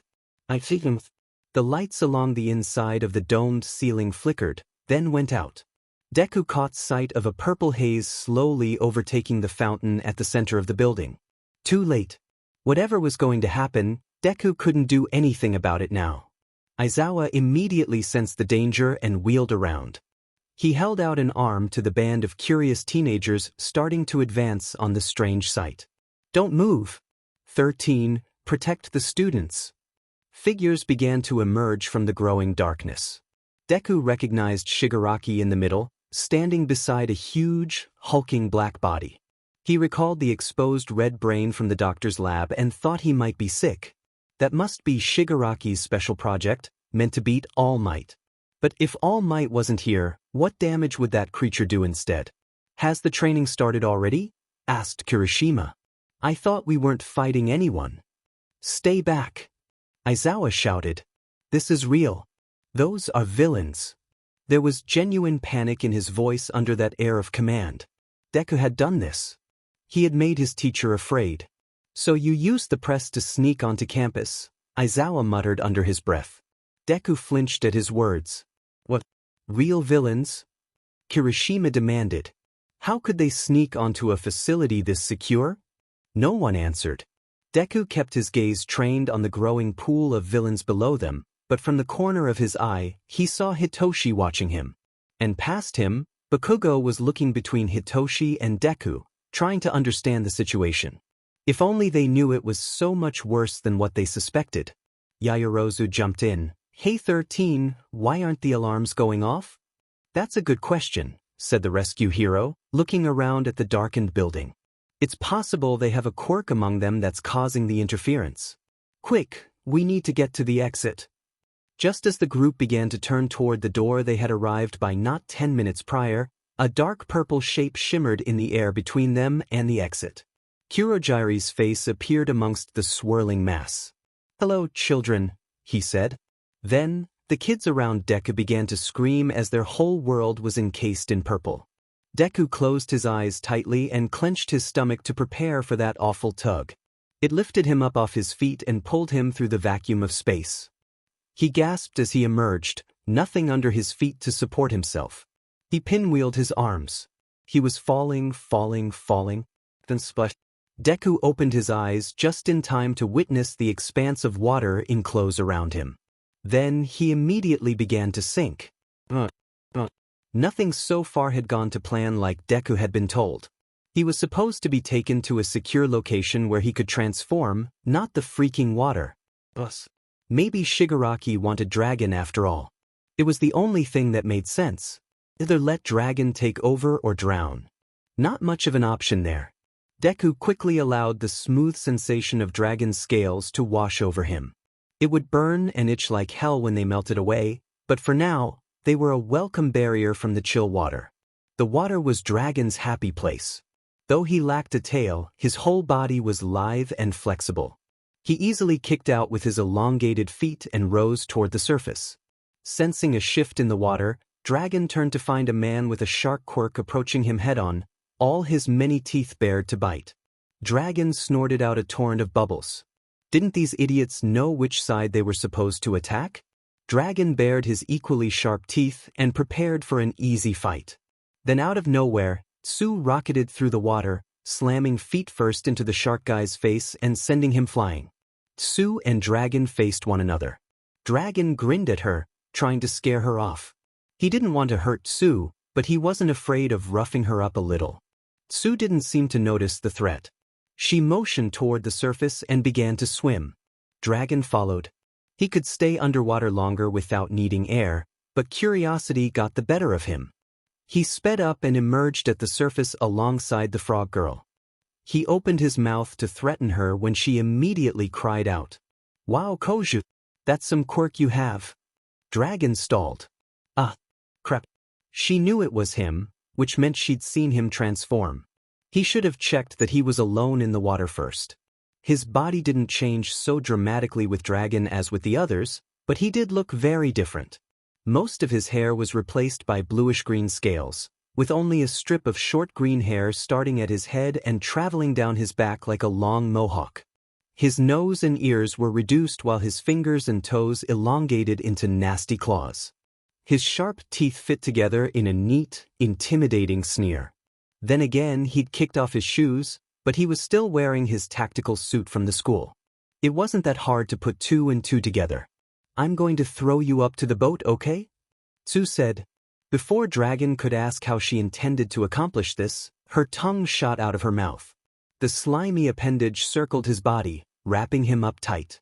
It hurled him out of the water with surprising strength and threw him to the deck.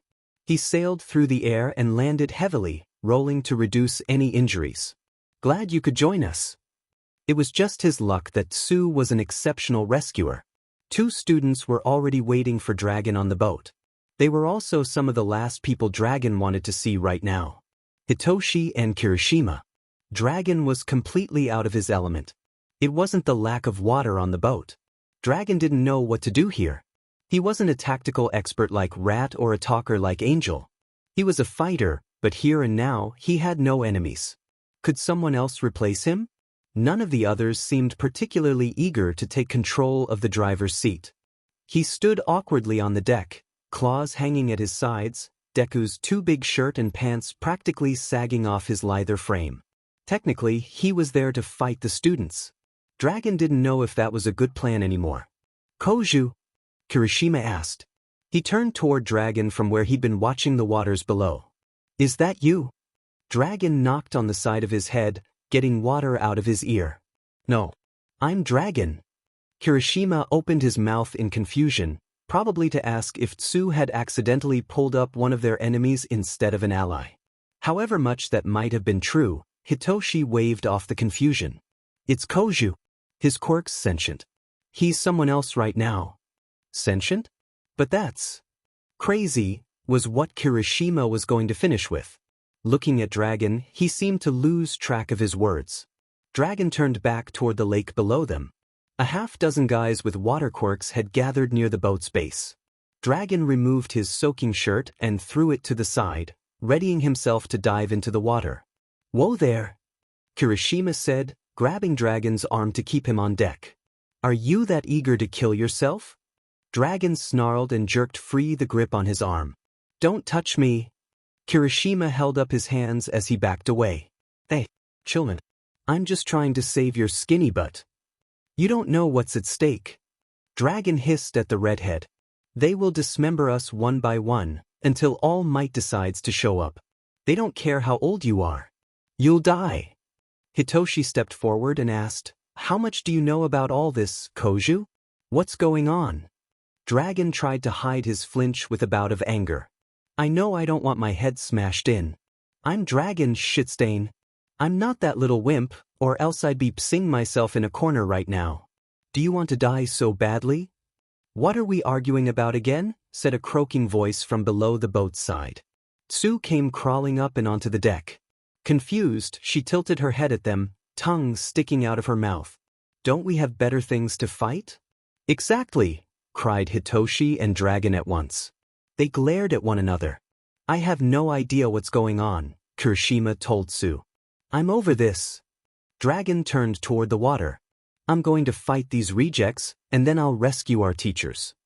Over at the USJ's pavilion, Aizawa was single-handedly fighting off a crowd of villains. 13 remained near the entrance, having a tussle with Kurogiri. Shigaraki and his hulking secret weapon remained in the background, observing. They would play with their food and wait if All Might showed up. In the meantime, it was probably better that Dragon keep his cover and pretend to fight alongside his classmates. I hope so, anyway. If Shigaraki thought otherwise, Dragon might be dooming them all. He gripped the edge of the railing as a shudder ran through him. Rat screamed from far away, like an echo down a long tunnel. Dragon couldn't hear the words. Can't fight all of them down there, Hitoshi's voice filtered in. We need to come up with a plan. My quirk is useless underwater. The only reason these guys aren't attacking is that we have the higher ground and they don't know our quirks. If we blindly attack right now, we lose that advantage. Dragon knew his answer would decide if the purple-haired brat used his quirk to stop him. So, Dragon skipped the whole step and dove feet first over the railing. Koju, wait, dash. Hitoshi cried, reaching out. His fingers refused to find purchase along the wet surface of Dragon's scales. Dragon slipped through easily and plummeted. F dash. Kirishima cried out, just as Tsu screamed, Koju no. Too late. Dragon dove like a pencil toward the empty water near the very base of the boat. He targeted one of the nastier-looking opponents and just as he was about to hit the water, kicked the side of the boat, angling his new projection toward the enemy. The poor BSTRD didn't expect a thing. Dragon wasn't particularly strong or smart or large.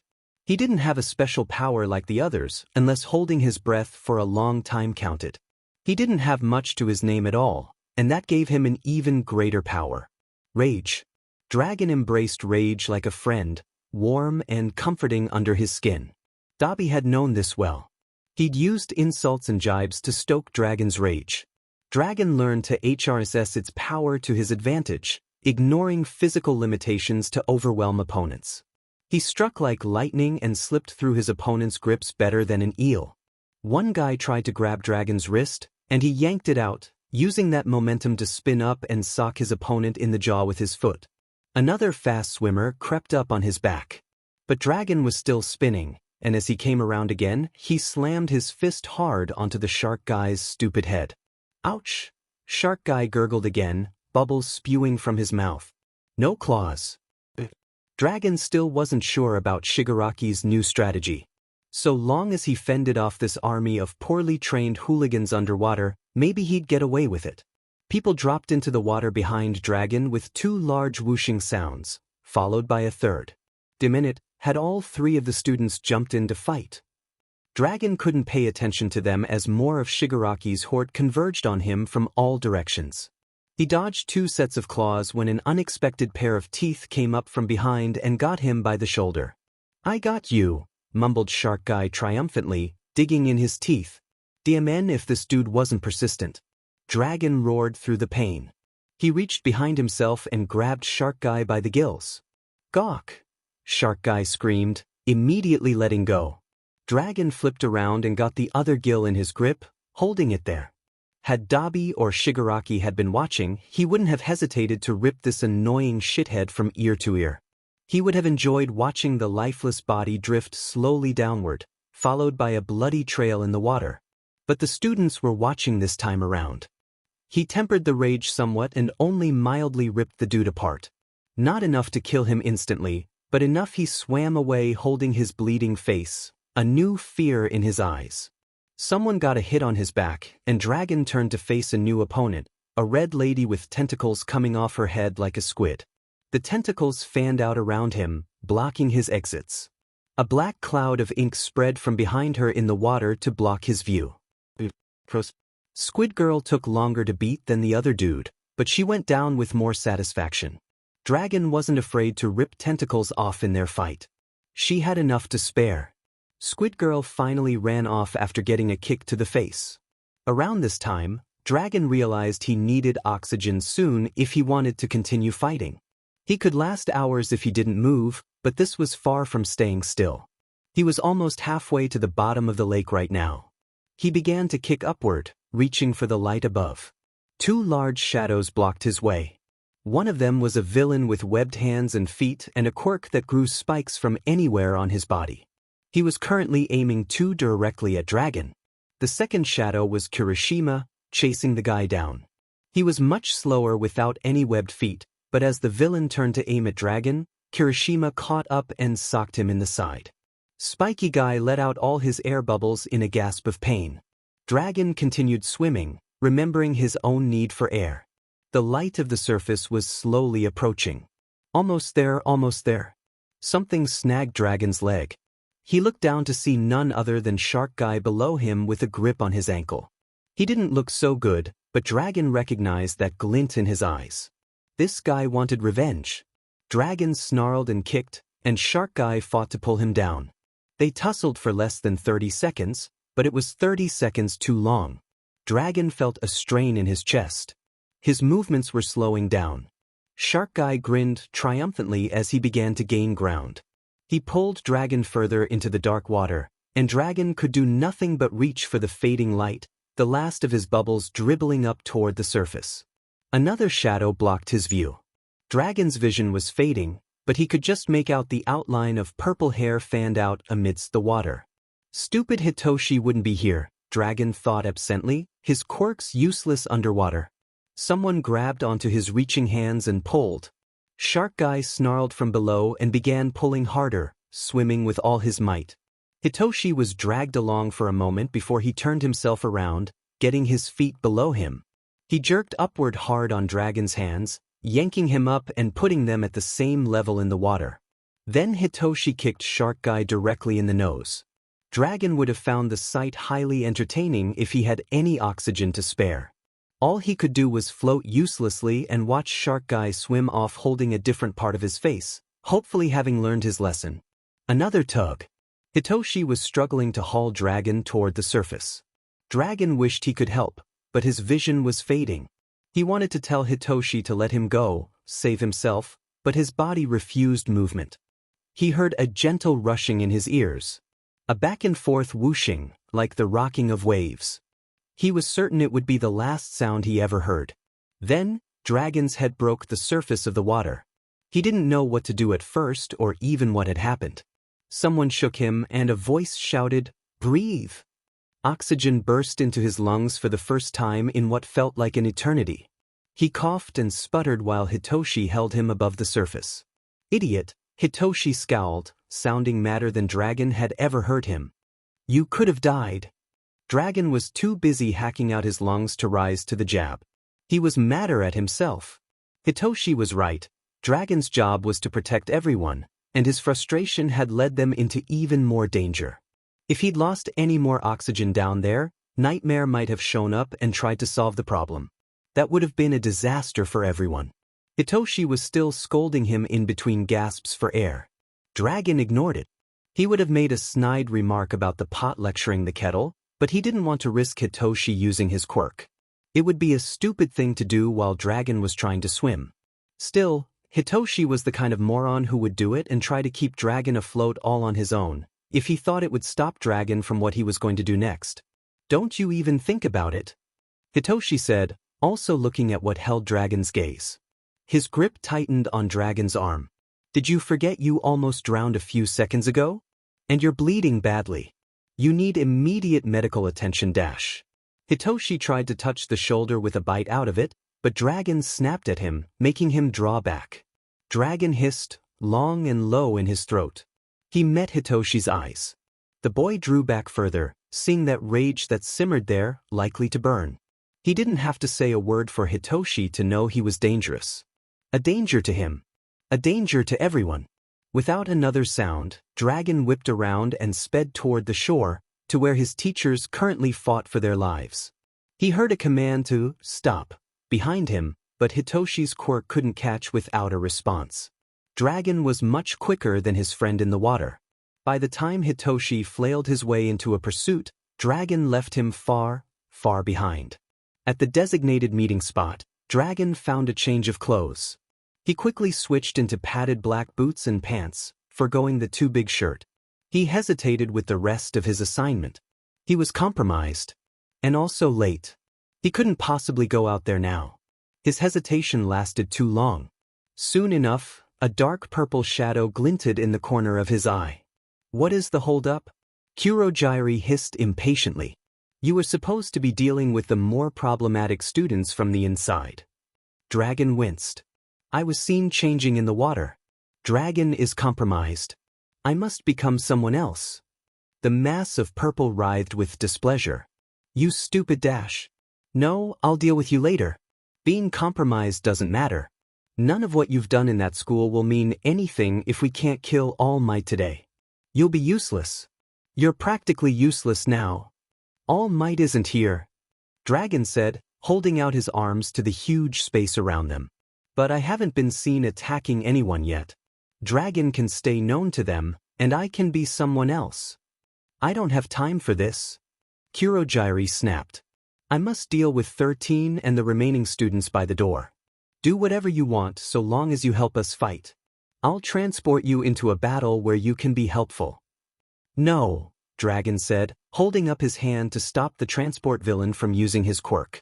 "Get me up as high as you can and let me fall. That way, I'll be the most useful." Kurogyri snorted. "Well, if you're trying to off yourself, I won't complain. Just try to land on someone important, alright."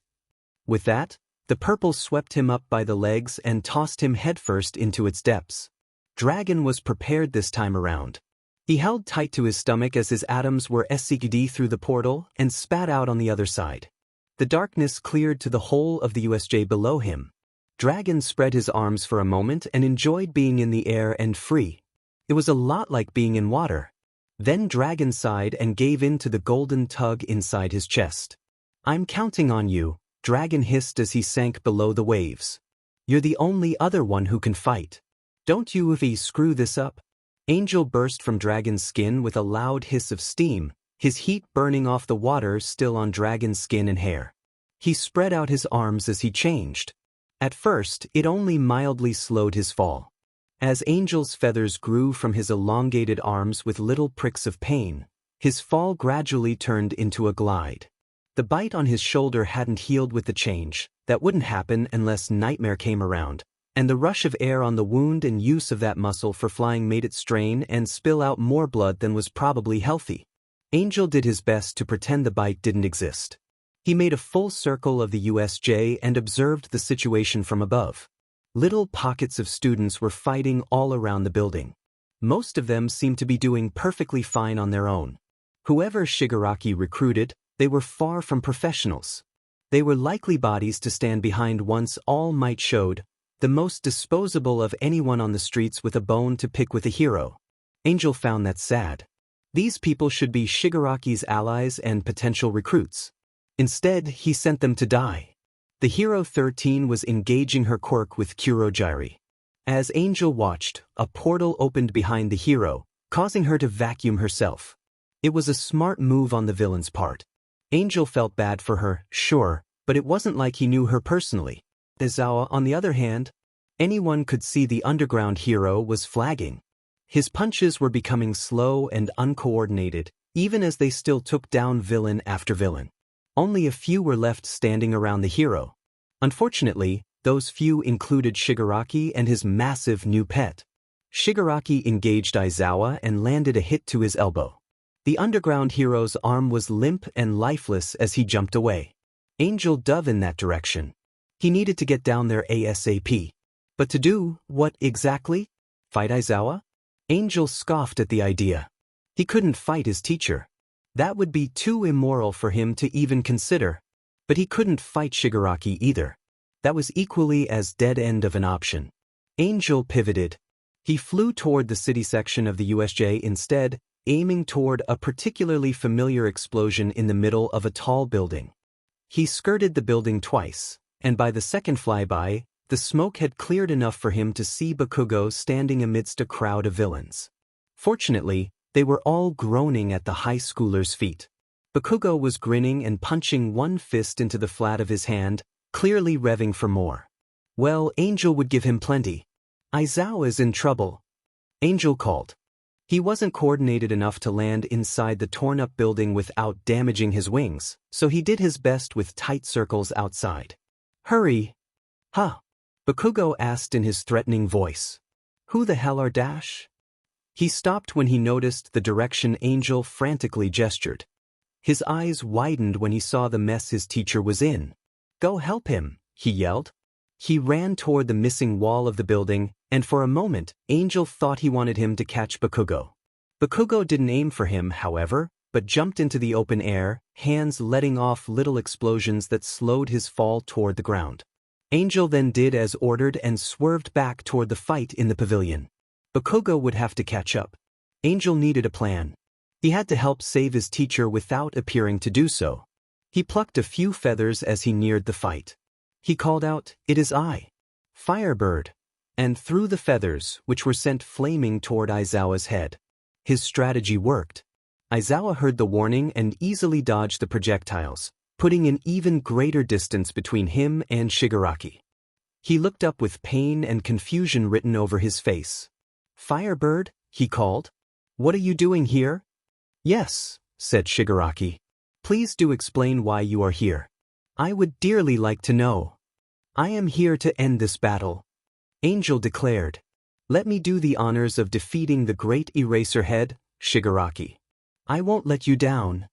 His master snapped. Yes, you will. Do as you're told, runt, and go fight the students. Kill as many as you can before our work here is done. Angel began, but he was distracted by a flash of movement in the corner of his eye. Aizawa lashed out with his scarf, now battered and torn from the day's fighting. Angel turned his wings to the side and dodged the projectile. Unfortunately, he had flown too low and the tip of his wing clipped the floor of the pavilion. He spiraled up and into a tight circle. Then his bad shoulder buckled and he completely lost control. He plummeted down, just managed to avoid the cement with a quick turn of his good wing, and landed with a dramatic slash into the water of the lake. Angel heard his counterparts groaning in the back of his head. "Dragon's the one who got that injury," he complained to them. Angel was not a swimmer. He was more of a downer, actually. He might have switched back to Dragon immediately if Angel knew how to do that. This was the first he'd been himself since their visit to the doctor. And Angel never turned back, now that he thought about it. It was more like one of the others pulled control away from him like a child with a pointy stick. "Help," he managed to gurgle just before his head sank below the surface. Angel flailed his wings, but his feathers only dragged him down. Their lightness turned to lead weights in the water. His knobby legs and talons were equally useless. The light of the surface grew further and further away. He could distantly hear Aizawa yelling, but as time passed, no one dove into the water to help him. The more Angel struggled, the further he sank. "Not again." Angel groaned. "I don't want to become Nightmare." The shadow was closer now than with Dragon. It took energy to keep the monster down, and Angel was far more physically exhausted. He stopped fighting the water and began to sink. It took all his effort just to keep the shadow from overtaking his mind. His vision faded to darkness. A hand gripped one of Angel's wings and began pulling him upward. The person struggled, and for a time the two stayed in place, not going either up or down. Then another, larger hand grabbed his other wing, and the group slowly began to rise. Something rubbery and strange wrapped around Angel's middle and helped to pull him upward. That must be Tsu's tongue, he realized. And that meant the others helping him were. They broke the surface, and Angel greedily gasped in air. He could only cough and sputter while everyone holding him up guided him to the edge of the lake. He clung there with the small talons on his wings and tried to blink away the blackness. "You need swimming lessons, Ribbit," Tsu said next to him in her cheery voice. "Who is he?" asked Kirishima. "Another of Koju's morphs?" "He's Dash," Hitoshi began to say, then stopped himself. He continued in a frustrated voice, "I don't know. He's not wearing the school's gear." Someone patted Angel's back as he continued to cough. "Hey there, are you Koju? And are you okay?" The vision in Angel's eyes cleared enough for him to make out the blurry red hair of Kirishima hovering over him. No, not this. Angel was supposed to be keeping their cover. He pushed the redhead away, dragging himself onto solid ground like a sopping blanket. A torrent of steam rose from him as his heat evaporated the water. "Don't touch me," he scowled at the others when they tried to help. Then he recalled what they had done for him and quickly bowed his head. "Thank you for saving me. I am a creature of the sky, not the water. But I'm not your ally. You three and I are destined for battle." Hitoshi all but rolled his eyes, also dragging himself onto the cement. 3 against 1? Dude, you look like a wet rat. A house cat could take you out right now. Angel admitted he was less physically threatening while soaked in water. The feathers on his body clung to him in a rather unflattering fashion, and his wings were so heavy they dragged like twin tails on the ground behind him. No matter. He would dry off soon, and then he could renew his efforts to thwart Shigaraki's plan while pretending to do the opposite. Weaponized incompetence was Angel's specialty. "You are so cool, Eraserhead." Angel and the 3 students turned to see Eraserhead still surrounded by enemies, though fewer than before. Shigaraki was several meters away, picking himself up from being thrown there. He seemed unfazed at all the scrapes he'd endured in his fight. "But don't you think you're out of your element?" Shigaraki continued. "You're much better at attacking stealthily than fighting head-to-head. Despite knowing that, you didn't hesitate to jump in at the behest of your students."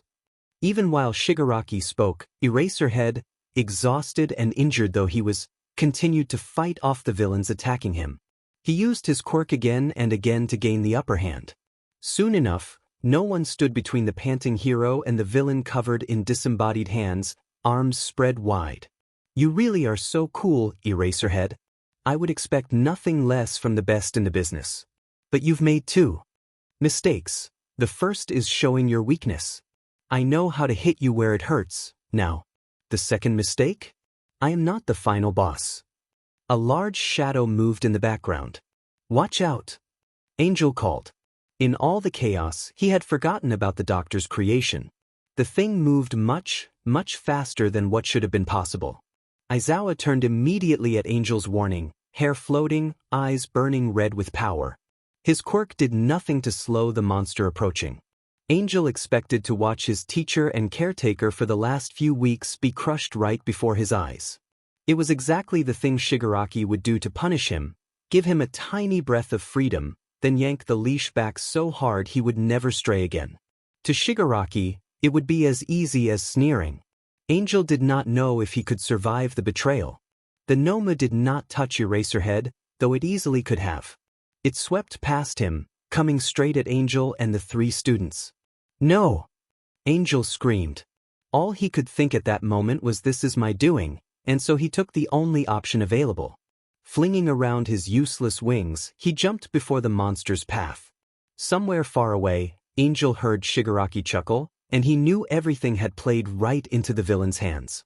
The monster gently grabbed Angel, considering its bulky size. A hand with strength comparable to All Might's snatched his wings and lifted Angel into the air. The creature seemed almost confused at first. It looked between Angel and Shigaraki, even glancing at Eraserhead nearby, as if searching for a command from any of them. No one dared to breathe. Let me go! Angel commanded once he realized the monster was simply standing there, holding him. He somehow slipped one wing free of that massive grip and began flapping it around uselessly. Shigaraki called out, "Make them suffer, my beautiful Nomu. Drag it out until All Might decides to show his face." Snap. The world slowed down. Everyone searched around them for the source of the loud cracking sound. Seemingly, nothing and no one had moved. Then Angel looked up to see his wing angled in the wrong direction in the Nomu's grip. With the tiniest flick of the wrist, the monster had broken Angel's wing with no more effort than breaking a stalk of grass. Angel gaped, not quite believing what he saw. The pain trickled slowly down his arm, gathered in a ball at his probably dislocated shoulder, then shot down his spine like a bullet released. Angel screamed. Several things happened at once. Or perhaps they happened in sequential order, and Angel was no longer capable of experiencing events properly. The students standing near the water all gasped in shock. Aizawa yelled out, "Firebird!" and began running in his direction. Another voice, one familiar to Angel even before Angel existed, screamed out a wordless cry of rage, followed by an explosion centered at the monster's chest. The Noma didn't flinch at the attack. It simply lifted Angel higher into the air like a toy it wanted for itself. The monster glanced down at its smoking chest. It would have looked confused if it showed any emotion at all. Kirishima released a wordless cry of rage and charged, his skin hardening into rock. "Wait dash!" Angel began to call, but too late. The Nomu swept around his free hand and sent Kirishima flying. He landed in the water of the lake dozens of meters away. Angel could only hope his armor had saved him, and he wasn't too incapacitated to swim to safety. "BSRD!" yelled Bakugo. He stood next to Eraserhead, hands popping with rage. Thankfully, he wasn't dumb enough to repeat Kirishima's mistake and blindly change into the fight. More of the students were gathering at the pavilion. Tokoyami stood beside Bakugo while Todoroki made his presence known long before he arrived with a stream of ice that caught the Nomu's feet. The monster stood completely undisturbed by the gathering army. Its teeth reflected Angel's masked face as it raised him higher into the air, giving Angel many views of his own terror-filled eyes. The Nomo opened its maw and snarled at the gathering crowd. Everyone stilled at that threatening rumble. "Nah," sang Shigaraki. He stepped up to his monster, chuckling almost to himself. "Not another step," he said to the crowd, "or I'll have my creations smash the little birdie into oblivion." Just to make his point, The Nomu squeezed Angel's wing and shook him around like a dirty rag. It felt as though everything inside the broken limb was pushed out to the sides: bone, muscle, blood, and pain. The pain built to the point of bursting, and Angel could not hold back a screech. More than pain, the one thing that made him useful in this life was being smashed into bits. That fact made everything else matter so much less. "What are you doing?" Hitoshi demanded, stepping forward. "Isn't he one of your own people? Stop hurting him." Shigaraki's only response was a dark chuckle, not enough for Hitoshi's quirk to latch on. The information Rat had obtained from the school included the names and quirks of all the students. Of course, Shigaraki wouldn't respond. Hitoshi looked on with an expression of pure frustrated rage. His was perhaps the most powerful quirk among them, but here he could do nothing to help. A dark purple shadow shimmered into existence next to Shigaraki. "Ah, Kurogyri. Did you deal with the other hero?" "Shigaraki," Kurogyri replied somberly, "I have bad news. I defeated the Hero 13 but could not disperse all the students. One of them got outside the facility." The world seemed to hold its breath. Shigaraki did nothing, but even past the haze of pain, Angel could see his body shaking, like there was a tremble in the earth only he could feel. He began scratching his neck. That wasn't a good sign. "Kurogyri, if you weren't useful, I would rip you apart right here, molecule by molecule. You stupid, ignorant dash." Just as quickly as it started, the fit finished. Shigaraki straightened and lowered his hands. It was impossible to see what expression lay beneath the dead hand over his face. "There's no way we can win if a bunch of heroes show up to stop us," he continued. "It's game over today. And I was so looking forward to crushing the symbol of peace." He sighed. "DMN. Let's go home, Kurogyri." Everyone watching reeled in confusion. What? The villains were simply going home? Shigaraki continued. "But first, we break All Might's pride. Nomu, kill as many of them as you can before we go." "No!" Angel screamed. The monster holding him was already on the move. The giant fist flew toward the students faster than any of them could react. They would all die. There was a teacher among them, and he was not so unprepared. Eyes shining red, Aizawa shoved Tokoyami aside and stepped right before the monster's first. He took the blow with arms crossed before him, sending him and the students behind him flying back. Angel heard the bones in Aizawa's arms breaking like dry twigs. He wasn't going to be any more use in this fight. The Nomu prepared to strike again, but this time, the students were ready. A wave of ice flooded the ground and captured the Nomu by the feet. The monster broke the ice easily, but it slowed it down enough for other students to get into position. "Die, yelled Bakugo, just as another wave of ice crashed into the oncoming fist. The resulting explosion blasted ice in all directions, creating a glittering cloud that temporarily blinded the Nomu. While the monster was distracted waving its arm through the air, trying to see, Angel felt a light tug on his dangling wing. He looked down to see Tsu on the ground. She was trying to pull him free. Angel almost shook his head and shooed her away. It was hopeless for him now. But looking up at the broken wing in the Nomu's grip, he felt it loosen. The creature might be too distracted to notice him escape. He encouraged her onward with a frantic JRK of his head. "Quickly," he hissed. Tsu nodded in return, her tongue sticking out of her mouth in concentration. She tugged at his wing, and the resulting pain made Angel black out.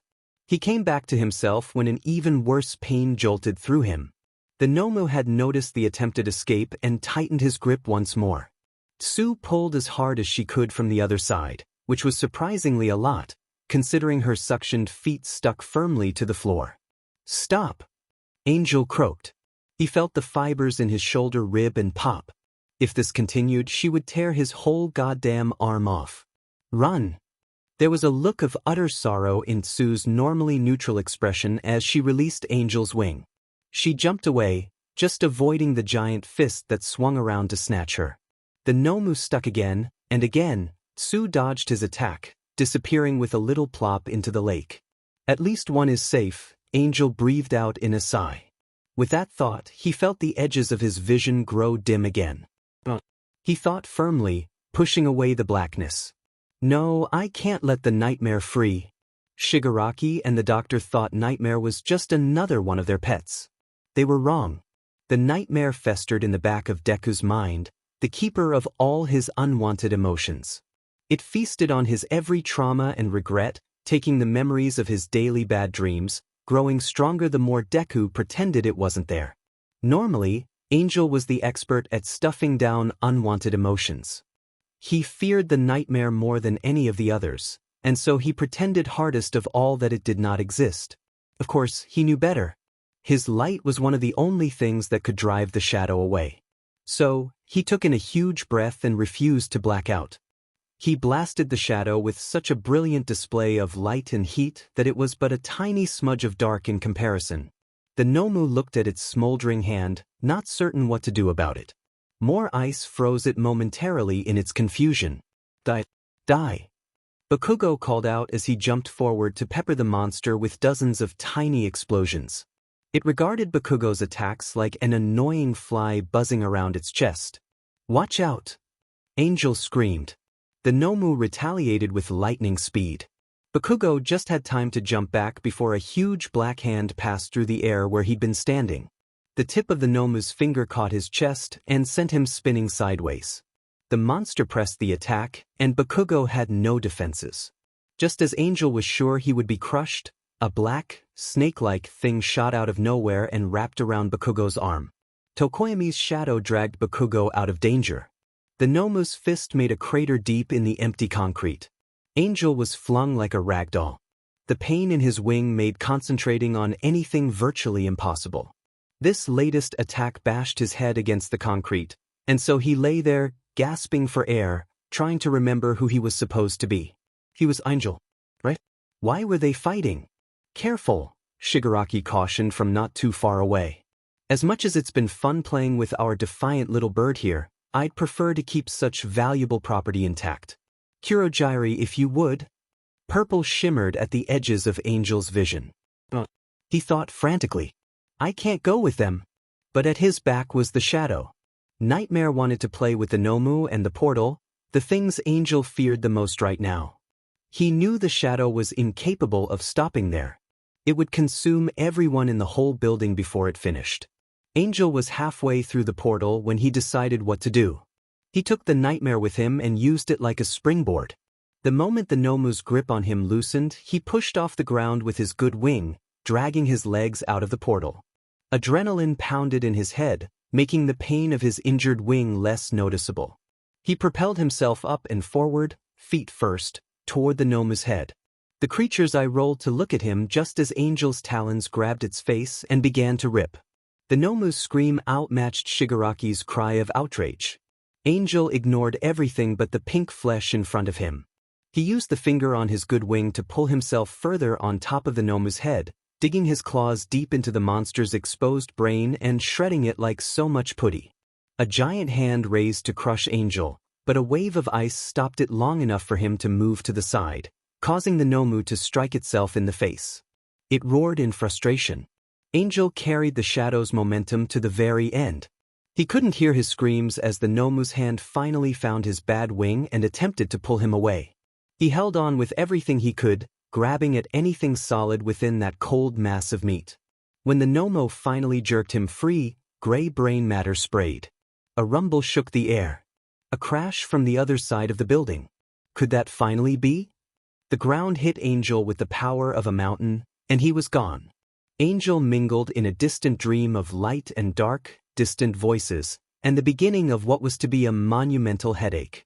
The darkness wanted to take over, was so close to taking over that Angel existed more as the shadow than himself. He slowly became cognizant of what happened around him in a haze of frustrated agony and half-awareness. And as he became more aware, he realized slowly that he was not quite himself. Some rule had been broken, a line crossed that was never meant to be known, let alone tested. Angel had messed up somewhere, the how and why remained to be discovered. He saw a tall, rounded roof above moving in a strange back-and-forth motion. He realized later that he was being carried up the steps to the USJ's entrance. The sun outside was too bright and made his headache rage like a lion in his brain. The shadow did not like the light. Quirk eval? A voice drifted to him. Above or below or to the side? Hot. A deeper voice replied immediately. Those larger feathers especially. Thermal equipment noted. I'll do a temperature check once we're in the truck. Triage level? Only him and Eraserhead in critical. The rest can be treated on site as far as I'm aware. Angel's thoughts drifted. Was Eraserhead injured? He thought he might have been, and the sudden image of his teacher getting punched made him gasp and try to sit upright. It must not have worked very well. He remembered raised voices and the smell of smoke, a feeling that the whole world was tilting and spinning like a wonky carnival ride. He woke feeling strange. Angel did not like strange. Angel was a being of certainties and black and white, not shades of gray. It took him far too long to realize he stared up at a white ceiling, listening to little beeps and the distant hum of voices in the distance. His head hurt, and he knew that any movement would make the pain exponentially worse. Any movement, and the thing lurking in the dark might strike. "Good morning, young ones," said a wizened voice. "Is our special patient finally awake?" Angel recognized that voice. Or one of the others did. He waited for one of them to perk up and respond. No one did. There was nothing inside except that cold, empty shadow. Where were the others? Angel had often fantasized about being the one in charge, the real Deku. But even in those instances, the others always remained in his head, guiding his every step. Their vacancy was not simply unwanted. It left him alone with the nightmare. Someone grunted in response. "I wish I felt young right about now." To answer your question, there's been no change since yesterday. A click, and then a bright light shone in Angel's eyes. The nightmare hissed in his head and shied away. Angel flinched slightly against the light. "Eraser," tisked the old woman. "I know you took a knock to the head, but when have your observation skills gotten so rusty?" "Oh." The old woman with a tight white bun was a whiz of activity around the room. Angel's pillows were rearranged and the bed under him raised so he could sit more upright. He saw a grumpy Aizawa in a wheelchair, looking like he wanted very desperately to stand. He was staring at Angel intently. "Kid? Can you hear me?" Angel couldn't respond. Doing things was hard. How he ever managed to stay upright, let alone fly, he couldn't guess. Everything felt like a faraway impossibility, not even worth the attempt. Aizawa hummed. "He doesn't seem more aware to me." A moment, Eraser. The impatience of youth these days. More activity to the side. The old woman returned with something that smelled terrible and made Angel's eyes water. He tried to move away, but his body still wasn't responding very well. He managed to groan and turned his head. His heart was suddenly beating uncomfortably fast. "There we go. I much prefer this to a waking coma. How do we feel, my boy?" Like ashes made from donkey poo, Angel wanted to say. All that emerged was a parched cough. The woman brought him water from a straw, and Angel's whole world revolved around sipping that glorious liquid for a time. He chewed on the end of the straw, trying to recall why and how he came to be in a random hospital, doted on by the nurse from his school. The sudden certainty that his teacher and fellow students were dead hit Angel before even the memories returned. "Eraserhead," he yelled. He jerked upright so fast he knocked a near-empty water cup out of the woman's hands and sent it careening across the room. He didn't move very far. All his limbs were immobile and stiff. The pain of the movement marched slowly but assuredly to assault his senses. He lay back against the bedding and groaned loudly. "I'm right here," Aizawa said firmly. "I'm all right." It took a few moments for Angel to find the dark-haired hero with his eyes crossed. He blinked a few times and his teacher came into focus. I saw you, got punched dash. "Easy," Aizawa said, raising his right hand. It was only wrapped in a soft bandage, thankfully. How long exactly had Angel been unconscious? "I'm okay. The people here at the hospital made me practically good as new. But you could... How do you feel?" Looped out on pain meds was his first impression. He took stock of himself and found he was almost completely wrapped in plaster. His legs were extended out and held up by wires, like in cartoons where the villain gets every bone in their body broken. One wing had a similar treatment, while the other had only a bandage wrapped around his upper arm. That wing was unfortunately not free.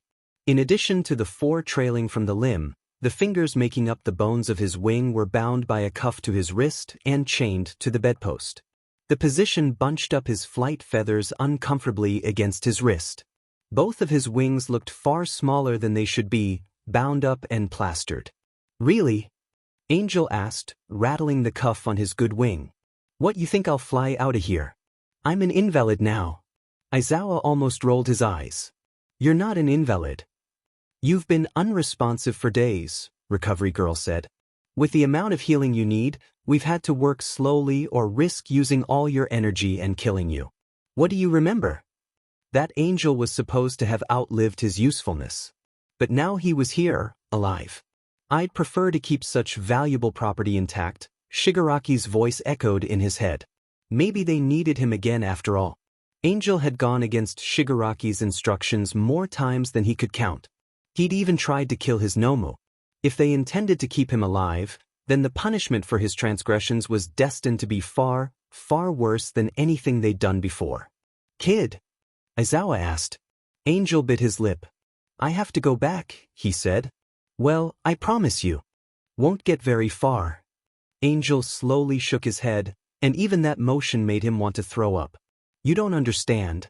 You must heal me so I can go back as soon as possible. So the League of Villains can break all your bones again?" Angel winced, and the old woman scoffed at the teacher. "Eraserhead, dearie. You need to learn some manners for the ill. He's a criminal. He's a child.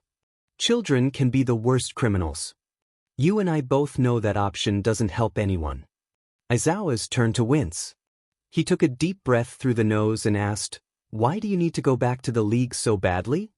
"So they can break all my bones, duh." Angel's words weren't as sarcastic as he intended.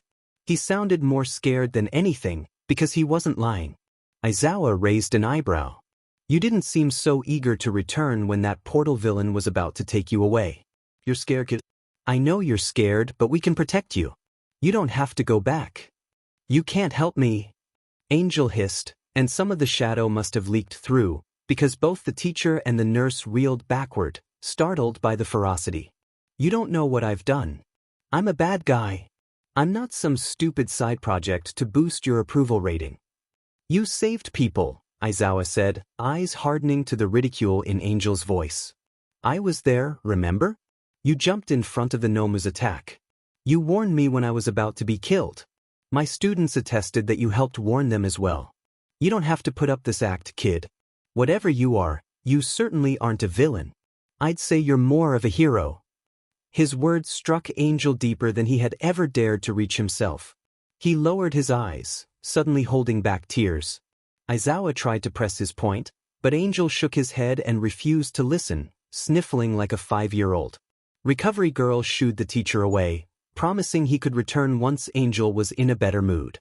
He fell asleep at a kiss from the nurse and woke later that day to her and her assistant removing the hard casts and replacing them with bandages.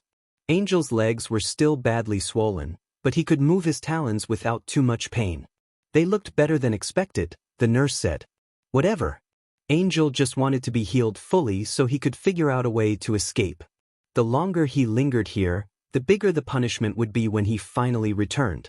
They had just rewrapped his wing when Aizawa came back, a man in a gray coat trailing behind him. He frowned at Recovery Girl. "I thought we agreed to wait for an officer present before removing the casts. He needs to be restrained per protocol." The old woman scowled. "Your protocols get in the way of my healing. The boy can barely stay awake, let alone hurt someone." She was correct. That headache still lingered, despite the nurse's kiss having made it better. The very thought of trying to swing his legs around the side of the bed and sit up made Angel want to vomit. "Tsukachi," the nurse said to the man in gray, who immediately stood at attention. "Would you be so kind as to check on that broth I ordered from the kitchen? Our patient here needs to eat as soon as possible." "Yes, man," Tsukachi said immediately, leaving to do as she asked. Aizawa watched him go with a flat expression. "We don't need any more distractions. We've already waited too long." "I know," Recovery Girl replied, equally as serious. That's why the boy needs to regain some strength before you rile him up again. Angel's stomach decided it was the appropriate time to loudly announce its unhappiness. He blushed under his mask as everyone turned to look at him. The hunger struck so suddenly and viciously, he wanted to curl into a little ball and whimper. When was the last time he'd eaten? For fluids weren't enough, especially after spending days as Angel, who ran hot and needed more calories. Oh God. He'd been Angel for days now. The side effects of turning back would be worse than he'd even experienced, if he even survived them. If he could turn back at all. Hungry? The nurse asked with amusement. Angel didn't answer, too busy trying to hold himself together. Recovery girl seemed to know the pain he was in, because her expression softened. She got him another cup with a straw. There now. Just drink more water. That will help settle your stomach. He expected the water to make him nauseous, but surprisingly it didn't. The coolness helped to ease the burning of hunger in his guts. The detective returned shortly with a wonderful-smelling bone broth, and both men stood around awkwardly as the nurse insisted on hand-feeding Angel the entire portion. Finished, Angel lay back against the pillows, sighed, and closed his eyes. Aizawa shut the open door to the hallway. He cleared his throat. It's long past time for an interview. Recovery girl, if you don't mind. The nurse signed and stepped back. I'll allow it for now. But I'm staying here. I have a feeling you're going to upset my patient, no matter how much I caution against it. I understand. You can stay if you think it's necessary. I do. The man in gray stepped forward, ignoring the little spat going on next to him. Hello, Firebird, he began pleasantly. I'm Detective Naomasa Tsukachi with the Tokyo Police. We need to ask you some questions about your involvement with the League of Villains. Angel gave him a deadpan look. Did they think he was going to give up the League's secrets that easily? I understand you have no incentive to tell us anything. That's understandable, coming from your position. But you have to know, we're on a search for a missing child. One of our students has disappeared since the incident at the USJ. We're very worried about him. That confirmed Angel's suspicions since waking up that they still didn't know his identity. It made things simpler and at the same time, a whole lot more complicated. The detective took a deep breath and met Angel square in the eyes. Please, Firebird, tell us everything you know about Izuku Midoriya. The detective had mentioned that name.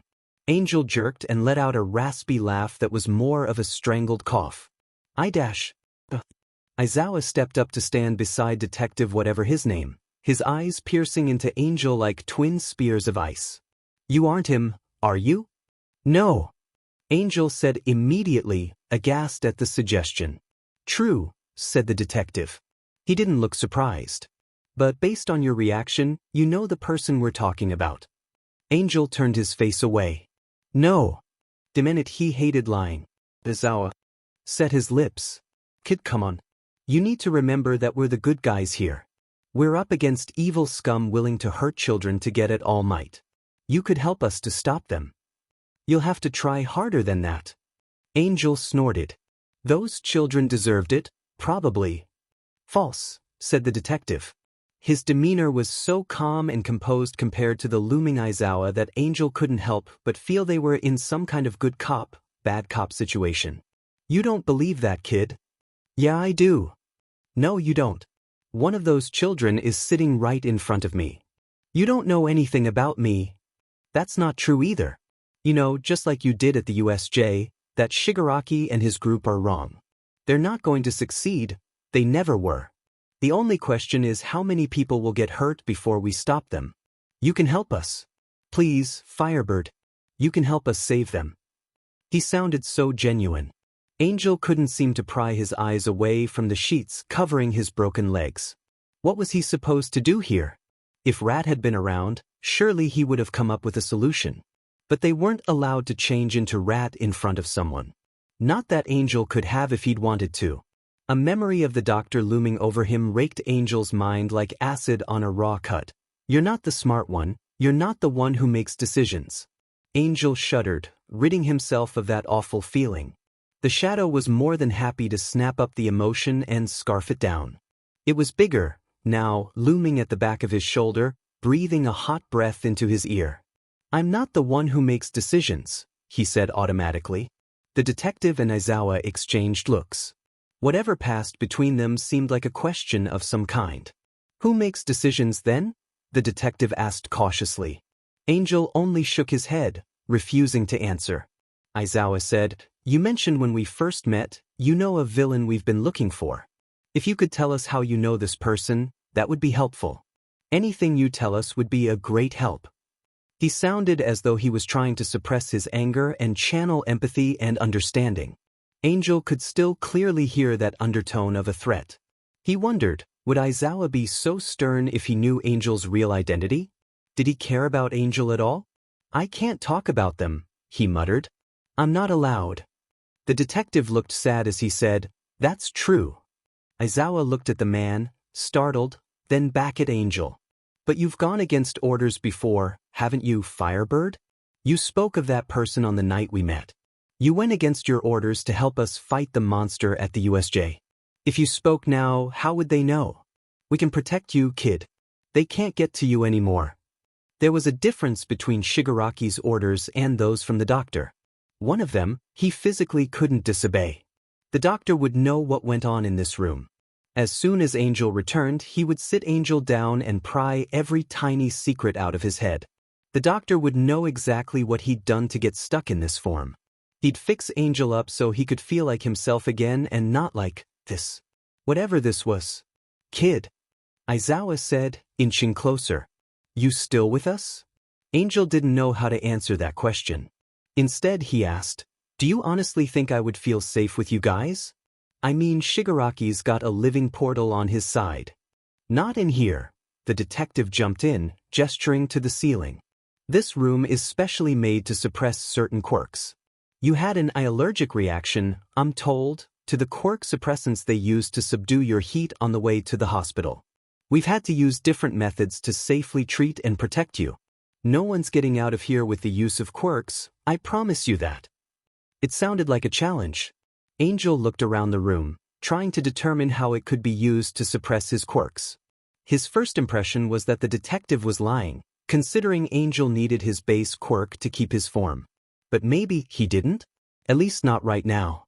His feathers were less glowy than normal, and he supposed the bed wasn't smoking or on fire, so the detective wasn't lying there.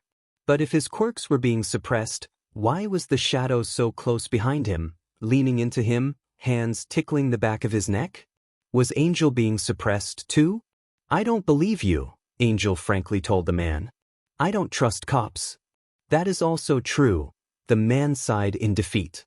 You, Angel began slowly. They have a quirk. You know when someone is telling the truth. Both men looked impressed. You're right, said the detective. That is my quirk. Lie detector. Ha! Angel declared. He made a motion to raise a fist into the air, but stopped and winced when his less injured wing pulled on the cuff. He'd forgotten he didn't have a fist right now, anyway, with only one finger on each hand. He didn't let that get in the way of his victory. I can be the smart one too.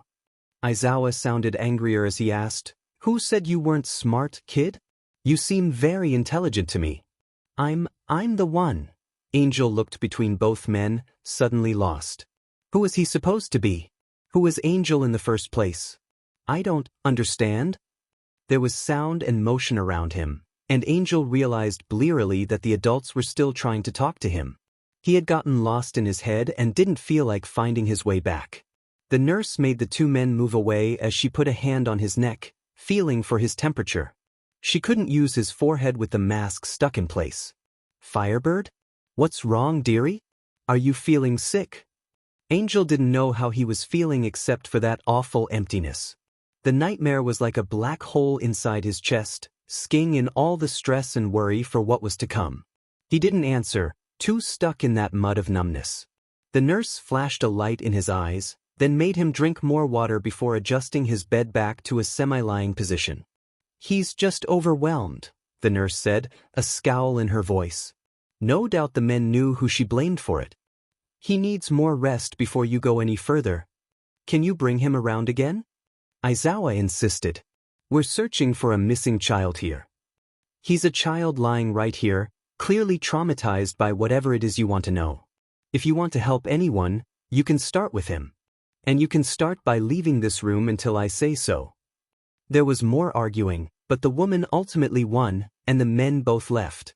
Angel could help but relax with them gone, his eyes sliding shut. That's right, dearie. You get a nice rest now, don't think about anything else. And he didn't. All Angel felt was a light kiss on the cheek, and he was gone from the world. Days pass with a similar routine. Angel slept until someone woke him to change his bandages, or clean him, or feed him, or do whatever the nurses needed. Sometimes he slept through that too. Recovery Girl used her quirk on him constantly, and the result was that he could hardly keep his eyes open for 5 minutes before sagging. He felt frustrated at his lack of control, and at the same time, way too tired to do anything about it. He vaguely recalled doctors being there, asking him questions he could only mumble incoherent answers to. They inspected his wings and legs and determined him healthy enough to leave off the bandages. They inspected his mask too, and talked theories about the material and how it attached. One of them tried to get their fingers under the edge of it. Angel did not like that one bit. After that little incident, they put a bite guard in his mouth while anyone was near him. At least no one tried to remove the mask again. There was a doctor who Angel hated.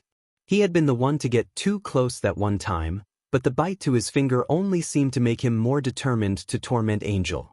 He insisted on pressing and pinching every tiny bone in Angel's wing until he wanted to scream. He yelled in pain a few times when the doctor felt a particularly sensitive break, but the bite Gigi held in his cries, and he could hardly move with new restraints on his wings and ankles. It was during one of these sessions that Aizawa and his little detective friend walked in on them alone. Angel felt a flash of shame, but for what, he didn't know. Both the hero and the officer were carrying what looked like a bag of groceries. The doctor startled as Aizawa suddenly demanded, "What's going on here?" "This is an examination," the doctor said hotly. "You can't be in this room dash." Aizawa was deadly serious as he said, "You're not the doctor in charge of his care. Why are you here?"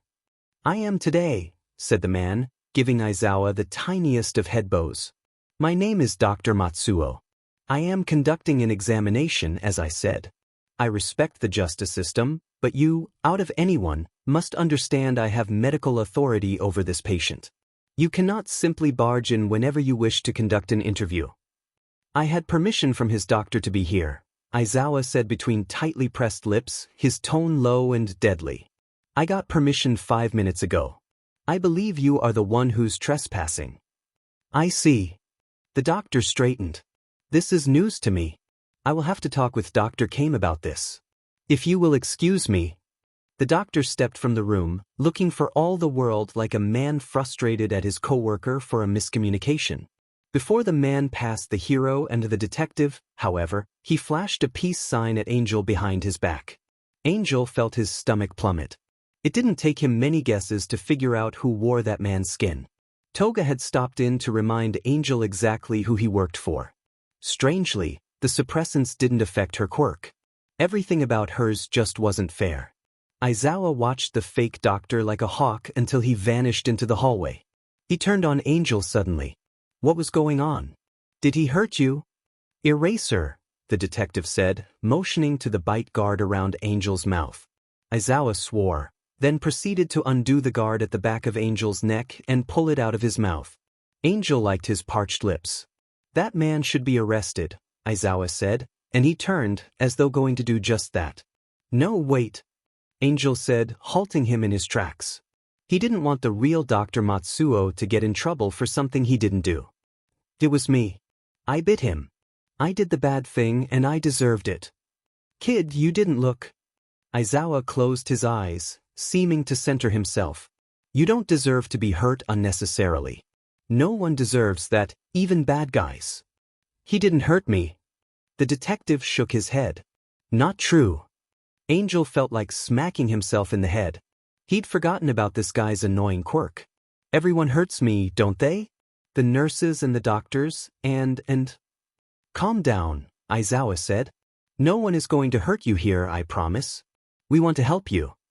Angel's breathing had gotten fast and uneven. He tried to swallow it down, but nothing seemed to be working like he wanted. Everything in this entire world was spinning out of control. That's a lie, he cried, pulling at the restraints until the delicate bones there threatened to break again. You're doing it right now to get to Midoriya. Once you get to him, you won't give a crap about me. You'll try and get rid of me. That is not true, Aizawa said so strongly that Angel's gasping breaths stilled for a moment. I do care, Firebird. I care so much it hurts me to make you say these things when you've clearly been punished into silence. The only thing I can do is promise that I will protect you. I would die protecting you. Please. You must believe me. Tsukachi. The detective nodded. He's telling the truth, Firebird. Please. Be a hero for you and these kids. Tells us what you know. They were both liars. They knew exactly how to hurt Angel the most. He was sobbing uncontrollably now. Aizawa and the detective rushed to his side, but Angel only cringed away from them. He hated himself for that, and latched onto Aizawa's sleeve with his talon as he pulled away. I'm so sorry. I'm sorry. Don't leave, okay? Promise why you won't leave? Kid, I won't. I promise. Aizawa didn't move away, just pulled a chair closer with his foot so he could sit down, allowing Angel to stay latched onto his sleeve. Tsukachi adjusted the bed upright more, so that Angel didn't have to sob on his back, then retrieved a chair as well and sat. They stayed while Angel cried himself dry of tears. So many tears they pooled in the eye holes of his mask and dripped onto his lap. Angel could remember crying in the cage sometimes, when he felt lonely. And this was the loneliest he'd felt in a long, long time. Eventually, his incoherent sobbing teetered out, and he heard his voice again, raspy and nothing like his usual voice, but still somehow discernible. I was just a little kid. What happened, Firebird? Aizawa asked softly. What happened when you were a kid? The truth hurt too much to hold. Angel had no choice but to give it up. I was just a little kid. When they took me away. Angel hardly remembers half of what he told Aizawa and the detective. He was so torn open inside he didn't care anymore. He told them things about the League that Shigaraki probably had no idea he knew. It wasn't going to be enough to incriminate anyone, but enough that Shigaraki would have his hide when he eventually returned. Skinning him alive would be a new one for sure. His nightmare opened up entirely new possibilities for pain. And how do you know Midoriya? The detective asked. We already know he's been posing at UA as Koju Oshiro. He was kidnapped like you, wasn't he? The police, Angel told him. It was them. They sold us to the League like we were animals. Angel felt Aizawa stiffen under his sleeve. He didn't sound surprised as he said, We're sorry, Firebird. We're going to flush out the men responsible and bring them to justice. I promise you. And you're helping us to do that. They asked more questions on the matter, and Angel was more than willing to talk, going into details about the officers who sold him off. He couldn't give them any concrete evidence, such as addresses or anything to do with Sensei. He didn't want to die that badly, especially not when he wasn't the only life to be snuffed out alongside his own. After what must have been hours of talking and crying, and one of them getting up to fetch water or tissues for him time and again, Angel finally ran out of steam. He didn't remember falling asleep. When he woke, the two men were there again, and again, Angel told them all that he reasonably could. The nurses and doctors were nicer to him after that, it seemed. They kept only his uninjured arm chained to the bedpost after he promised not to hurt anyone. He gradually gained enough strength to perform tasks such as adjusting his weight or feeding himself. Recovery Girl found his lack of skills holding a spoon decidedly concerning. He blamed the drags. She told him he wasn't on them anymore. It was a day later that Angel woke to an unexpected person standing at the foot of his bed, scowling down at him. You, Bakugo declared, arms crossed. Are you Deku? Angel looked around, but no one else was in the room. He pet his head. Excuse my ears, but did you just call me stupid? You don't have ears, the other boy scoffed. Now fess up. How do you know so much about the League?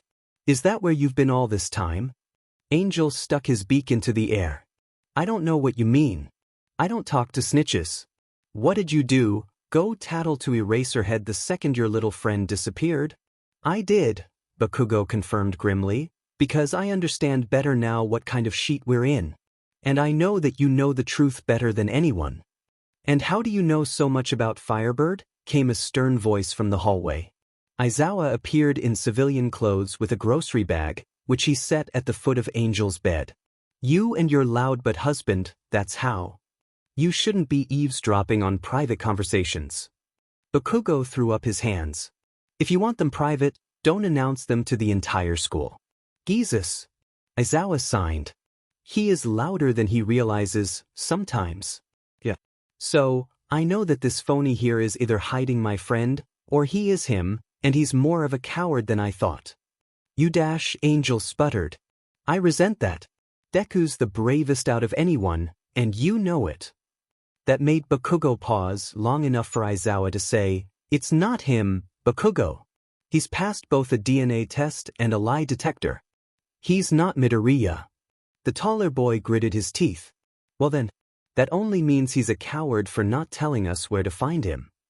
That's enough out of you, Aizawa scolded. You're not supposed to be here anyway. And you can try to be useful by keeping up on your home assignments. Bakugo did as he was told with a massive scowl on his face.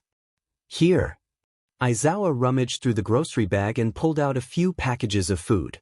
They're from the convenience store, but I'm sure you'll be glad for anything besides the hospital brands.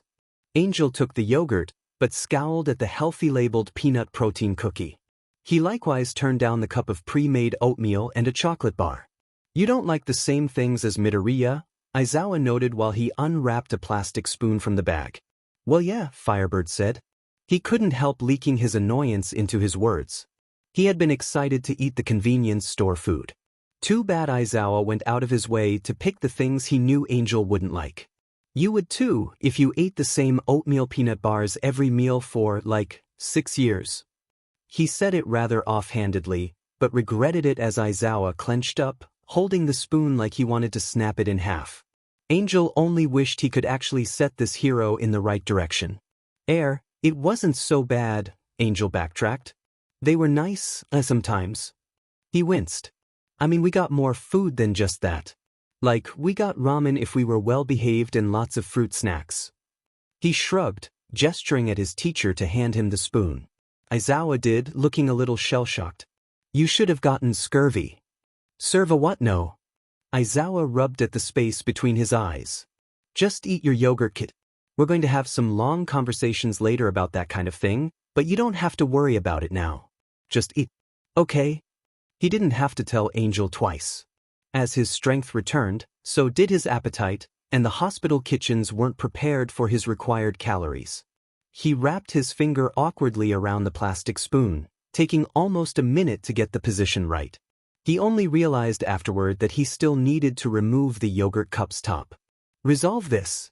Angel insisted, shoving the shaking yogurt cup at Aizawa with his injured left arm. His teacher did so, removing the lid, and handed the cup back, making sure to hold it for him until he got his jerking finger to wrap around it again. The attempt to get yogurt into his mouth was embarrassing to say the least.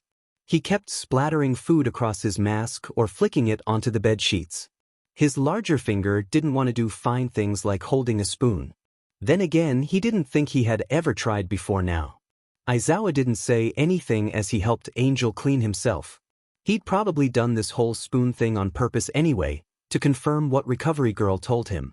He had to go home for the night and take care of his deadbeat husband, he told Angel, but promised that several pro-heroes remained at the hospital to protect him. Angel couldn't figure out if that was a threat or not. He pulled absently at the cuff, keeping his flight feathers pressed to his arm. That was going to be a pain in the butt to stretch out later. He wiggled his toes, and it occurred to him for the first time since coming to the hospital that he was well enough to escape. He wasn't so tired anymore. The food had helped with that. He'd even say he could fly, if only he could get out of this room. He pulled a bit at the restraint. How would the others solve this? Deku would leave it up to them, of course. Dragon and Hound would simply brute their way free. Rat had those nifty shirking powers, and Nightmare was kind of whatever it wanted to be at the moment. Angel shuddered, pushing away the chill of that terrible influence. He had managed to keep the ugly down while here, but he realized that there was going to be a breaking point. The nightmare would escape one day, just like the hound eventually escaped. What if Angel used it like he had done at the USJ? Take a tiny piece of the shadow and shape it to his liking? He could keep it like a little pet. Like the way Toga and Dobby and everyone else treated him. The thought made him nauseated as much as it amused him. Angel took a deep breath and reached into the darkness, taking a piece of shadow and trying to carve it away. The nightmare was surprisingly more receptive to it than Angel had imagined. It seemed to encourage him onward, even. Finally, Angel had retrieved a tiny sliver of the darkness. It was a finger, he realized in horror. It came with a memory. Angel crushed the finger with his own.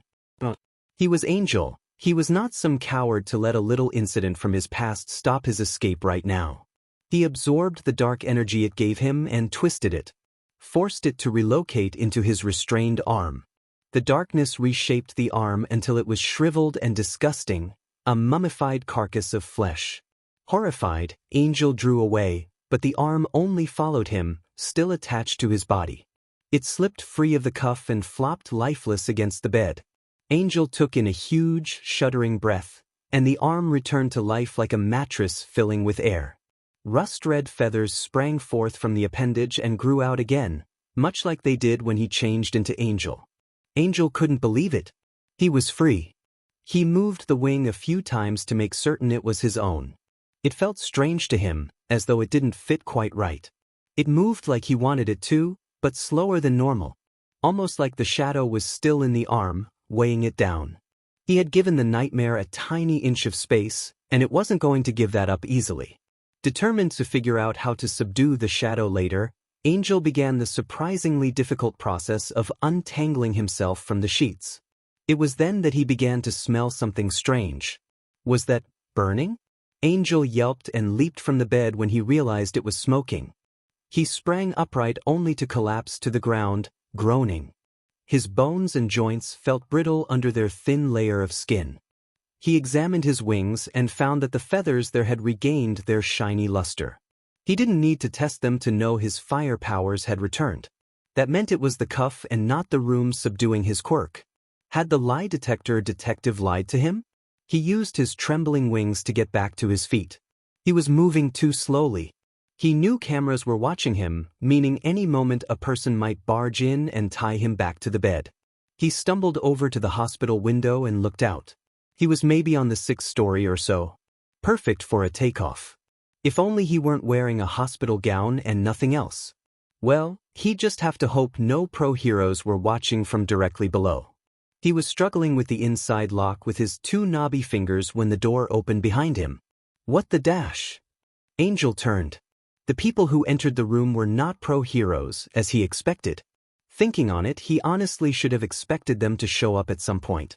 Bakugo, Hitoshi, and Todoroki stood in the open doorway, looking at Angel with mixed expressions of caution and determination. Angel stuttered. He lowered his wings, then tapped on the window with a finger. It's a tad smoky in here, huh? I was just getting some fresh air. Hitoshi crossed his arms. Sure you were. Bakugo stepped forward, ignoring the previous comments. We're here to make you talk, chicken legs. Fess up or else. He pressed one fist into an open palm, but it was a benign gesture. There wasn't much Bakugo could do in the middle of a hospital. Angel pressed himself toward the window. Or else what, bomber boy? Aren't the visiting hours over by now? Who let you in here? Bakugo grinned, thumbing a finger at an apologetic-looking Hitoshi. Who needs visiting hours when you've got this guy on your side? For the first time, Todoroki spoke, talking to the other two. We could get in a lot of trouble doing this. You wanted to come along, Bakugo countered. Yes, Todoroki said, looking straight at Angel. I am here to apologize. When you fought that monster, I should have used my powers more to help you. I admit I was surprised at the ferocity of your attack, and I did not save you from injury as I should have. But you did help, Angel said, confused. You froze his fist when he would have crushed me. Yes, and I should have done more. You were crushed, dude, Hitoshi jumped in. That monster went down right on top of you. That did explain all the broken bones. A sudden, black anger gripped Angel like a vice.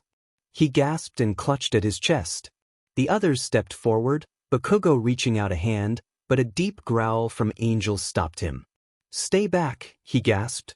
Don't come any closer." "What's wrong?" Hitoshi demanded, but Angel couldn't answer him, too busy trying to hold back the monster inside. He shuddered as another wave of distilled hatred flowed through him. "I can't gasp, hold it back." "Hey," Bakugo said in his, "I'm confused and so I'm angry" voice. "What's going on with you?" Hitoshi's voice was grim as he said, "I imagine a lot is going on in that head of his. Especially if he is Koju after all." "I'm not," Angel panted out, "not." "Aizawa did say it was confirmed not to be him," Todoroki offered. "Yeah, well," said Hitoshi. "That's just the thing. Aizawa said he passed a lie detector test and a DNA test, right? But if Koju can change into an entirely different person, it's possible he can change his very DNA, right?" The other two boys hesitantly nodded along. "And so, if that's true, then he could easily pass the lie detector test claiming he's someone else, because he is someone else. At the moment, anyway." Angel let out a coughing laugh. That's ridiculous. You can't possibly believe something so far-fetched." But all three boys were looking at him, questions in their faces that they shouldn't have. The shadow made a break for it once more, and once more, Angel just managed to hold it back with a groan.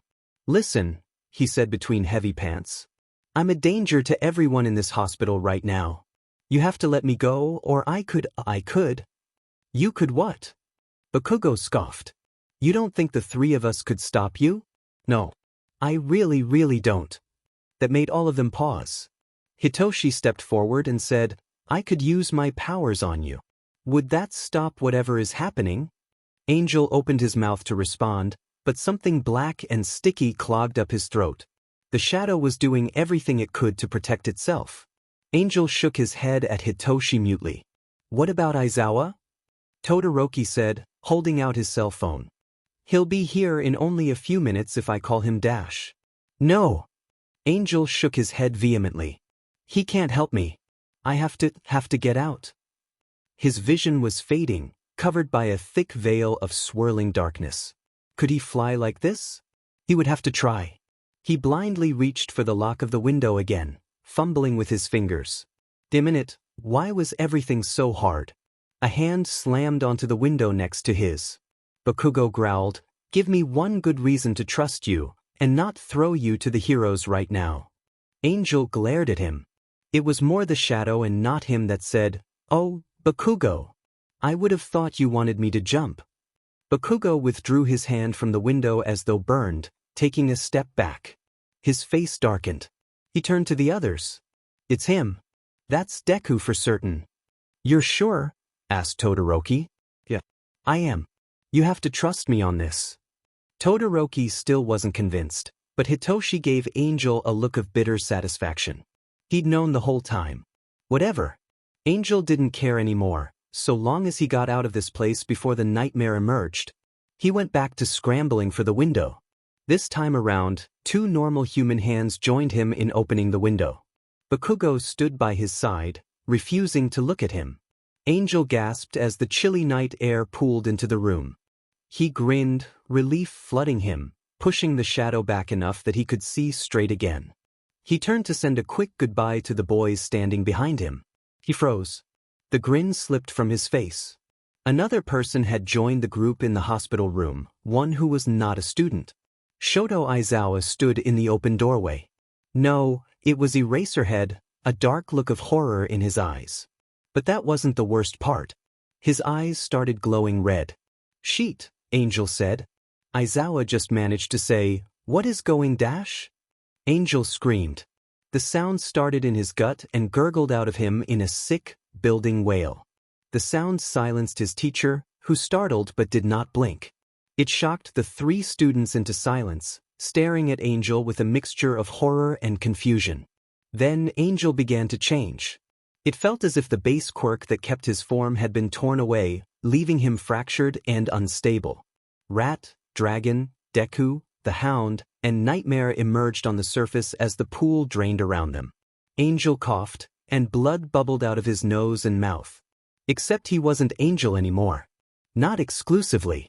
His feathers began sloughing off, turning into hissing smoke as they hit the ground. Dragon's teeth emerged, which he clamped onto his arm to try to stop the screaming. The arm was leathery and slick, not dragon's at all. The taste was like oil and fumes. His legs became the hound's, which collapsed under him as his bones elongated and rearranged. Rat's spines emerged and shrank, then emerged again, ripping the back of his gown to shreds.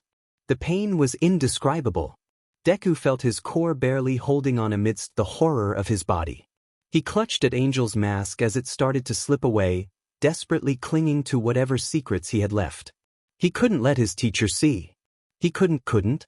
With a loud clanking sound, water began raining from the ceiling. Deku realized he was still screaming after Aizawa's quirk had shut off. His teacher hovered above him, panicked eyes no longer glowing, reaching out hesitantly, unsure what he could touch. There wasn't anything he could touch that wasn't in excruciating pain. "What do we do?" Hitoshi demanded over the screams.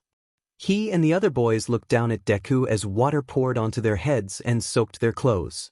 Aizawa looked between his 3 standing students and one of the ground. For once, he didn't seem to know what to say. The quirk that typically solved his problems had done the opposite. But Deku didn't want him to solve anything. In that moment, the only thing he wanted was to disappear, to die, to never have been born. Nightmare gladly took that wish and swallowed it. The shadow emerged like a cloak that covered Deku's vision in darkness. "Good night, little doggy," it cooed in his ear, sounding sickeningly like Dobby's voice. Then Deku was gone, and the nightmare reigned. The first thing it did was stop that screaming. How tiresome. It inspected its arms and found that the skin all over had changed to an oily black color. Its limbs were those of a normal human, but longer and frighteningly thin. They didn't so much bend at the elbows as the whole arm curved. Very interesting. For the first time, Nightmare noticed the commotion happening around it. The 3 boys were having some kind of argument, while Aizawa exchanged words with a skull-faced hero standing in the hospital doorway. That was ectoplasm, Nightmare's endless memory provided. The shadow observed the torrent of water raining from the ceiling. No fire alarm had gone off to disrupt the rest of the hospital. This was a room designed to hold a person with a fire quirk. Luckily for Nightmare, the water slipped off its skin like smooth rubber. It watched the beads of water with a newborn's fascination. Was this what it felt like to be alive? To feel anything besides fear? Nightmare stood. Everyone in the room ceased arguing and looked at the Nightmare with newfound expressions of uncertainty. This was good. "Hello," it said, voice smooth and slick as oil, quieter than the hissing downpour yet heard, nonetheless. There was a long moment where they said nothing. The downpour shut off suddenly, leaving them all standing in a suffocating silence. Aizawa and the students looked much smaller with their clothes and hair sagging from the water. Bakugo pulled out his phone from his pocket and scowled at the unresponsive screen. He shoved it back, shoulders hunched as he faced the Nightmare once more. "Who are you?" he demanded. Nightmare ignored the question. It needed to observe before it decided on a path forward. Nightmare's third eye pushed through the thin skin of its forehead and opened wide. The others leaned away in alarm, Todoroki's and Bakugo's hands at the ready, Hitoshi with his teeth set, Aizawa's eyes widening in preparation to use his quirk again if needed. And there they stopped, frozen. Nightmare watched them curiously. There was so much potential in its power that Deku would simply never comprehend. The shadow liked to change, yes, and as a consequence, could heal Deku whenever it wanted. But that was not its power. That was the shadow manipulating Deku's transformative quirk in ways the stupid boy was too cowardly to accomplish. That was child's play compared to what the shadow could really do. Time moved forward again, like a shadow of a shadow. Nightmare watched as it turned itself into 1,000 long needles and killed the heroes. It tore through their fleshy organs effortlessly, then continued to kill everyone in the hospital. Sensei would like that. In that future, however, an annoying bystander with a communication quirk got the word out about the massacre before Nightmare could escape. A massive, impregnable dome encased the hospital, and they bombed everything within. It was good to know the extremes the heroes would go to before allowing Nightmare out.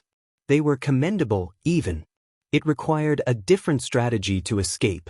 Nightmare shuffled through a dozen different futures before finding the ones it liked the most. It knew from experience that words could be more painful than physical harm. And so it closed the third eye and said with smooth confidence, "Angel told you not to use your quirk on him, or he would die." A pause, but this time it was not the Nightmare's doing. Aizawa was thinking back to when he and Angel first crossed paths on the street. "Yes," the teacher responded slowly. Cautiously.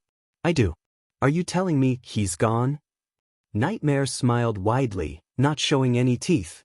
The smile vanished. It said, "You lied. You never went home. There is a hero with bird wings waiting on the top of this building. You wanted us to escape and lead you to our master."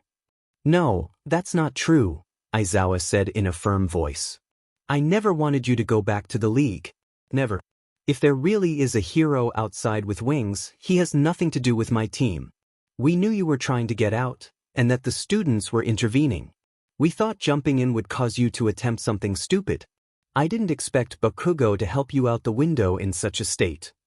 He glared at Bakugo, who glared back, gesturing at Nightmare in a way Aizawa clearly didn't understand. Bakugo sighed and said, "Never mind. Whoever you are, give us our friend back." The shadow turned on Deku's friend gladly. "Oh, but aren't I him? Angel was not enough for you either, yet better than you deserve. He is not allowed to hate. He is not allowed to remember. But I do. I remember everything." Bakugo did not cower like the Nightmare wanted. He balled his fists and set his teeth, seemingly gaining confidence. "Say whatever you need to say. I still want my friend back." Nightmare hummed, turning toward the open window. "He's gone. Gone, it say out in a voice not at all suited for singing. Broken like the rest. But they can be fixed." "Fixed how?" Aizawa said, slowly creeping closer. He was obviously bewildered by the situation and was trying his best to sniff out answers wherever he could. Desperate fool, not understanding half of what he pretended. Nightmare reopened his third eye. Aizawa flinched back, still cautious of what the eye could do. And yet the teacher could not stop staring. None of them could. Nightmare changed the eye so that it reflected a myriad of shimmering colors, swirling them around like a miniature whirlpool. How far could it go with this transformative power, it wondered. It decided to give them a tiny portion of something true, something real. Deku had so many memories that Nightmare treasured and kept safe. Such as the time Dabi made him stand in a corner without touching the wall for 2 days, or when Dabi put a shock collar on him, and he and Toga made him crawl on the floor and beg. Or when Shigaraki played his focus games, such as when Deku was forced to pay attention to his every tiny movement or be cut by wires. Endless days and months in a dark, cramped cage, with only his terrifying thoughts for company. Kicks and derogatory names and a pain in his stomach that never seemed to go away. All of that, Deku had lived with until the Nightmare came to be and ate them up. So many tasty memories. But there was none better than Deku's glorious sessions with the doctor. Hadn't the hero made a special request? Nightmare would oblige and show him a taste of what it meant to be fixed. "What are you doing?" Bakugo demanded. He and the others took a step backward, then stopped. Nightmare widened the range of his eye so that it was the only thing they could see. "Taste a bit of truth," it said, then plunged them deep into the well of memory. Nightmare was Deku's final destination for his anger, fear, sadness, regret, shame. Whatever he didn't want to deal with at any given time, he fed to the darkness. Thanks to the doctor, Nightmare tallied the pain so that Deku could function. And that debt would one day be repaid in full. Nightmare laughed as he watched the expressions on the others' faces turn from anger to confusion to outright fear. For a fleeting moment, they were Deku in the doctor's chair, drugged into complete insanity, unaware of the time of day or even the year. Unaware of everything but the humiliation and the pain. So much pain. The pain of disobedience. The pain of being alive. Then, Nightmare released them, smiling as he watched the young students drop to their knees in shock. Aizawa staggered but managed to stay standing. The teacher held his face, staring at Nightmare as if it had killed his only friend. What happened? Ectoplasm shouted from the hallway. Eraser dash. Aizawa held out his hand, staying the other hero once again even as he clutched his brow. The others seemed pacified by Nightmare's vision. Bakugo was snarling at the floor while Hitoshi stared into space. Todoroki was seemingly having some kind of get-it-together moment, clutching his hair and shaking his head. All the vision seemed to have done for Aizawa was make him angry. What was that? The hero commanded through gritted teeth. Who the hell? Who are you? Nightmare hummed disappointedly. I already showed you. But perhaps again? No. Aizawa raised a hand to block the eye if it opened again. No, don't do that again. I need to know if that was your memory or someone else's. Who are you exactly? Nightmare smiled at the teacher placatingly, like one would at an ignorant child. If that pain were mine, or someone else's, what would it matter to you? If it were from one of your precious students, would that make it better? Or would knowing such suffering exists in the world be enough? It snarled out the last part, spitting it like venom in the teacher's face. Aizawa grit his teeth and shook his head almost like a dog trying to dislodge something from his ear. He said in a dangerously low voice, I want to help. I want to help all of you, no matter what's happened or how complicated things get. In order to do that, I need to understand. Please, Angel or whoever you are, please help me understand. You can't. Nightmare hissed out, his ever-changing moods shifting to outright fury. How dare these heroes think they could do anything when they couldn't help a single lost little boy? I hate you, Eraserhead. I hate your endless meddling, and I hate you, it pointed at a wide-eyed Todoroki, for thinking your power grants you special importance to help anyone you please.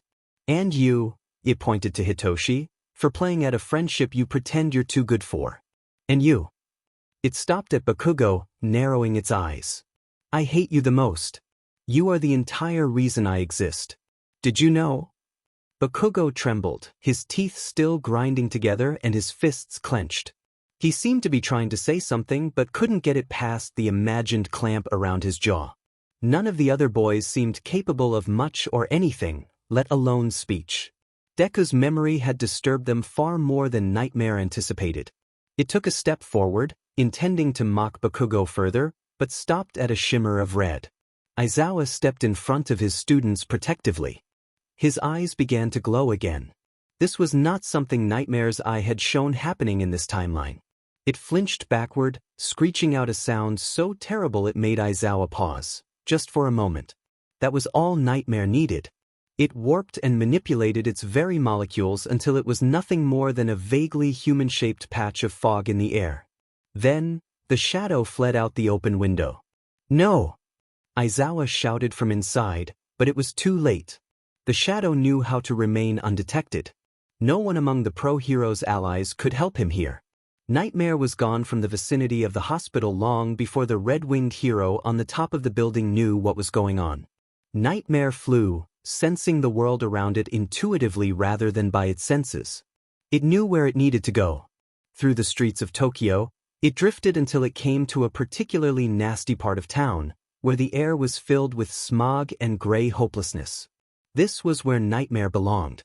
It slowly coalesced as it approached the large office building, until a shadowy hand could grip the door handle and let itself inside. As usual, no attendant waited behind the front desk. The building was echoey and cold despite the lights being on. Nightmare walked silently to the elevator and got in. It contemplated the button pad. It hit the button for the bottom floor. The elevator began to descend with a shudder. Deku would understand eventually. One day, he would realize everything Nightmare did was for all their good. The elevator door opened, and Nightmare padded out. It traversed the long cement hallway until it reached the metal double doors. It knocked. A moment, and then the doors opened. The shine of thick dark glasses glinted in the darkness. Why hello, my lovely little Nightmare, the doctor said, smiling, opening the door wider. Welcome home. A series of motion and sound surrounded Hitoshi Shinso. White, blue, black. An alarm rang in the distance, and people talked in hurried voices. Hitoshi knew he was supposed to be doing something, going somewhere, but couldn't force his brain to focus. Someone appeared in his face, asking him a question. A hand gripped his shoulder and shook him, to which he managed a forced grunt in response. That was his teacher? Shinso, can you hear me? Do you understand what I'm saying? It felt like the hardest thing he'd done to raise his eyes to meet his teacher. He managed a shallow nod. Good, that's good. We were all hit with an unknown quirk. You, Bakugo, and Todoroki will be kept here at the hospital until you've recovered. Do you understand, Shinso? Again, Hitoshi managed a small nod.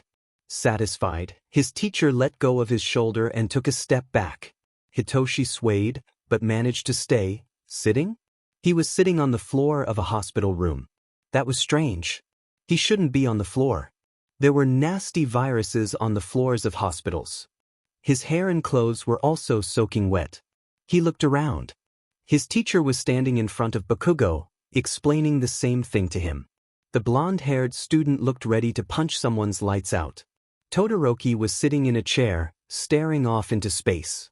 Hitoshi would have thought he was out of it except for the slight scratching his fingers made on the armrest. Have to go, Aizawa was saying to Bakugo.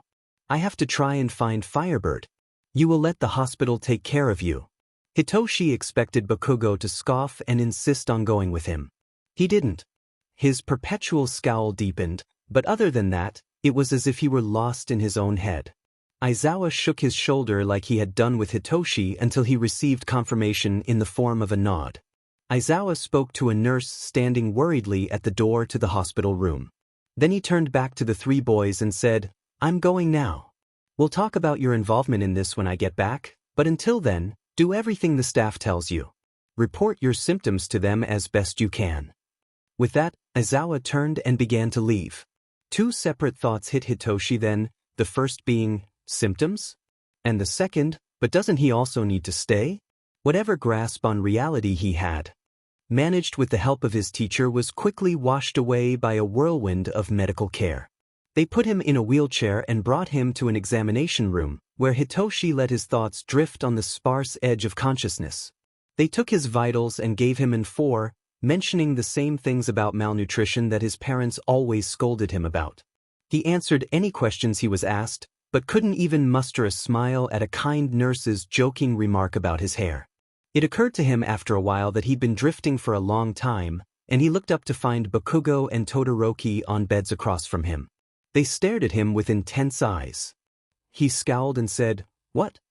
Todoroki visibly relaxed.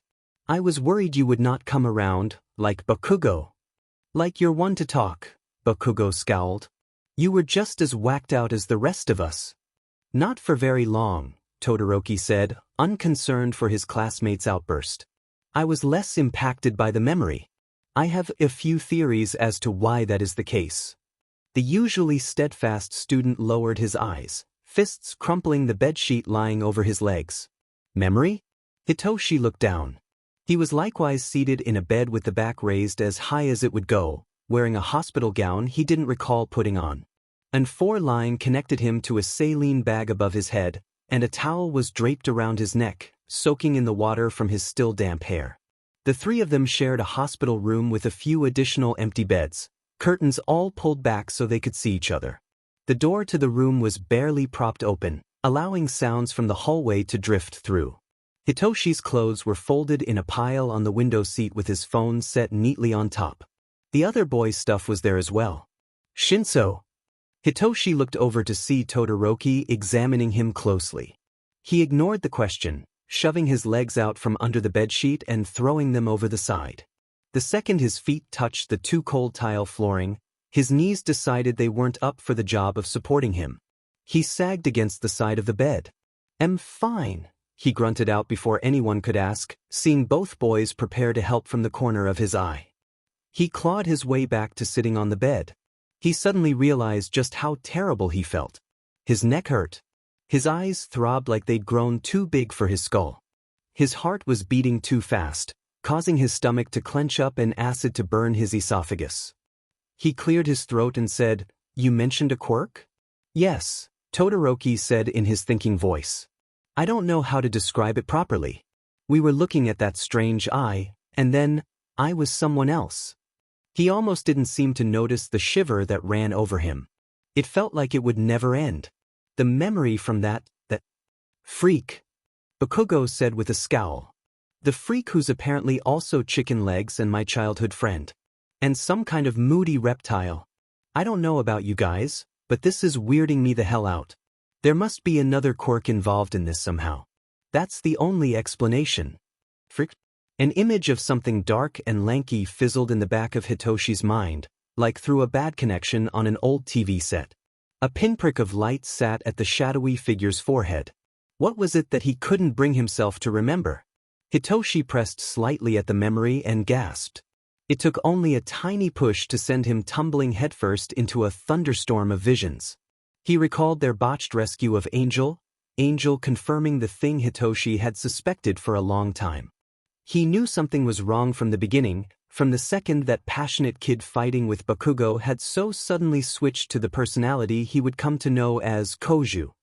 The shy, stuttering, almost one-note person that Aizawa wanted him to help, somehow.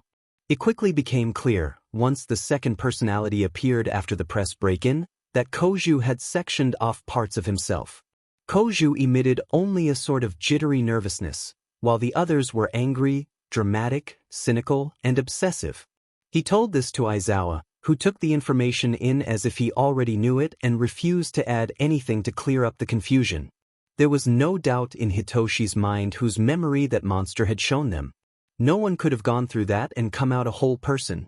The feeling of fear and pain was unlike anything Hitoshi had ever experienced. It stuck around like a bad smell, weighing on his mind and soul, making him uncomfortable in his own skin. It was a shameful kind of fear. Humiliating and all-consuming. It made Hitoshi want to crawl back under the sheet and sob, or curl into a little ball and disappear. The only thing that stopped him was reminding himself that the emotions belonged to someone else. He hadn't gone through those things. He hadn't been tied down. But hadn't Koju said the same thing? The most uncomfortable part was not the fear, nor the radiating pain that clung to Hitoshi long after the memory faded. It was that awful segmentation of his personhood. It was as if he'd been torn apart and held together at once, his fractured parts kept suspended by boiling resin. It made him feel uncertain of his very personality, his mind, even as he sat in a comfortable hospital bed, perfectly whole and unharmed. He wished he could return to the ignorance of before, when he lived in the boyish delusion that everyone must have as firm a grasp on reality as he. Yo, purple hair. I'm calling the nurse if you don't say something. Hitoshi took in a breath, and the world seemed to fill in around him. He was hunched over on the bed, clutching and pulling at the sheet over his legs as if it had personally wronged him. His jaw was locked up hard and sweat ran down his forehead and nose to drip onto his clenched fists. He released the breath and slowly unclenched his body. He felt stiff and sore, a headache radiating with each beat of his heart. However, he felt much better than he did just a minute ago. Acknowledging the memory had been like removing a bad tooth. The process and aftermath were painful, but now that it was gone, he knew he could recover and return to his old self. You felt it too, right? Hitoshi asked the others, who were once again looking at him as if he might collapse right there. You felt them? Bakugo and Todoroki both nodded after a slight hesitation. Bakugo set his teeth and said, looking down, "It was nosy as hell in there, that's for sure." Hitoshi swallowed. What was happening? I was tied down, wanting to throw up, but there was some kind of mask on my face. At that, Bakugo got a faraway look in his eyes, rubbing at his jaw like it still hurt. Todoroki froze up for a moment before saying quietly, sounding like a parrot of someone else, "It wasn't you there, Hitoshi. No child should ever have to go through something like that. We have to remind ourselves. When the nightmares start, is what he didn't say. Right?" Hitoshi said distractedly. "It was Koju and not me who's got a memory of torture in my freaking head." "Deku," Bakugo said, teeth set but I still lost in the distance. "You're still sure it's him?" Todoroki asked. Bakugo nodded, seeming to pull himself away from the past. "It was either him, or he knows way too much about stuff he shouldn't. But I'm certain it's him. I was almost certain from the beginning, if he wasn't acting so weird." Hitoshi said, So that means he does have a multiple personality thing going on. And that's only exacerbated by his transformation quirk, which allows him to change into completely different people. It's referred to as dissociative identity disorder, Todoroki said, raising a finger. And it's less about having completely different people in your head, and more about changing identities to brave a dangerous threat. I don't believe that is the case with Koju. What are you talking about? It seems simple enough to me. That memory. Todoroki shook himself and then continued. In that memory, it was not shifting to a different person to brave. It was like a crowded room with everyone trapped inside together, forced to think and feel everything the others do. Aren't we forgetting something big here? Bakugo jutted in. Like multiple quirks kind of big? The question fell to silence.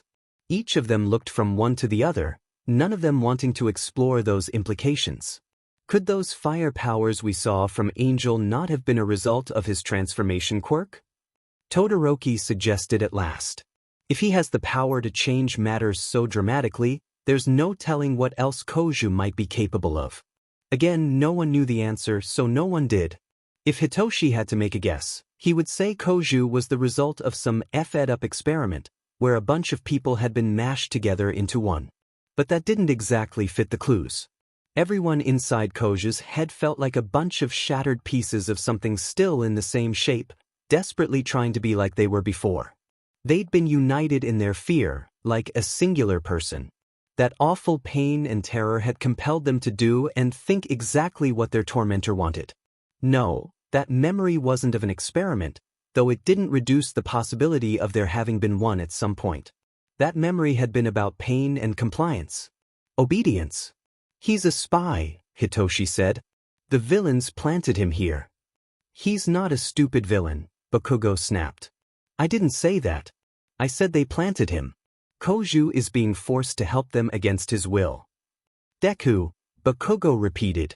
Hitoshi rolled his eyes. Deku, Koju, Midoriya, whoever he is to you, he wasn't in school to become a hero like everyone else. He was there to help the villains kill All Might. He did a terrible job, Bakugo grumbled, crossing his arms. Maybe that was his intention. That memory didn't exactly show a willing participant, did it? Todoroki suddenly sat up straight. The break-in at the school. The reporters. Bakugo and Hitoshi looked at him sharply. You don't think? Bakugo began. But Hitoshi already knew where Todoroki's logic ended. He nodded in thought. I watched Koju run away when the alarm started, and then appear back in the yard where everyone was supposed to evacuate. He was almost like a completely different person then. His voice was emotionless and just weird altogether. Bakugo shook his head in anger. Hitoshi might have imagined it, but he swore tears were brimming in the blonde's eyes before he rubbed them away. I don't know what you're implying, but Deku is way too much of a goody two-shoes to put a fly in danger, let alone All Might and an entire class of hero students. He worshipped that guy. He had this stupid pile of notebooks full of facts on heroes that he came up with himself. Maybe Deku would not, Todoroki said grimly, but I believe the Koju who entered our school is very capable of doing what he is told. That is the only way he could have survived that memory. And that left them with only their current situation to ponder. They could speculate on Koju's state of mind until the cows came home. In the end, there was no preventing whatever tragedy he had suffered in the past. They would simply have to do the impossible and find a way to fix what had been irreparably broken. That is, if they could find him. When Rat woke, he did not feel afraid, even if he should have. It was not Rat's job to be afraid. That was more the Hound's thing. The first course of action was to try and understand his situation. He did so by listening very carefully. It was quiet, but his advanced hearing easily picked up the noise of humans sleeping nearby. Rat opened one eye. His head pounded in a sudden rejection to any and all movement.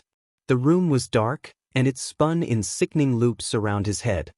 He felt stuffy and muted, and yet at the same time, like all the information in the world was clanging to be heard. The room was large and spacious. He took in himself and his surroundings. He was lying back in a recliner. It felt especially large because of Rat's reduced size and the luxurious make of the chair. Lifting one arm, he groggily inspected the fine silk nightrobe he wore. It was a shimmering red with gold trims. The cloth on its own must have been worth hundreds of dollars. It felt almost like water between his fingers. Where in the hell am I? No one inside his head decided to answer. Rat frantically searched the small space and found himself alone. A jolt of anxiety stuttered his heart. He was supposed to be the Slipknot, the one who got them out of sticky situations. He wasn't supposed to be running the show by himself. A rustle, and immediately, Rat zeroed in on a body lying on a couch nearby. It took a minute for his nearsighted eyes to adjust to the dark. It was a man on the couch, shirtless with a large blanket covering his lower half, sleeping. He groaned and threw an arm across his face, turned, murmured a few unintelligible words, then apparently went back to sleep, if he ever woke at all. There was another couch opposite that one, which contained a sleeping girl in a robe similar to the one Rat wore. One smell stood out over all the others. On a wide coffee table in the middle of the room sat a wide array of open bottles, most of them empty. They spewed sickeningly sour toxins into the air. The alcohol did help explain the catatonic state of the people on the couches. Rat needed to figure out what was going on. Then he needed to get the hell out of here. He pushed himself upright and to the edge of the chair, and only realized afterward that he was in no state to be balancing on his own. His momentum immediately took him over the edge of the chair, and he collapsed in a heap to the floor. Nausea rose like a wave, and Rat just managed to hold it back. Had he been drinking? Toga and Dobby sometimes fed Deku alcohol back during his training. They usually did it when they had been drinking and wanted him to join them in the fun. He never liked getting drunk, even if it did distract him from his company. Toga and Dobby were usually nicer under the influence, but would sometimes devolve into shouting matches or fist fights that lasted hours. "Hello." Rat froze. Creaky as an old door, he turned slowly from the messy coffee table to the couch, where the young girl had awoken. She looked to be only a year or so older than Rat. She rubbed at her eyes, her dark brown hair tangled about her head from sleep. You're awake? That's funny." Rat couldn't help but shiver at the words despite her childish voice. He tried to pull all his thoughts together into a single whole and asked, "Where am I? Who are you?" The girl stared at him with narrowed eyes, as though just seeing him for the first time. You look different. They told me it would happen. Do you remember our little initiation last night?" She gestured to the table filled with empty bottles and overturned cups. Rat shook his head. The girl frowned and said, "I told you to sleep. But you're awake now. It's like you've become a totally new person. I think that means they succeeded." She leaned toward him and smiled, and somehow her smile seemed far larger than it should have been. A mutation from her quirk? "Who are you?" Rat asked, trying to keep the tremble out of his voice. He was not allowed to feel afraid. "My name is Darling," the girl answered immediately, perking up. "You are a very, very naughty little boy." Rat stuttered. "I'm what?" The girl opened her mouth to respond, but there came a sudden knock at a door that echoed through the room. They must have been near the front lobby of a massive house. The man on the couch shifted in his sleep and groaned softly. The two big smiles sat frozen on the girl's face. She said in a shrill voice, still staring at Rat, "Daddy, get the door." The man on the couch bolted upright. He frantically began trying to free himself from the blanket and stand. He had no time to orient himself before he hurriedly hobbled out of the room, red-eyed and half aware of his surroundings. Rat sat frozen, staring at the smirking girl as he listened to the man open what must have been the front door. Two voices spoke softly to one another. The first was a friendly man who seemed to be inquiring about something. The second voice was the man from the couch, mumbling sleepily. They talked for a few minutes before exchanging pleasantries, and then the door closed. The man shuffled into the room and sat back on the couch. "That was a volunteer for the neighborhood association," he said in a subdued voice. His body language spoke of deep exhaustion, but his eyes told a different story. The man was scared, terrified. He refused to look at the girl, Darling, while he spoke, instead staring wide-eyed at one of the liquor bottles that was partially full, as though thinking very much about drinking it. They and the police are on a lookout for a young boy with wings, red feathers, and a permanent mask on his face. The man shrugged. He reached offhandedly toward the bottle he was staring at, then seemed to catch himself and pulled back. He sounded distracted and miserable as he said, "I told him the truth. Haven't seen anyone with mutations like that around here." Rat reached into the space that Angel normally occupied to ask him. Empty. It was as if that space did not exist. This wasn't like when he visited the doctor before the USJ incident. After that, his identities had been farther away, but still possible to reach. Now, a wall kept Rat isolated and alone. What had happened to them? The fuzziness of Rat's thoughts kept him from perfectly recalling Angel's memories. He'd been in the hospital, stuck while his broken bones healed, and the police watched over him. He'd been trying to open the window, arguing with someone. That same someone had helped him to open the window's latch. Had he flown away? A flash of red eyes. Rat recalled pain so intense, it momentarily paralyzed him. He squeezed his eyes shut as a wave of terrible emotion crashed into him. He scratched at his arms, trying desperately to rid himself of the feeling of his body falling apart. He'd been so certain he would die. And beyond that, there was something there, something he couldn't drag up from the depths of his mind if he'd wanted to. Whatever memories he was missing, Rat knew in his heart he was better off never finding out. "Are you crying?" asked the little girl. Rat looked through a teary haze to find the girl smirking at him. He sniffled and wiped his eyes. No. He flinched, expecting the girl to hit him for the stutter. She only continued to smile eerily. He continued, "I'm fine. I want to go home." "And where would that be?" Darling asked. Her voice was pitched like a little girl's, but something there reminded Rat of Toga or Shigaraki. Only adults, or close enough, were capable of such layered contempt. The Rat floundered. Where was his home? On Toga's couch, or maybe locked in that closet? He rejected both of those ideas. He wanted to go back to his teacher's house, but he hadn't even spent 2 weeks there. Was that enough to call a place home? There was also the place Rat had been created, the darkness where Deku spent the majority of his life with the League.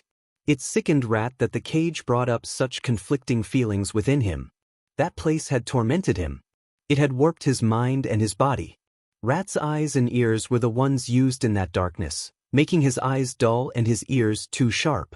There, the hound's mind had taken whatever control it desired. He had been like a feral beast. Deku only managed to best the animal on the vague promise of something beyond that cage. It wasn't until he left the cage that he realized bad things happened on the outside too. The girl said, "This is your home now. They told me to keep you here, so you're going to be joining our family. We're all very happy here. Isn't that right, Daddy?" Her father looked ready to throw up. "Yes, dear." "What was that?" He jumped to answer, "I mean yes, darling. We are all very happy." Darling's smile returned.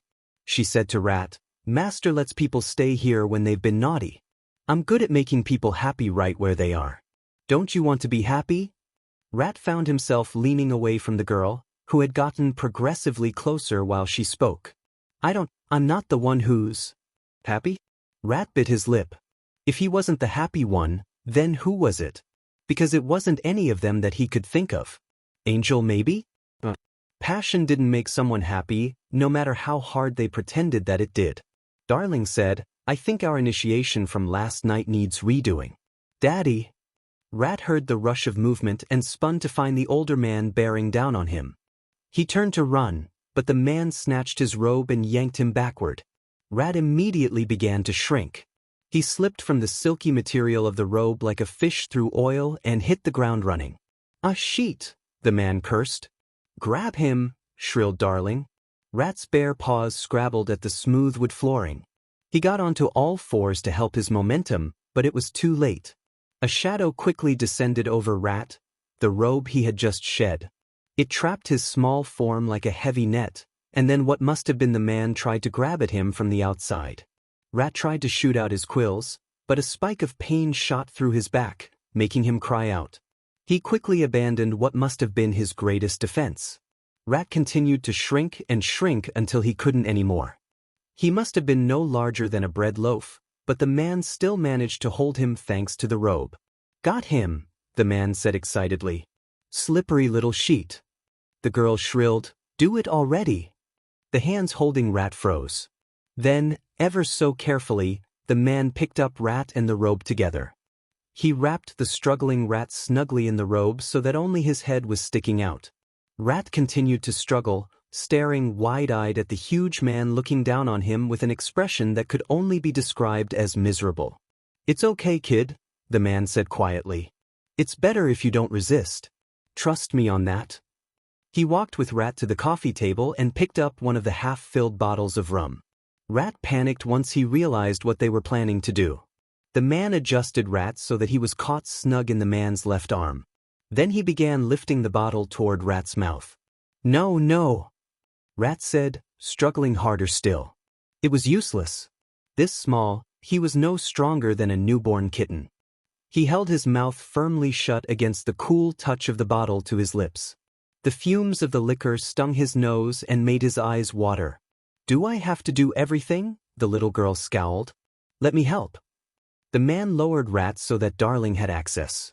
She gripped the top of Rat's head, her giant nails digging into his scalp. She jerked his head up and pinched his nose with the other hand. Unable to breathe, Rat had no choice but to open his mouth. The huge mouth of the bottle jerked toward him, alcohol splashing into his mouth and over his face, soaking his bare skin. The burning, sour liquid poured down his throat like lava. Rat tried to spit it out, but the girl held his mouth shut. He sputtered and coughed, getting alcohol down both of his pipes before the pair finally let him go. He fell to his hands and knees as he desperately coughed, trying to rid his chest of the fire inside. The alcohol hit harder and faster than it would have had he been larger. He gradually began to reach his full size again, but the damage had already been done. Rat felt his senses quickly slipping away. Looking up, Rat found the girl and her father bearing down on him. He pushed himself upright, but his head was suddenly too heavy for his neck, and he found himself falling back against the leg of the same recliner he had woken up in. Pushing past that, Rat scrambled into the cold darkness of the room. The girl followed with the liquor bottle. "It's all right," Darling said. "This makes people happy. It always made my parents happy, I remember. Then I got my power, and I got to be happy for the first time." The girl held out the bottle toward Rat. "It's okay. Go on. You can stay here forever if you want." Rat didn't want to. He wanted to leave this place more than anything in the world. Rat reached for the bottle. The girl came closer and pressed the chilled glass into his hand. Rat drank down the fire. Rat's lisp was gone. It was utterly inconsequential in the grand scheme of things, but for whatever reason, he couldn't stop thinking about it. Like his quills, it was as if a fundamental part of what made him him, as in Rat, had been taken away or suppressed. Darling and her mind control power hadn't done it. Rat was fairly certain about that much. She didn't seem to know anything about him, because she didn't need to. All she needed was to keep Rat drinking. The constant burning in his stomach was the worst part. That, and the throb in his head that made concentrating almost impossible. The need to throw up was a visceral compulsion haunting his every moment, kept at bay only by the soothing and terrible voice of Darling. She didn't want puke on her carpets. How ironic that this new cage they had created for him did not have any bars or locks. The front door was perfectly capable of opening if Rat could only reach the doorknob. His body wouldn't even let him try. Darling had not been all that specific with her command. "You will behave," she'd said, and that tiny little phrase encapsulated all that the doctor had ever burned into him. Rat walked where she pointed, looked where she looked, laughed when she demanded he be happy. He didn't feel happy in the slightest. Rat had first compared this girl to Toga and what Toga might do to him. She had a sort of sixth sense when it came to Deku's insecurities and fears. For a few days or even weeks, she might cozy up with him, let him watch movies and eat warm food on her couch. She'd snuggle with him, or pet his hair, or do things like paint his nails. Those were some of the only good things in his life. And she knew it. She would lure Deku deeper and deeper into a false sense of security, only to rip it cruelly out from under him with a bucket of cold water or a taser to the toe. And then she laughed. That awful, squealing laugh. Darling was not like that. The two girls were equally insane in different directions. Darling was cruel, sure, but mostly to suit her own ends. She was selfish and demanding and ignorant in a way Toga would find annoying at the very least, and probably blow her to bits at the most. While Toga had endured a life serving the dirtiest of the underworld, this girl had clearly spent hers getting everything she'd ever wanted from the people around her. Rat had a feeling that began long before she got her power. "Come here, doggy," Darling demanded from upstairs. Rat's ear twitched in the barest display of annoyance. She insisted on calling him a dog because she didn't want a pet rodent, apparently. Pushing himself off the couch where he'd been dozing, Rat shuffled up through the large living room and up the two large stairs, one laborious step after another, the silk robe dragging behind him. She insisted that he wear the robe over a set of fine silk pajamas. Darling liked the better things in life for both her and her prisoners. It was a much better prison than Rat had known in the past, but at least then he had been able to follow orders on his own to the best of his ability and not at the whims of some spoiled brat. He felt dizzy and sick by the time he reached the top. His body didn't give him a moment to rest, still obeying the order. He shuffled past several large and elaborate bedrooms before entering the bathroom, where he heard Darling filling up the tub. He already knew what she wanted. She insisted on bathing him once a day, sometimes twice, if he smelled too much like alcohol or sweat. Her germophobia was stifling, often bordering on hysterical. Darling's eerie smile grew bigger as she saw Rat automatically taking off his robe and fine silk pajamas without her having to ask. Her power made orders from the past still applicable, so long as they were in the same kind of situation. She loved the power she held over their heads. It was obvious from the way she talked, but even if she didn't brag, Rat could see it clear as day in her eyes. This girl was addicted to every scrap of control. Rat stripped, no longer caring for modesty at this point. He kept his head bowed as he approached the tub, climbed the side, and sank into the hot water. It was too hot for his sensitive skin, but he wasn't about to complain. Darling hated complaints of any kind. She threw a mug at her mother for asking for a day off from scrubbing down the entire house.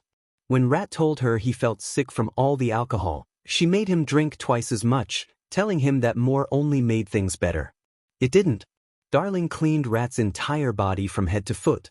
It made him deeply uncomfortable, and he did his best to let his mind wander and dissipate with the steam. His only solace was knowing she did it for control and because of her deep dislike of filth. There was nothing improper about the touching, not like Toga did sometimes when she was drunk or high, or the... Rat shut that memory down. It wasn't for him. He was the logical one, and he did his best to stay that way. He would get them all out of this. And they would. Well, Rat didn't know what to do, in honesty. Return to the League? No, he wouldn't do that, not when Angel had betrayed their trust so badly. Shigaraki would rip them apart for stepping a toe outside this house. They were exceptionally lucky he'd simply tossed them aside to be kept prisoner by this girl. In retrospect, it seemed a thing bound to happen. They were never cut out for the villain life. But what else was he to do? If he returned to the heroes, the League would still find a way to get to him, as Toga had easily demonstrated. He wasn't safe anywhere. Should he stay in the care of this maniac until he died of alcohol poisoning? He would run, he decided. He would disappear into the streets and do whatever was necessary to survive. He would stay as Rat forever if that's what it took. All he needed was one tiny opportunity. Rat barely registered that the tub was draining, and Darling was dragging him out of the bath from the scruff of his neck as though he were a sopping puppy. She toweled him dry while he sat on the toilet seat, staring blankly at the wall. She dressed him in new silk clothes and then held him in her arms like a floppy teddy bear as she took him downstairs. "Is dinner ready yet, Mom?" Darling asked, practically skipping into the kitchen. "Almost, dear," the woman at the wok said with a plastic smile. Her short hair was frayed and unkempt, her makeup smeared over her face as though done by a drunk. They were all drunks here. It was all a big joke to Darling. She would often mock her parents for drinking or messing up a task, even while her command to stay above a certain blood alcohol level burned in their minds. Why not?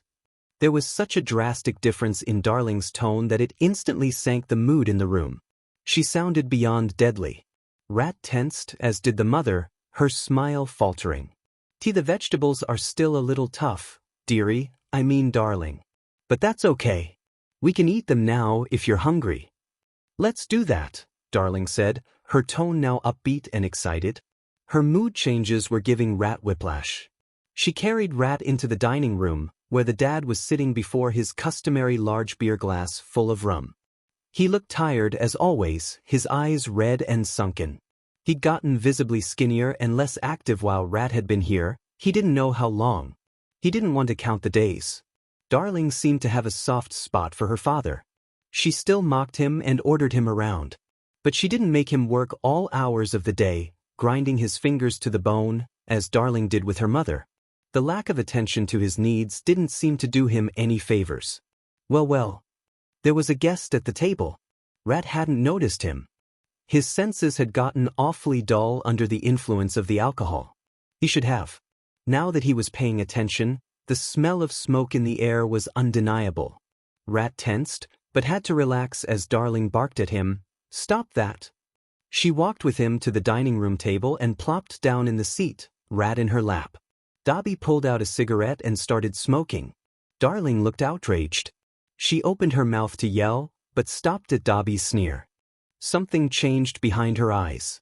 Instead, she only snorted her displeasure and turned away. "Nicotine don't work with your powers, right?" Dobby said, already knowing the answer. "Only drags and alcohol." "Nicotine is a drag," Darling snapped. "Painkillers are drags. Maybe you don't know anything, stupid." Dobby banged his fist on the table, and everyone in the room jumped, including the mother, who was walking into the room with a large serving plate. She did her best not to let it unsteady her as she placed the pot on the table and began serving out the food. Darling first, then Dobby, then her husband and herself. She sat down at her spot and picked up her chopsticks, looking down at the food with absolute terror. Darling snatched a ready glass of white wine from the table. She took a long drink, then propped Rat up on her lap and pressed the glass to his lips. He drank obediently, trying not to GG at the taste of vodka or whatever else that spiked the wine. The liquid sank into his stomach and made it burn. Quickly, he began to feel dizzy again. Darling only hummed and propped him up again when he began to slip. She brought a piece of broccoli to his mouth, and he allowed her to feed him the undercooked vegetable covered in greasy sauce. He chewed slowly and tried not to throw up. "You seem to have a good hold on the rodent," Dobby remarked as he watched Darling continue to feed Rat. He took his own bite of the food, then tossed his chopsticks aside, making the mother jump, and returned to sking on his cigarette. He didn't seem to care either way how the food tasted. His taste buds were probably fried from his powers by now. "The doctor is pleased with your performance so far, after what happened the last time." Rat would have flinched at the mention of the doctor if he could. His heart did speed up considerably. Not being able to act to release the pressure made him want to scream. Darling growled, "That girl was weak. She had a condition, which you neglected to tell me about." Dobby rolled his eyes. "Yeah, blame everyone else for your own problems. Keeping them undetected and alive is literally your only job, you spoiled F-. It's the only reason I haven't burned this entire goddamn house of evidence to the ground and everyone inside it." He ground his teeth on his cigarette as he spoke, his ashes falling onto the table. They spat and smoked on the linen. Dobby smudged out the sparks with a gray thumb. Darling huffed and turned away, still feeding Rat as though it were her royal duty. Dobby did seem to have made his point, however, because she was much more subdued when she said, "Well, it won't happen again. It takes lots of years for people to die of this stuff. Just look at my parents." She mockingly gestured to the miserable couple, their eyes still locked on their barely touched food. "They've been up to their eyes in it my whole life." She said it as though she weren't also slurring some words. Dobby eyed the parents with disinterest. "Them not having all that much time left is the only reason I haven't killed them off. They're witnesses. I guess I do have a heart somewhere." His smoldering eyes returned to Rat, who couldn't help but stare back in fear. "And you haven't seen any hint of the other personalities?" "Only this one, since after the first night. I like this one better. He's like a sanitary little pet that does everything I want." That green-haired kid was basically a vegetable. She took a bite of the stir-fry, and her expression soured. She spat out the food, took the whole plate, and threw it at her mother. The woman had been expecting the hit, screwing up her face in anticipation, not defending herself. The food hit her in the chest and splattered across her face. "Make something better!" Darling screamed. She stood, hugging Rat to her chest so hard he couldn't breathe. "And clean up this mess." The woman got up immediately, then hesitated, conflicted on what to do next. Darling sighed. "Clean first, then make more food. And do it fast. I'm still hungry." The woman rushed to grab towels. Darling's hold finally released Rat as she sat, allowing him to take in air. She stuck her chopsticks in Dobby's uneaten food and said, "They're effing useless." She seemed to have given up on feeding Rat, and for that he was grateful. "I didn't come here to chat," Dobby said. "I'm here to make sure you remember your job. And also, the doctor wants you to come in for more samples. He needs it to continue improving on his designs, or whatever. I don't care. Just do it." Rat felt Darling stiffen under him. She said in an uncaring voice, "Yeah, fine." Dobby got up. "Good. If the rodent shows any signs of rebellious behavior, use the box I gave you. We're more than willing to get rid of him if he proves not worth the effort to train. You understand?" "Yeah, whatever you say." "And another thing. The police are getting closer. We might have you move again. I don't know how they're centering their attention on this area, but it must involve a Quirk. Luckily, they don't seem to know he's here so long as he's not that stupid bird. But I don't think that will be a problem. His last session with the doctor was, well, let's just say it was thorough." Rat sat holding his terror back by threads. Dobby's information told him too much. He didn't want to know that the doctor had gotten his mind control device from using this girl. He didn't want to know that the doctor had been the one to warp his body and mind again, not allowing Angel or the others to come out, not allowing him to use his quills. He couldn't even have a lisp. Against his will, a tear ran down Rat's cheek and dripped onto his clothes. He wished he could cry. Darling didn't notice. Dobby turned to leave, flicking his cigarette onto the floor and smudging it with a heel as he walked out. It was 2 days later that they got the knock on the front door. Rat listened intently from the couch as the father of the house went to the door and opened it. He sounded alarmed as he said, "Hello. How can I help you, officers?" "Hello, Mystery Sheeta," said a voice much more put together and professional than the man who answered the door. "My name is Officer Tamakawa, and this is Officer Mori. We're here with the Tokyo Police Department. We only wish to speak with you about being a possible witness to an investigation. May we come in?"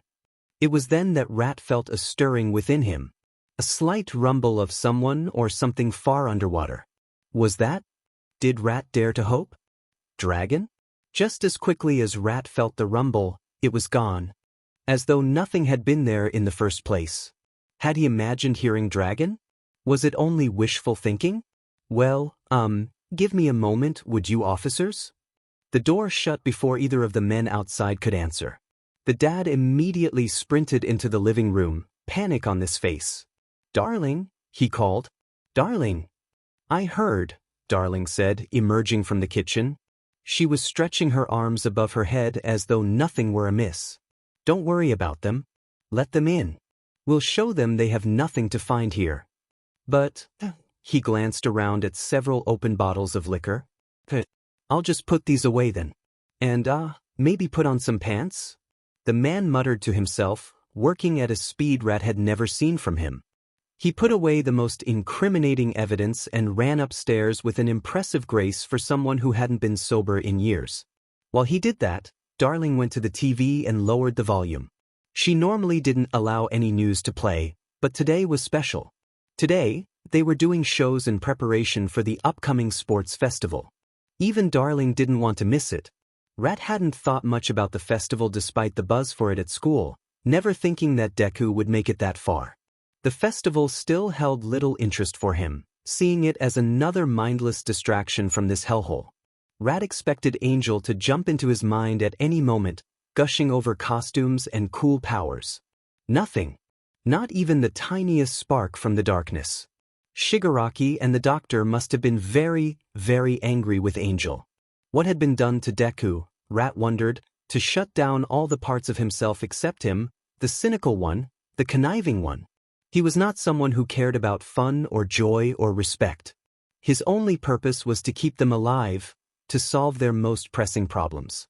But now and again he would catch sight of someone from Class 1A on the TV, and a pang he wasn't supposed to feel pinched his chest. A video played of several students walking into school, laughing and joking, seemingly unaware of the camera not 10 feet away. Each of the contestants was talked about on the news, showing videos of them practicing and panels that ranked their powers and stats. Rat wondered how he ever thought to go against the heroes. Not when their basic trainees were so overwhelmingly powerful. None of them seemed to have noticed the transfer student among them missing.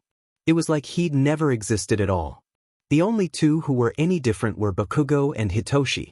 They still acted the same way. Hitoshi was his standoffish self, and Bakugo was angry. But they were always seen together now. They stood back to back in each shot of them, as though facing an enemy in everyone else. Todoroki was often there as well, along with most of the other powerful hitters in A1. Rat couldn't blame them for the edginess. He was, after all, the traitor who broke their innocent trust in other people. Again, something gurgled in his mind. A discontent. Dragon was never one to be held down for long. Darling turned her attention to Rat, who was still sitting unmoving, desperately trying to catch the slippery remains of whatever Dragon had been trying to say. He wanted to growl in frustration. He stopped when Darling grabbed his face and forcibly made him look at her. "Don't you say a word," she hissed. "You pretend you're my little brother, and you behave. You understand?" Rat nodded the best he could against the clamp of her fingers. "Good." She released him and he slumped back into the couch. She gave him a piece of cherry candy, which she ordered him to SCK on to disguise the smell of alcohol on his breath. By this point, her father had returned from upstairs wearing actual clothes. He ran, breathless, to open the door. "Sorry about that," said, panting. I was just making myself presentable. Would you like to come in?" The three men said nothing as they entered.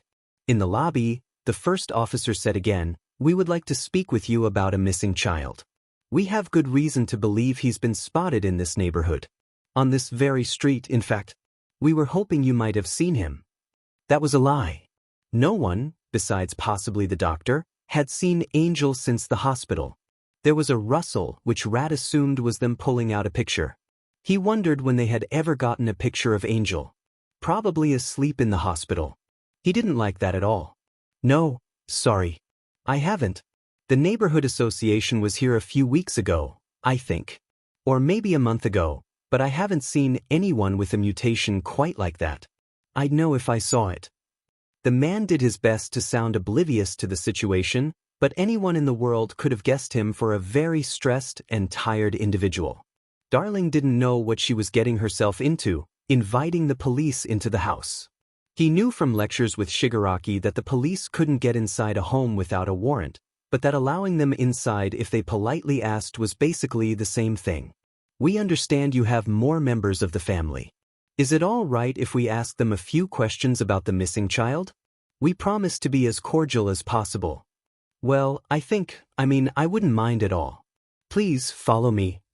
There was something about the high-pitched squeal of leather shoes on tile flooring that Rat distinctly hated. He and Darling sat together and waited for the men to enter the room, Darling wearing her too pleasant smile, Rat trying his best not to slump or sit too straight. He held himself upright and not swaying by keeping his hands pressed to the edge of the couch at his sides. He resisted the urge to knock nervously with his heels on the couch's front. Rat squinted to see the two officers who entered. They were almost complete opposites of each other. Though they were dressed in the same dark uniform, one was a rather tall and well-built man with dark hair and glasses, and the other a smaller man with a quirk like an orange tabby cat. The tall man strode into the room as though he owned the place. One hand was hooked on his waist belt near his gun, and the other was holding a phone and thumbing through the screen. There was something distinctly familiar about the man that Rat didn't like. The cat officer looked far more professional. He stood straight-backed and held a folder, which Rat assumed contained Angel's picture. The cat police officer immediately zeroed in on Rat. His eyes flicked over both children with an intelligence ominously superior to that of a house cat, or even your average person. Darling's smile narrowed a margin at the sight of the furred officer. It seemed she hadn't anticipated that particular person, but whatever her reason for disliking him, Rat didn't know. Officers, these are my children. Darling, my eldest, and little Morrow. Please, ask them anything you like. Of course, they had named him Morrow, a title usually reserved for someone's pet. The tall man opened his mouth, but was interrupted by the cat officer walking forward and bowing to the two children on the couch. Hello. My name is Tamakawa. It is a pleasure to meet you. He shook Darling's hand, who blushed and turned away shyly as though he'd kissed it. He went to shake Rat's hand as well, who only looked at it. Was he supposed to move at all? Darling huffed. You can shake his hand, dummy. Rat did, limply, feeling the warmth of the catman's large paw encompassing his own bloodless, cold one. He hesitated before letting the strange hand go, using it for balance and maybe even a little comfort. A pulse shot up his arm. From a split moment, the appendage did not belong to him. A rage unlike anything Rat could have imagined burned within his bones. His arm was used as a sort of funnel, channeling the energy, raging hot from his heart down the limb until it ignited like fire in his hand. He almost broke his composure right there, but there was fresh alcohol in his stomach, trickling steadily into his bloodstream, and Darling's power was too strong for him to overcome. But if not him, maybe someone else? In the end, the energy only warmed Rat's palm against the officer's. His claws flexed, digging ever so slightly into orange fur. He let go. The officer's brow furrowed somewhat as he stepped away. My brother is a little slow, Darling explained. He doesn't like talking to strangers. He gets made fun of a lot for his quirk. It was ironic that she was the only one mocking him for it at the moment. Of course, the catman said, nodding. I've experienced my own share of inappropriate behavior toward me and unwanted pets because of my appearance. We're actually here on a related topic. He opened the file tucked under his arm and retrieved a large, high-resolution photograph, which he showed to the two children. We're on the search for a missing child with a bird-like quirk. We have reason to believe you might have seen him in the area. It was not, as Rat expected, a photo of Angel from the hospital. It was Angel from near the very beginning of his assignment at the school, when he had been made to go out and look for Stain. He was flying low over a building, not looking at the camera. He wore his goggles and flying pants, but everything else about him was perfectly identifiable. When had someone taken a picture of him? Angel's eyes were too good for a simple amateur to get the better of him. That must mean, Aizawa, Rat scowled to himself. He was the only one with the skills and knowledge to take the picture. Darling snatched the photo from the officer's paw, making him frown, and inspected it with a hum. She handed it back after only a moment of contemplation. Nope. Sorry, mister. That's a pretty cool quirk, though. I wish I could fly. Indeed, the catman agreed, looking at the photo himself with an unreadable expression. Then he showed it to Rat again. What about you, young Morrow? Have you perhaps seen this individual around your house or at school? We're both homeschooled, Darling informed him. Officer Tamakawa blinked. He didn't seem to do that very often. Very good. He glanced at Darling's father, standing nervously nearby. That's a great opportunity to go beyond the traditional route of education and start aspirations early in life. Darling's smile was tight-lipped as she said, Of course. The tall man cleared his throat loudly. Once again, the cat officer showed Rat the picture. Have you seen him? He asked simply. Rat looked up at the man towering over him. The officer seemed to notice their dynamic, because he knelt. He was still taller than Rat, but now they could look each other in the eyes. There was something shared between them then. A slight twitch of the whiskers, a few blinks too many.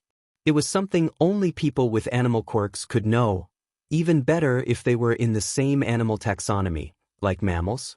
The power over Rat couldn't let him outright ask for help, but he dared to hope the man might sense something amiss at the least.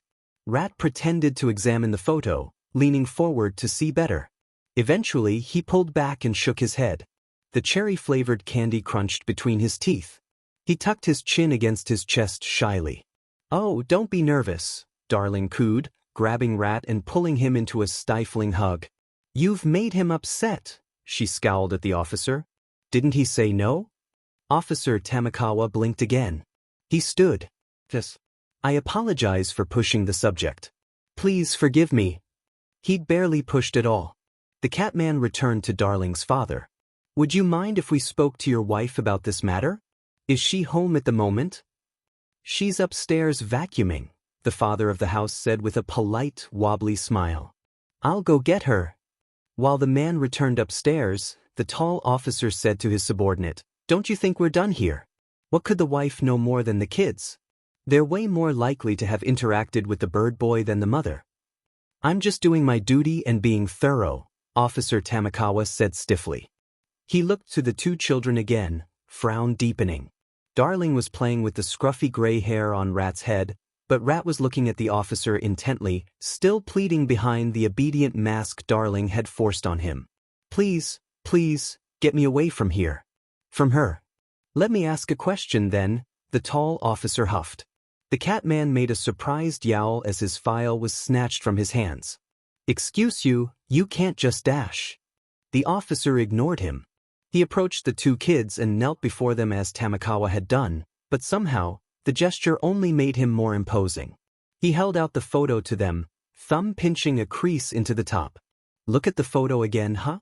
Maybe you saw something in the sky, or, I don't know. Something."